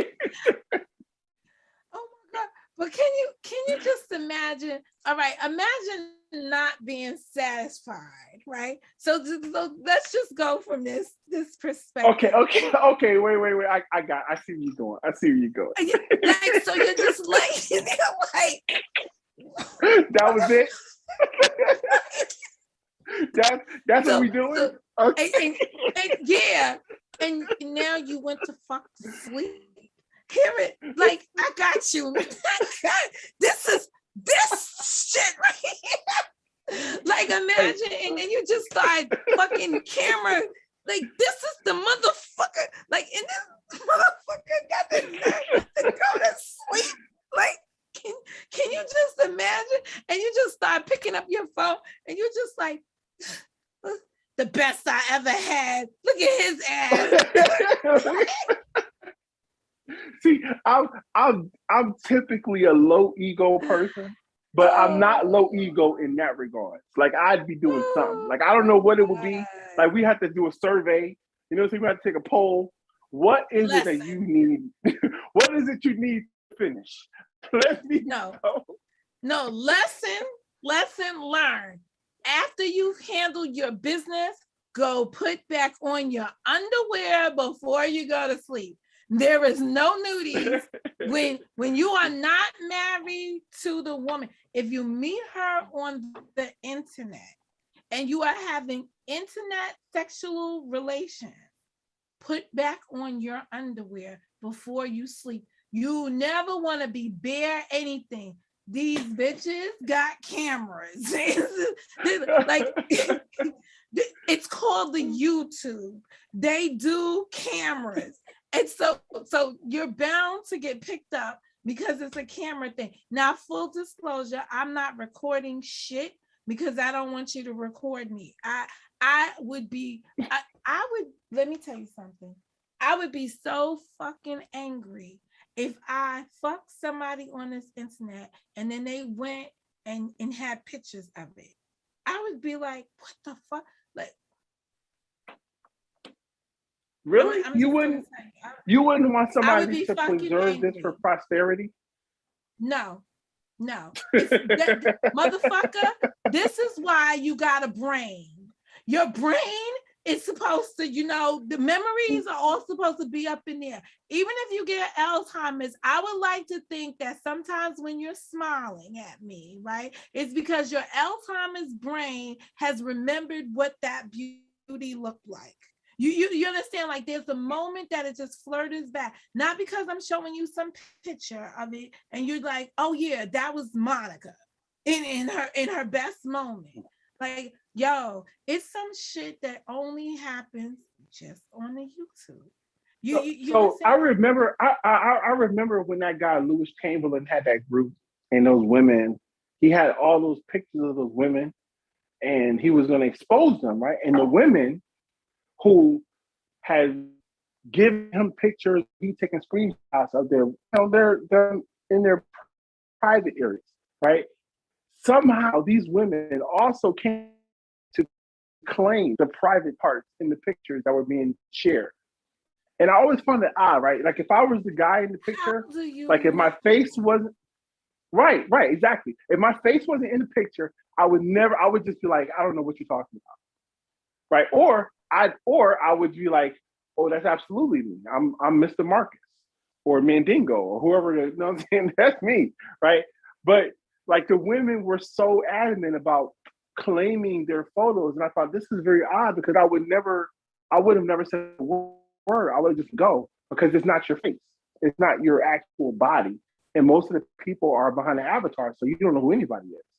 I found it to be quite strange that the people were coming forward to claim the photos. So, in this instance, or with this person, I'll be like, I don't know who that person, I don't know who that guy is in this picture who's naked and asleep, if it ever came out, unless your face is in it and you've shown your face before, which, those two facts may not be true. So this is YouTube and this avatar. What does when you knock and I let you in mean? I don't know. I don't know. That's in the chat. Listen. end of the day, I am not. Let me tell you something. I guess my face would have to be attached to it because I'm not claiming no fucking body parts.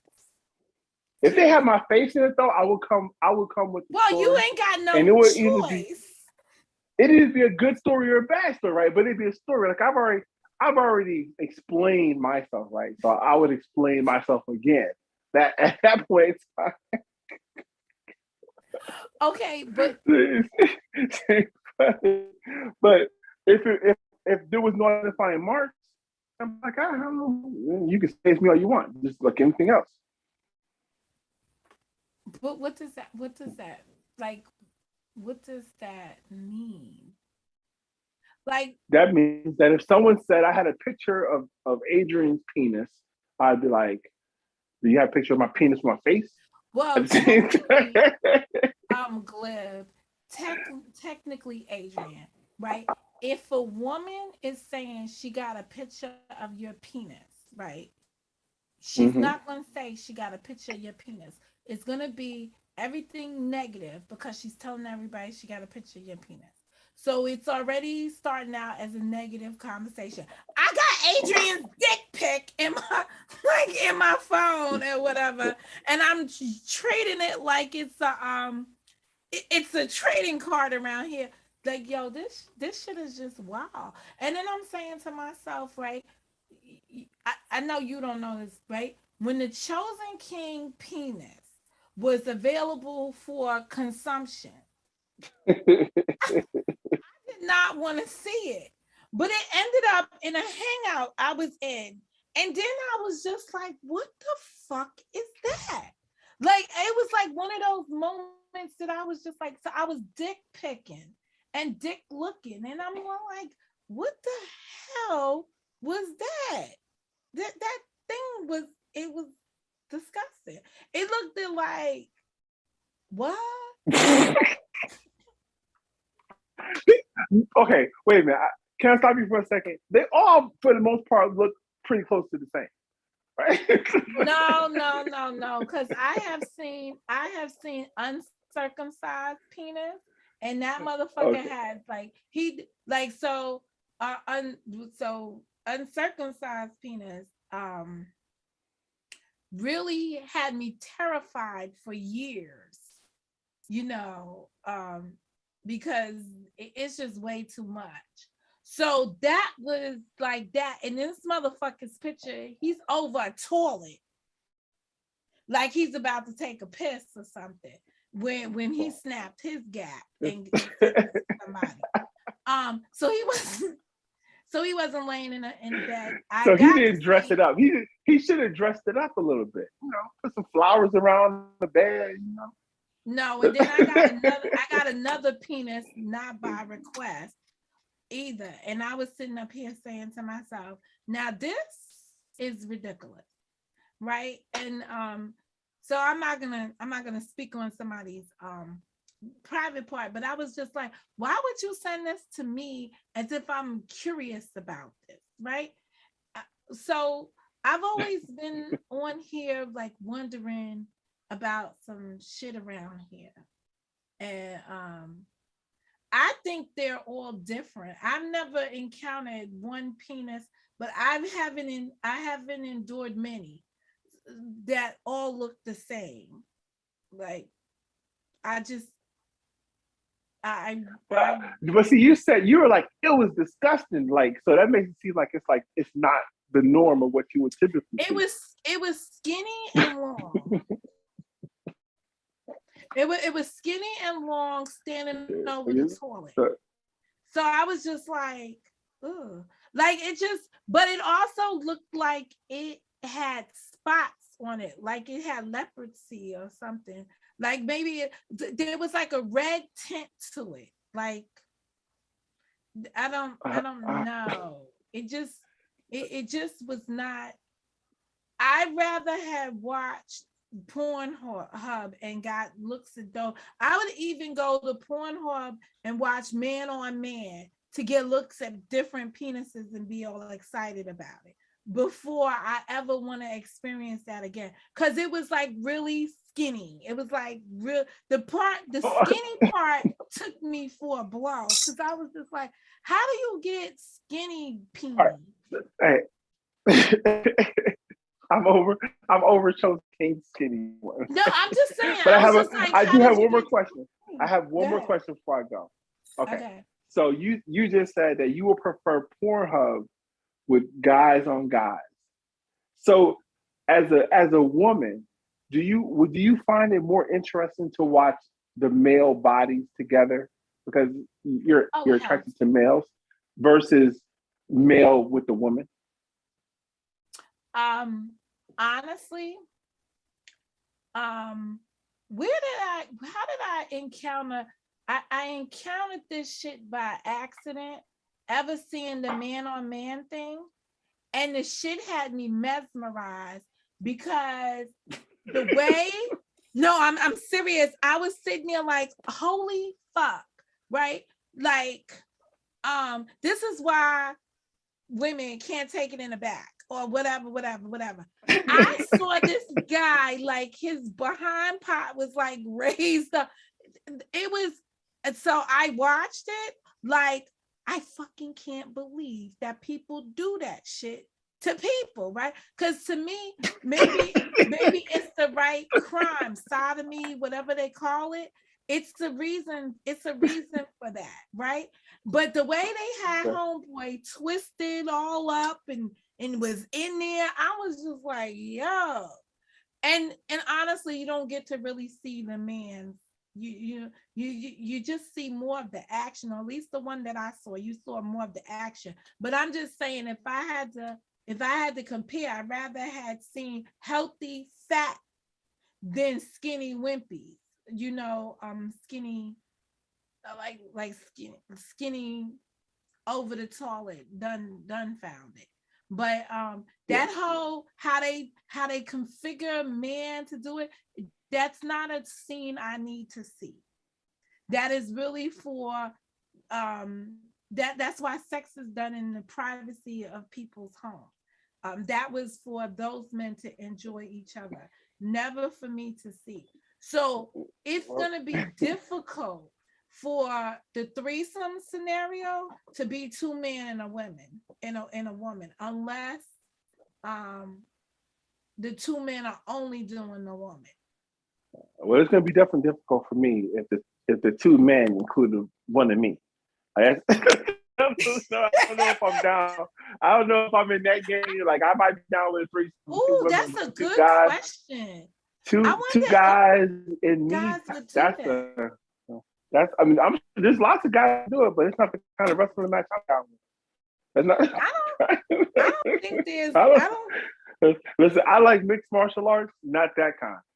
I don't. I don't think I know any. I don't personally. I don't think. Well, let me not say that because I think in that No, early 20s, don't say you are from the Queen. I was Don't say it. I was Don't just about it's to not say true. It's in my early 20s, I knew people that let me just say that, what was that word? Orgies. Orgies took place all the time, and everybody was in the room doing everything, right? But I still don't ever remember hearing of any stories of man on man stuff going on in the midst of that shit. You but it's know, normally not man on man, but it's normally but I'm sure you heard of two friends having sex with one girl. Or two guys having sex with one girl. correct, but never the like I've heard of two women being inside the room with one man, two men on one woman, but I've never heard anything in my growing pains of where that stuff was going down and the two men engaged with each other. I never heard anything Yeah. like It's this. it's probably just because it's frowned upon. If it wasn't frowned upon, they probably more. I don't think they did. I have a girlfriend that like from back in those days. We're not really that much friends these days. But back in those days, she was one of those girls that she took them both on, if that makes sense, right? So she took one from the back and one from the front at the same time.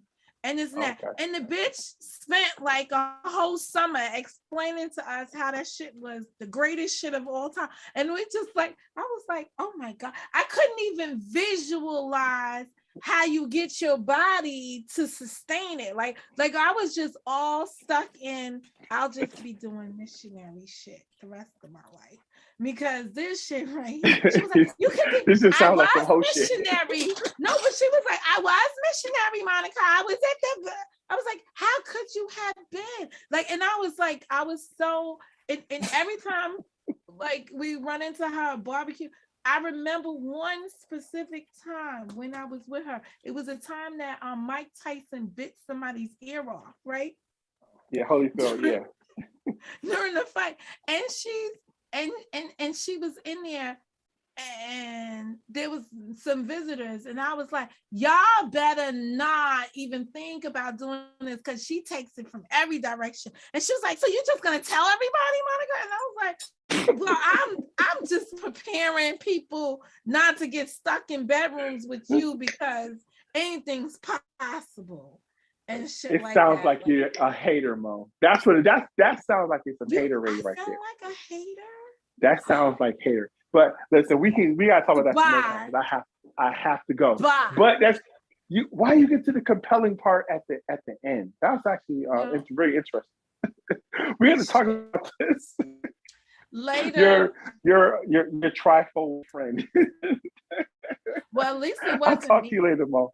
Later. Well, you know what I'm saying? Listen, you could know what before you, it could be you. You just put your friend as a character in your story to tell. No. Okay. No. All right. Okay. No. Okay. Then I'll accept that as no. All right. Bye, Mo. Bye. No. We bona fide no. I'm not doing. You can hardly get me to do the regular shit. So the other shit, no. I heard and seen a lot. Hater. No, you did not say that. Girl, let me find out. But I'm gonna check out, because my dodo bird ass has to take I have to be out and about at 3 a.m. in the morning. And unfortunately, when I hit the road, there's nobody else around or up when I'm making and breaking. So let me just thank everybody for dropping by and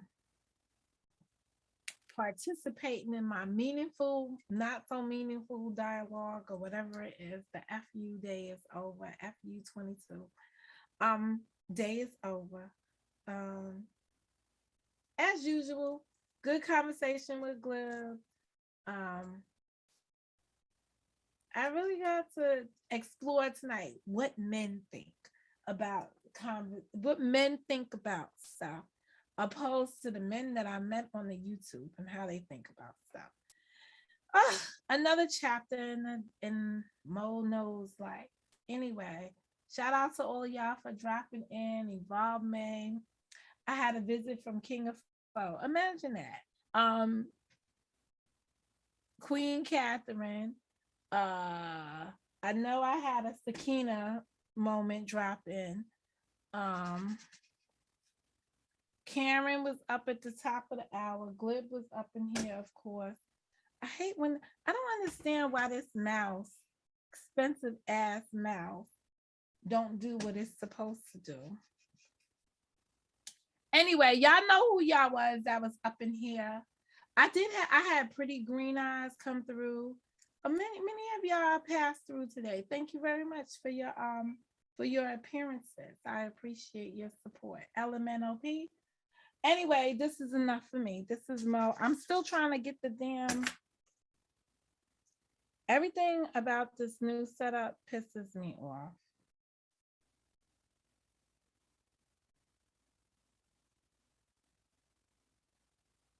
But I need the mouse. Where the hell is the mouse? I'm so annoyed with this damn thing. There's Mr. Mouse. All right. so I can end this thing now.